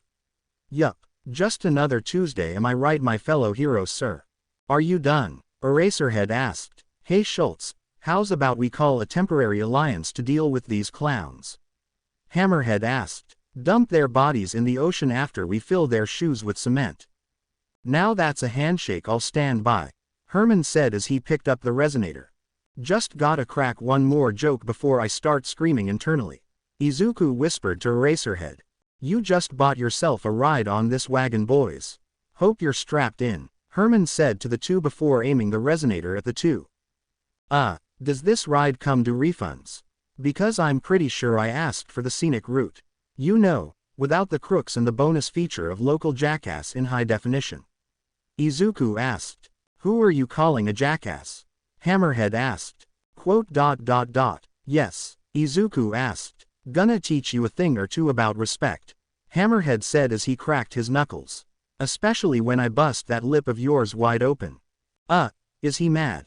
He looks mad. Like really mad. Like if an angry bull got nipped in the... Do you ever stop talking? Eraserhead asked. Sorry, I just like to make jokes in tense situations. Helps me not soak my pants is all, Izuku replied. Listen closely. I don't know who you are or why you're here, but you need to get out of here and fast. I'll do what I can to clear a path for you. When that path opens up, I want you to get the hell out of here. Eraserhead said to Izuku. No way, I can't just leave you here on your own. Izuku replied. This isn't a negotiation, kid, this is serious. I don't have time to do my job and babysit someone playing hero either. Eraserhead growled. Just leave this to me, I can. Please, I can help. You saw what that gun did to that freighter, right? Blasted a hole in it faster than you could have even blinked. Imagine what it would have done to you. I mean, without me, you would have been a modern-day abstract art piece all across the wall.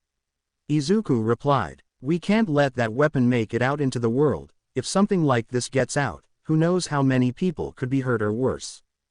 Eraserhead looks over his shoulder and down at Izuku's mask. Sighing deeply, he groans before pressing his back against Izuku's and wielding his scarf.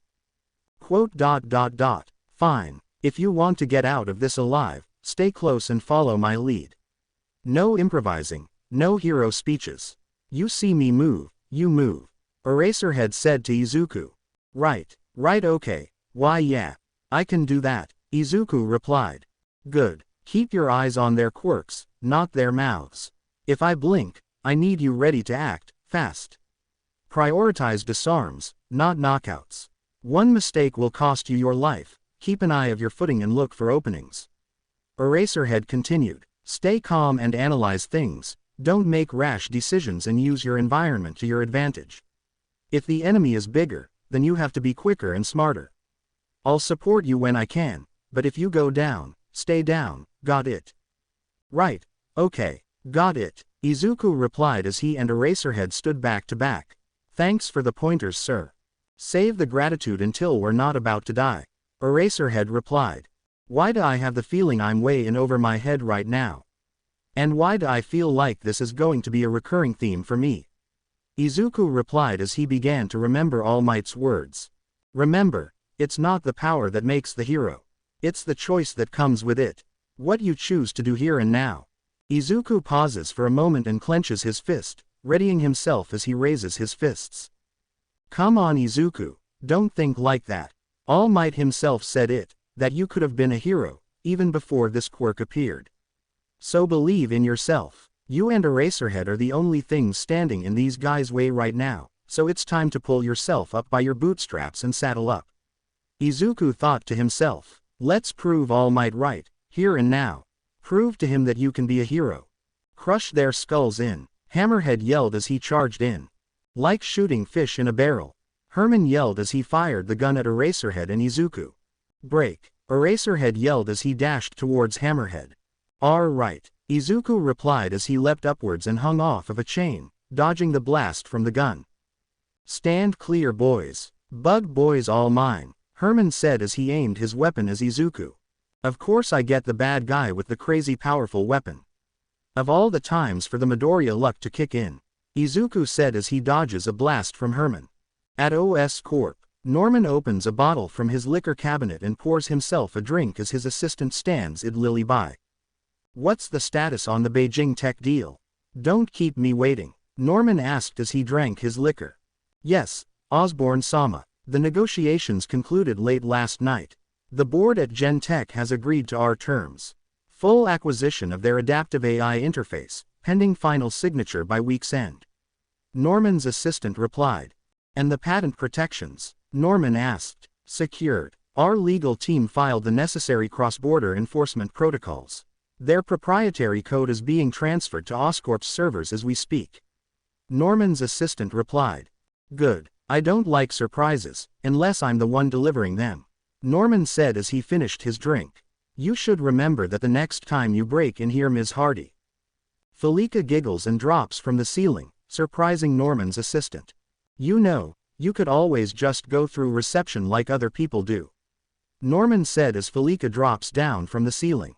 You're more than welcome here at Oscorp. Ah, but where's the fun in that? The thrill is all in going where you're not supposed to. Felica replied. You really do fill your mother's shoes well, Ms. Hardy. As if they've been tailored to your feet. Norman replied. What can I say? Mom always loved the thrill of danger. Like mother like daughter I suppose. Felica replied as she adjusted the bangs of her hair.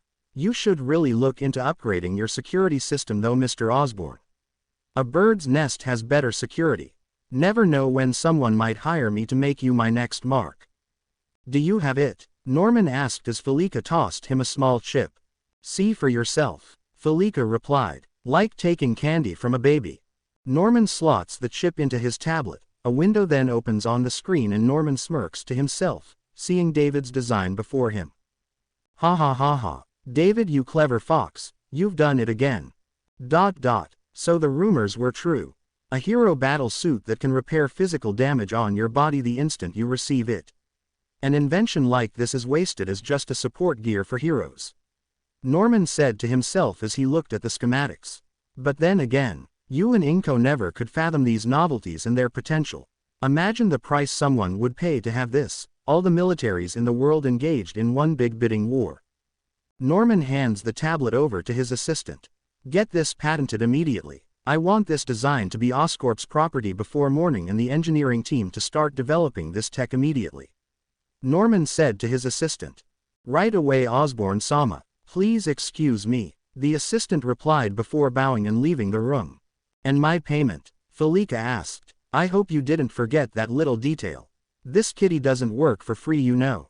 Check your account. I believe this should be more than enough for someone like you. Norman asked.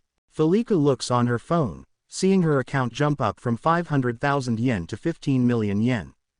Author's note. She was paid roughly 100,000 United States dollars. Pleasure doing business with you, Mr. Osborne. Felica replied as she walked out of the room. If you ever need my services again, you have my number. Oh, and be prepared to renegotiate our payment for the next job. As Felica exits the room, Norman sits back down and pours himself another drink. Too bad Horizon Labs, looks like you'll have to think of something else to pitch to the science committee vultures for that precious funding of yours. Norman thought to himself as he drank his liquor. It's like I always say. In a dog-eat-dog world, you're either the dog, or you're not. Herman fires a blast at Izuku, who leapt from ceiling to ceiling and dodges the blast easily. "Hold still, you little wall crawler," Herman yelled. "So you can use that thing to kill me?" "No thanks," Izuku yelled as he dodges another blast. "Don't just stand there, help me squash this bug," Herman yelled to his goons. "All right," the first goon yelled as he detached his arms and sent them flying towards Izuku. "Oh wow, I don't know whether to be creeped out or really interested in how your quirk works exactly," Izuku said to the goon before side-flipping in between the man's detached limbs. "The only thing you're going to be is dead meat, you little brat," the first thug yelled as he continued to move his detached limbs around, trying to hit Izuku. Izuku jerks backwards, dodging a flying fist before side-flipping to his right, dodging another fist. The second thug joins in, summoning fireballs in his hand and throwing them at Izuku. Izuku feels a sharp jolt within his mind and barely turns in time to dodge the fireball attack. Whoa, hey, buddy, mind slowing it down a bit? It's my first time doing this," Izuku yelled as he feels another jolt, but is struck by the blast of Herman's weapon. Izuku is pushed towards a stack of wooden crates, crashing through them and slammed against the wall before falling to the ground. "Kid," Eraserhead yelled as he narrowly dodges Hammerhead's charge. Hammerhead runs past Eraserhead and smashes into a nearby container, flipping it over completely as it destroys the wall behind him. "Seems like your little sidekick needs saving," Hammerhead said to Eraserhead as he dusts off his forehead. "Guess we'll just have to throws you both into the river, Eraserhead readies himself and grabs onto the strands of his scarf once more. "Still as troublesome as ever," Eraserhead whispered. "Fighting Hammerhead like this has always been a pain. My quirk only works on those who have quirks. Hammerhead's just a mobster with a thick metal plate in his skull. Physically, I'm already at a disadvantage." "Don't look so down in the dumps, Eraserhead. This won't be the first time you failed to save someone from being killed," Hammerhead asked as he cracked his knuckles. "You can tell Shirakumo all about this little fight after I send you to join him in that great big castle in the sky." "You talk too much," Eraserhead replied before charging in towards Hammerhead. Hammerhead picks up a sheet of metal and breaks it in half using his forehead before throwing it towards Eraserhead. Eraserhead ducks down and dodges the first sheet of metal. He uses his scarf to pull himself upwards towards the ceiling, dodging the second sheet. Eraserhead begins to hang upside down before glancing over to the pile of wooden planks slowly being lifted up. "Ow ow ow ow, I'm okay," Izuku said as he slowly got up. "That just hurt a lot more than I thought it would. Just stay down, I'll handle it from here," Eraserhead yelled before dropping down onto the ground and dodging Hammerhead's charge once more. "And no, I can still," Izuku said as he stood up. "Looks like this bug's tougher than we thought, boys," Herman said as he charged up the resonator once more. "Guess we'll have to kick it up a notch." I'd rather you didn't. My ears are still ringing from that last blast," Izuku said to Herman. "Then let's put both your ears and you out of commission," Herman said as he charged up the resonator once more. "I'm still keen on taking this baby out for a test drive." "Of course you are," Izuku said before sighing. Izuku feels a sharp jolt in his mind before turning around and backflipping away, dodging the third goon's flying metal spikes. "Whoa, talk about being skewered alive. If it wasn't for this tingle thing in my head, I would have been a human kebab," Izuku said to himself as he feels another sharp jolt. Izuku leaps up onto the ceiling, dodging another flurry of metal spikes before leaping back down towards the ground. A trail of fireballs follows suit, crashing into the ceiling as Izuku swings off of a hanging chain. Whoa, hey, this wasn't part of the plan," Izuku said as he wildly swung from the chains. Herman fires another sonic blast at Izuku, who feels a sharp jolt in his mind before quickly swinging over to another hanging chain, dodging the blast from Herman. The sonic blast destroys the ceiling above them. The rubble falls down onto the floor of the warehouse, separating Izuku from Eraserhead and Hammerhead. "Kid," Eraserhead yelled before being rammed by Hammerhead. Eraserhead slams against a metal freighter behind him, leaving a large dent before dropping onto the ground. Izuku looks over and sees Eraserhead hunched over on the ground as Hammerhead approaches him. "Eraser!" Izuku yelled as he dodges a flurry of metal spikes, flying fists and fireballs. Before Izuku could finish his sentence, he feels another sharp jolt that forces his body to quickly swing to the next hanging chain, dodging Herman's blast. Keep the pressure on him, boys. This little fly's gotta land sometime this century, Herman yelled to his goons. Come on, Izuku, think. 4 guys against 1, 3 of them just have regular quirks, while the other one, Izuku thought as he backflips over a second blast from Herman, has a really big gun that shoots out earthquakes. Izuku lands on the walkway above him, crouching on the handrails as the fireballs, metal spikes and flying fists continue to charge towards him. Izuku leaps down and lands on top of a stack of boxes, leaping off of them immediately after to dodge the metal spikes.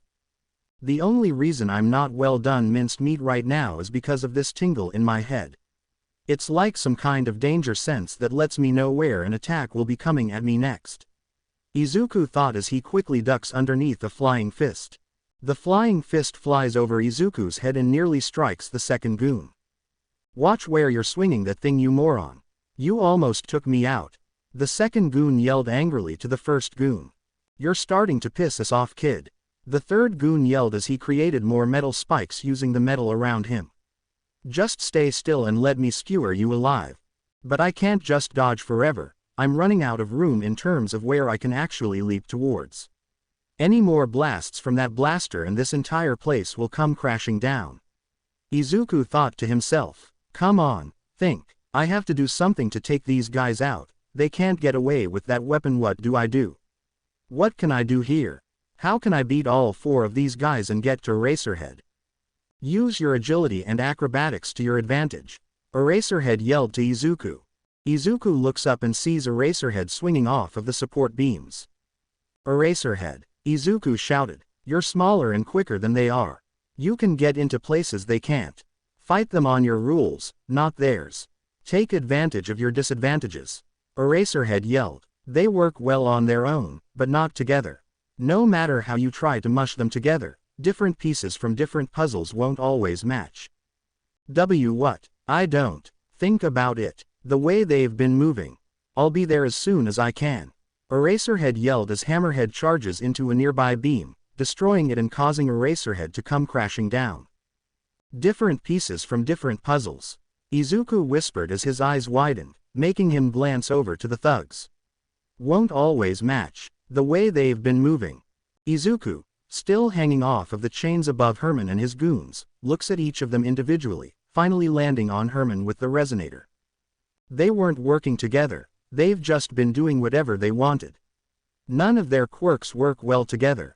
There's no synergy to be seen anywhere, this team is nothing but a bunch of egoists wanting their own glory. Izuku whispered, if that's the case, then come on down and play little bug. Herman yelled as he turned on a setting on the weapon. Gotta take them down one at a time, use them against each other.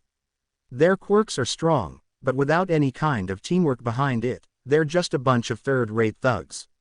Izuku said to himself. Herman begins to fire rapid sonic blasts from the weapon at Izuku, who continues to swing around the warehouse using the hanging chains.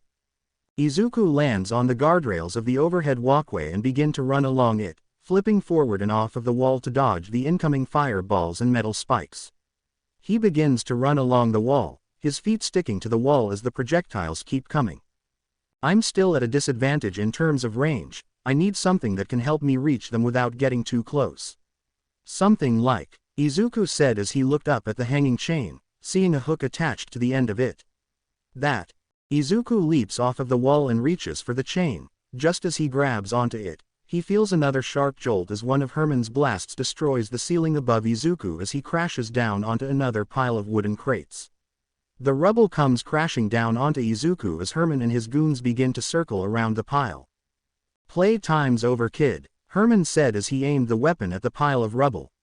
Say nighty-night. Alright, nighty-night, Izuku's muffled voice replied.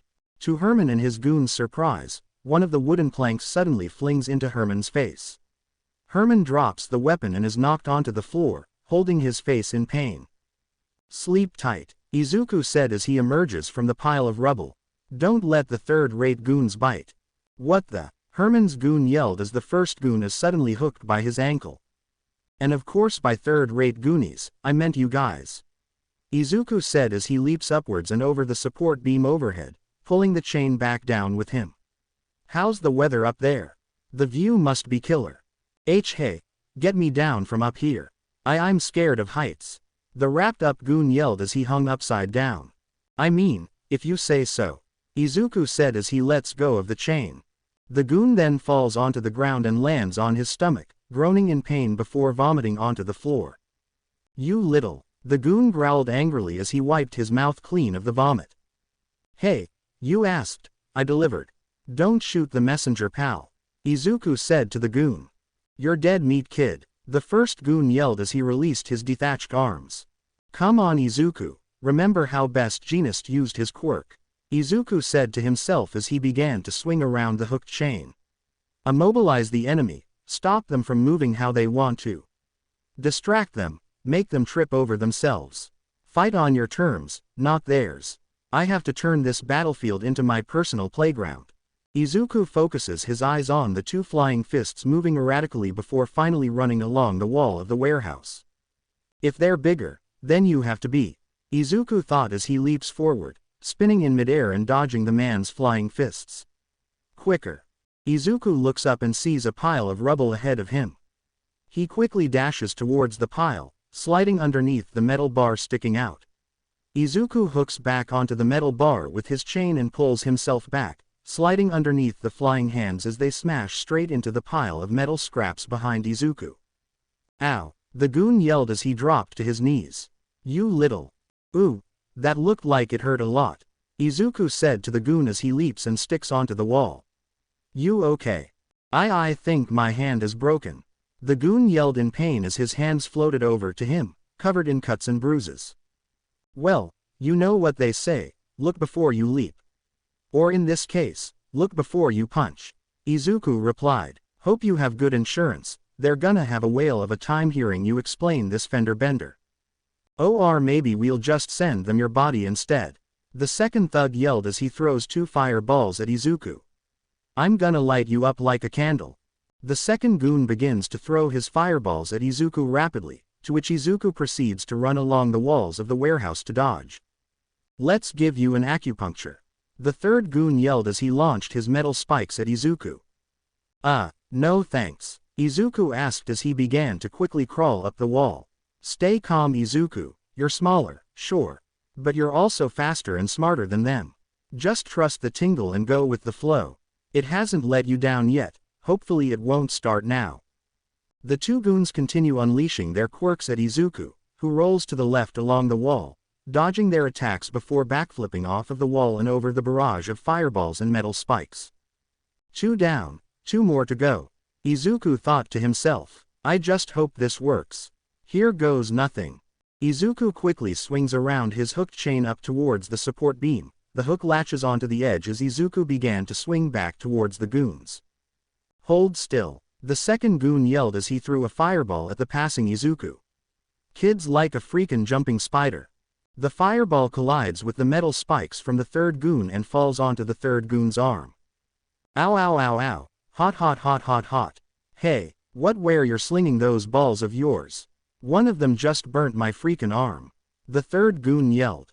That's what she said, Izuku yelled as he swung by the three using a hanging chain and kicking the second goon against the wall. Herman slowly begins to awaken as he sees the first goon holding his hands in pain on the ground. His eyes dart over to the second goon, who had just been knocked unconscious. Finally, his eyes land on Izuku, who just landed onto the ground. Oh wow, sorry, I'm still getting used to this whole, well, being strong thing. Izuku feels another sharp jolt in his mind as he spins and ducks, dodging 3 more fireballs as he deflects the fourth one away with the chain and hook. The fourth fireball is launched upwards and hits the heated metal pipe speared with metal spikes. Kid, you've seriously just pissed me off, the second goon yelled as he approached Izuku with a fireball in his hand. I'm gonna fry you like the bug you are. That's gonna be a bit hard to do, especially when the weather forecast, Izuku said as he swung towards the goon, just called for some torrential downpours. The hook latches around the goon's ankle and Izuku pulls it towards him. The goon is swept off of his feet and falls onto his back. As he groaned in pain, he looks up and sees Izuku throwing the hook and chain up towards the weakened pipe. Izuku begins to pull down on the pipe with all of his strength, breaking the pipe off of the welded points as the bolts begin to fly off. Izuku manages to pull off the pipe completely, breaking his chain in the process as the rush of water splashes onto the second goon, putting out his fireball and sending him crashing into the first goon. I did it! Ha ha ha! I did it! I really did it! Izuku yelled out excitedly. Ha ha ha ha! No way! That was so awesome! Guess if you want something done right, Herman said as he picked up the resonator. You gotta do it yourself. Oh crap, when did you? I've had just enough of this rodeo for one day. Herman growled as he fired the resonator at Izuku. It's time to pull the curtain on this little freak show. Think fast, think fast, think fast. Izuku muttered to himself. To both of their surprise, Eraserhead's scream suddenly echoed throughout the warehouse as the sounds of bones breaking could be heard.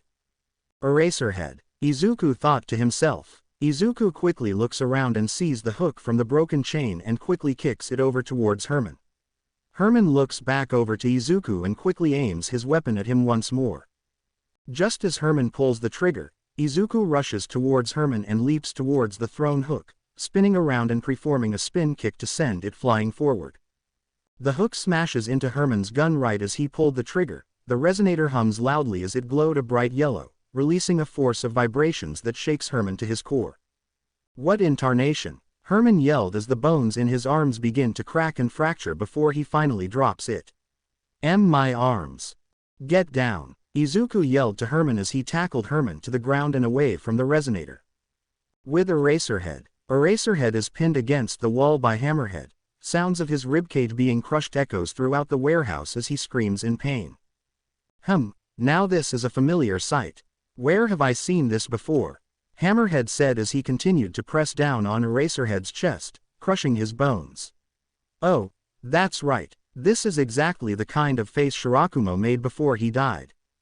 Eraserhead tries to grab onto his scarf, only for Hammerhead to grab his arm and slam him into a pile of metal nearby. Fight's not so easy when you're fighting someone with no quirk, am I right or am I right? Hammerhead whispered as he stepped down on Eraserhead's head. Just so you know, Shirakumo. And what happened to him that day? It was his own fault. Eraserhead growls in anger as Hammerhead twists his arm even more. See, the problem with you youngsters these days, you ain't got no respect for the elders. You walk in here, thinking you know everything and seen everything. Acting like you're all on top of the world. But I'm here to tell you now. That ain't how things work around here. Hammerhead whispered. The organization that I run with, the grip we have over society. It's been going strong long before you were even born.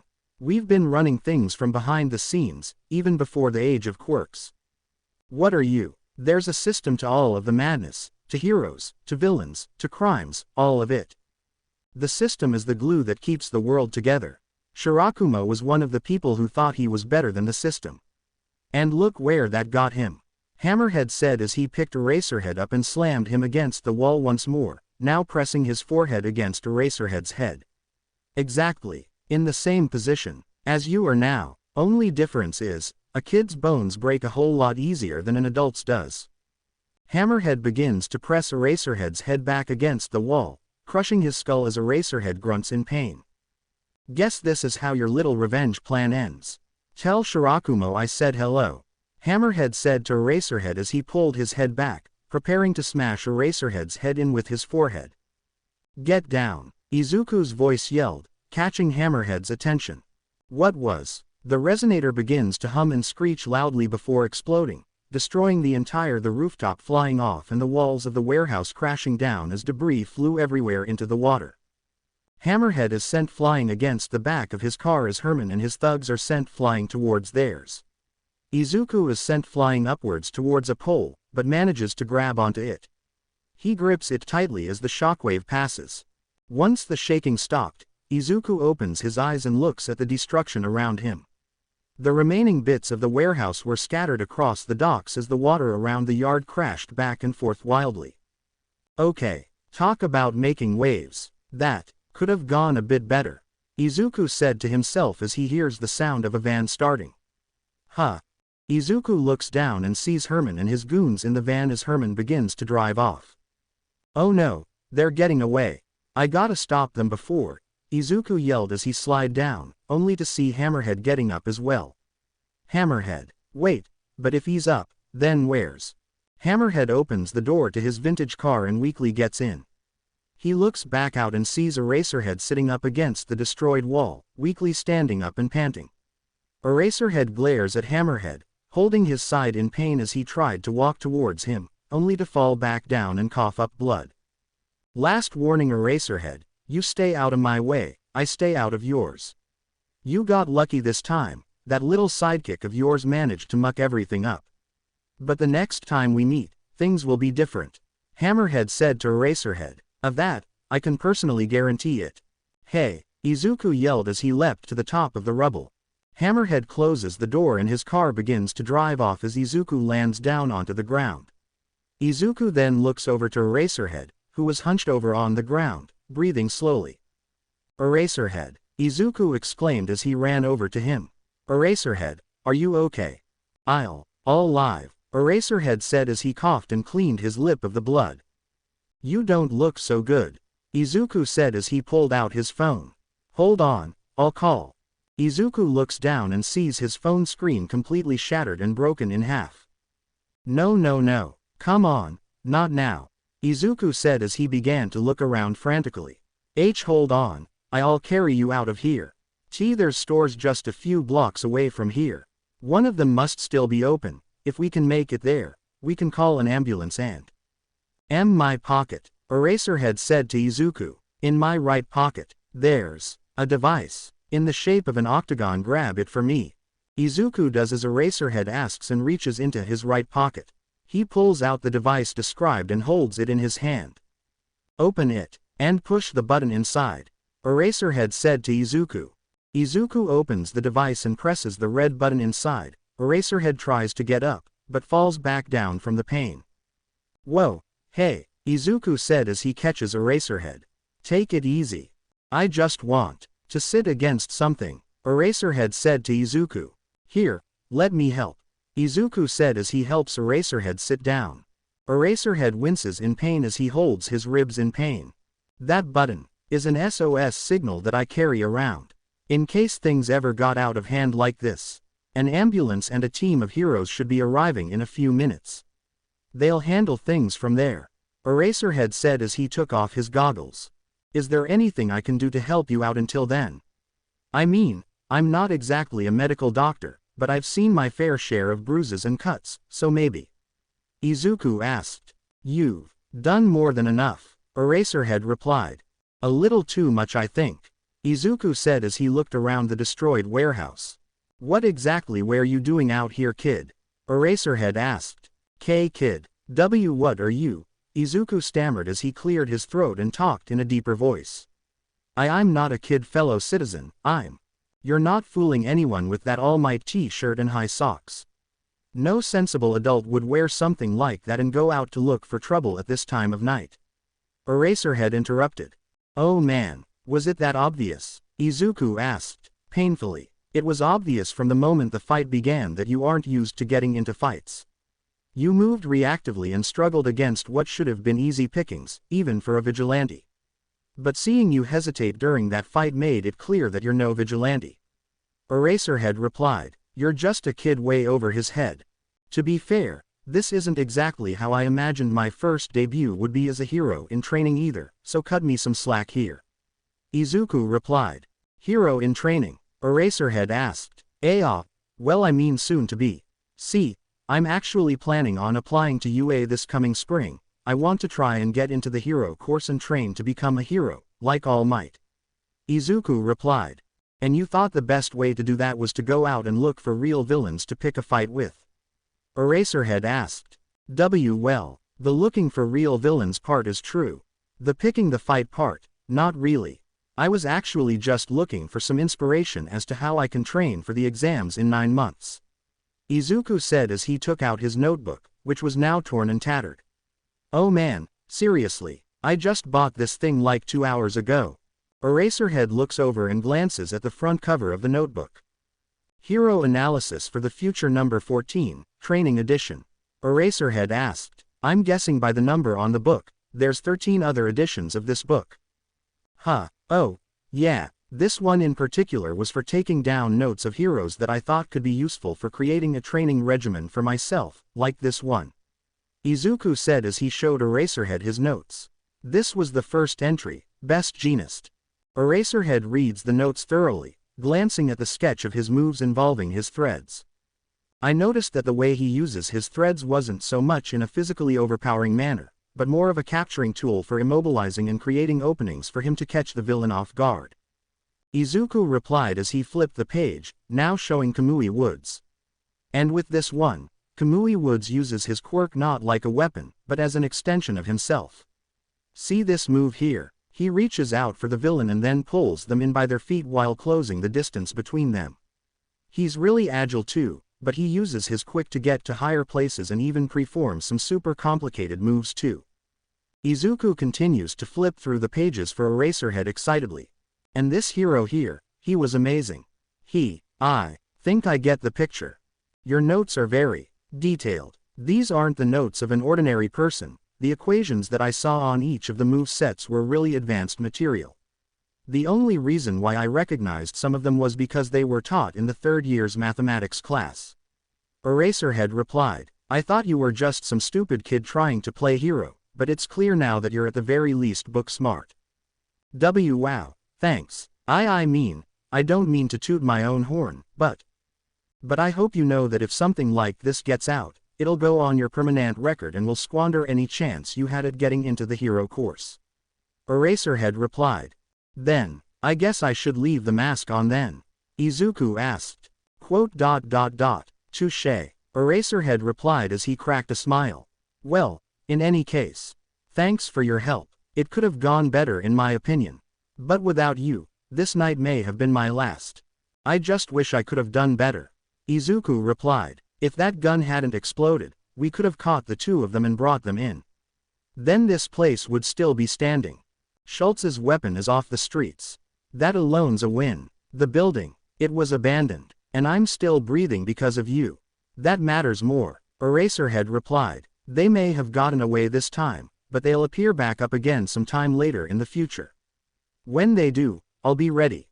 Hopefully with some backup this time. Izuku asked. I work alone. Less risk, fewer people to bury. Eraserhead replied. This was a one-time thing. Don't expect it to happen again. Right. Yeah. No. Totally get that. Izuku replied before chuckling nervously.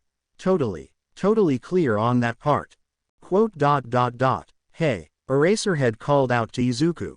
What's your name, kid? Elvis Presley. Izuku asked nervously. The king of rock. Don't worry, I won't turn you in. I just want to know who it is I'm thanking exactly. Eraserhead said to Izuku. Oh, with all due respect sir, I don't need your thanks. Seeing you alive and, well, in relatively good health. That's more than enough for me.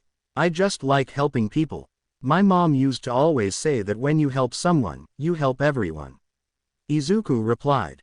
I see, she sounds like a good woman. Eraserhead replied. As for my name, I'm just, well, I guess your friendly neighborhood. Yeah, I'm still kind of working on the name part, hehe. Izuku replied before chuckling nervously. I see, Eraserhead said to Izuku. If you're set on UA's hero course, stop playing vigilante. One wrong move and you're dead before anyone remembers your name. Wait, do you mean? The sounds of multiple police sirens could be heard in the distance as they get closer to the warehouse. You should leave before the police arrive. I'd rather not have to be the one to take you in. It'd be a lot more paperwork than I care to deal with once I get back. Eraserhead said to Izuku, especially since you saved my life. Right. It was nice meeting you Mr. Eraserhead sir, I hope you have a speedy recovery. Izuku said to Eraserhead as he waved and leaped upwards onto a support beam. And, for what it's worth, Eraserhead asked as he looked up at Izuku, who hung off of a support beam. I don't regret helping you, not one bit. Even if it meant I may never get into UA or worse, I still would have chose to jump in and save you. Izuku said to Eraserhead before continuing to leap over the large piles of rubble. Bye. Eraserhead watches Izuku slowly begin to shrink into the distance as he hops over the large fence and disappears. Eraserhead smiles and chuckles to himself just as the police and the other heroes arrive.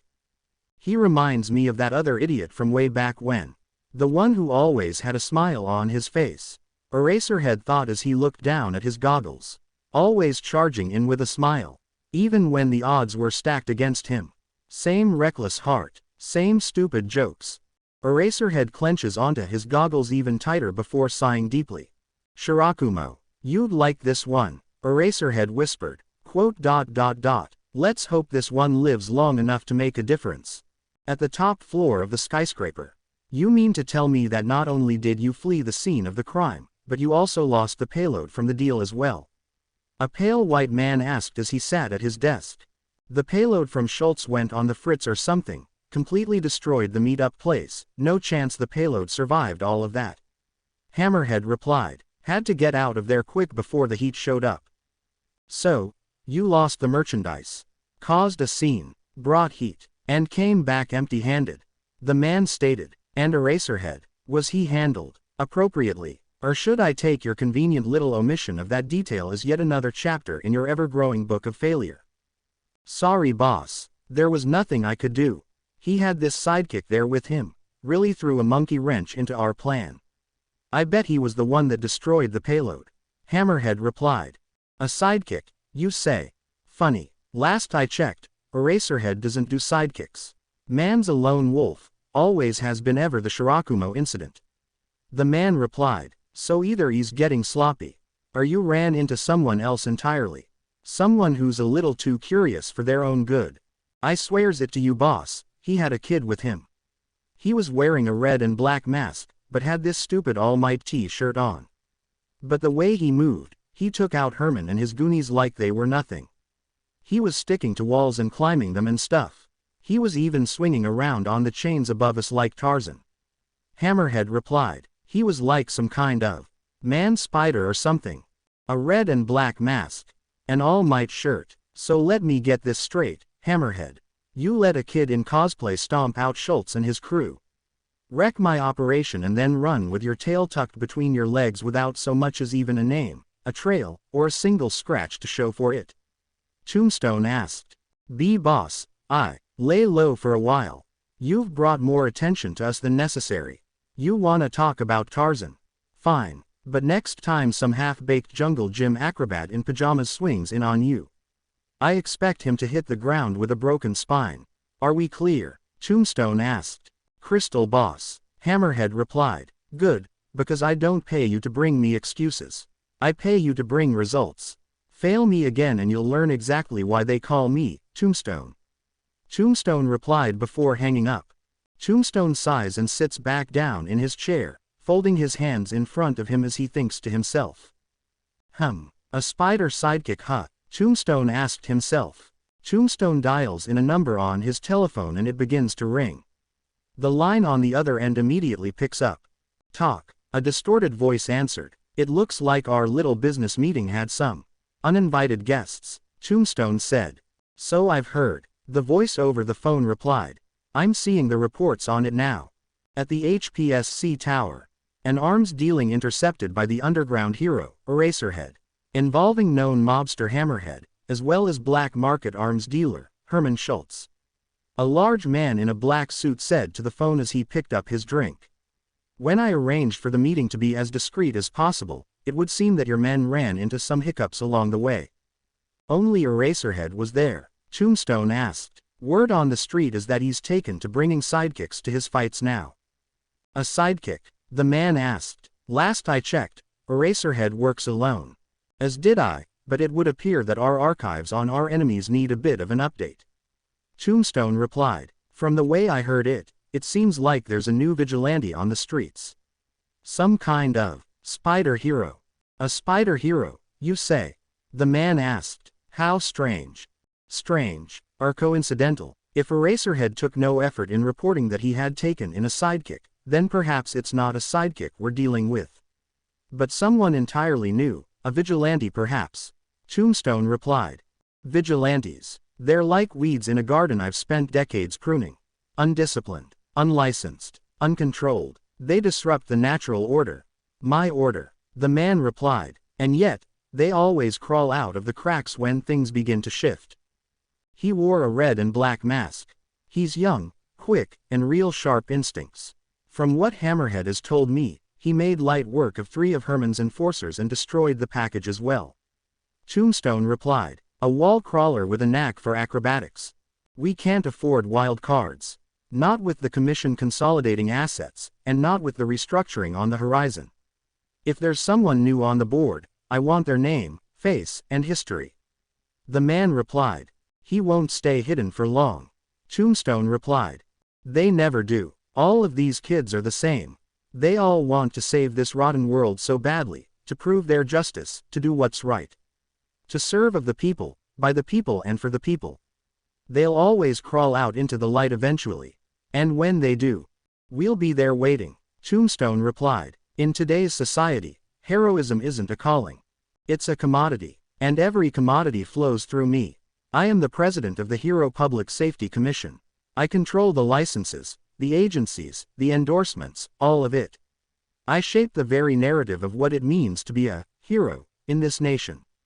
The man said to Tombstone. So if this spider hero wants to play hero, then he plays by my rules. Because I'm not just the president of the HPSC. I'm the kingpin of heroes. I'll put feelers out, start sniffing through the underworld and street-level scum. If this bug keeps crawling, we'll squash it. Tombstone replied. Make no mistake, Tombstone. If this spider hero is not with us, then he is against us. And in my city, those who stand against me don't stand for long. Kingpin said before looking out into the city from his office window. In order to be a hero in this country, one must be willing to place himself beneath my foot. After all, apart from the smiling buffoon All Might, I have yet to meet a single hero that can't be bought with enough money. Truer words have never been spoken. Tombstone replied. If he's a symbol in the making, I intend to own that symbol, or bury it. Kingpin replied. To be continued. I hope you guys enjoyed this video. Please make sure to like and subscribe to the channel, and now we will see you in the next video.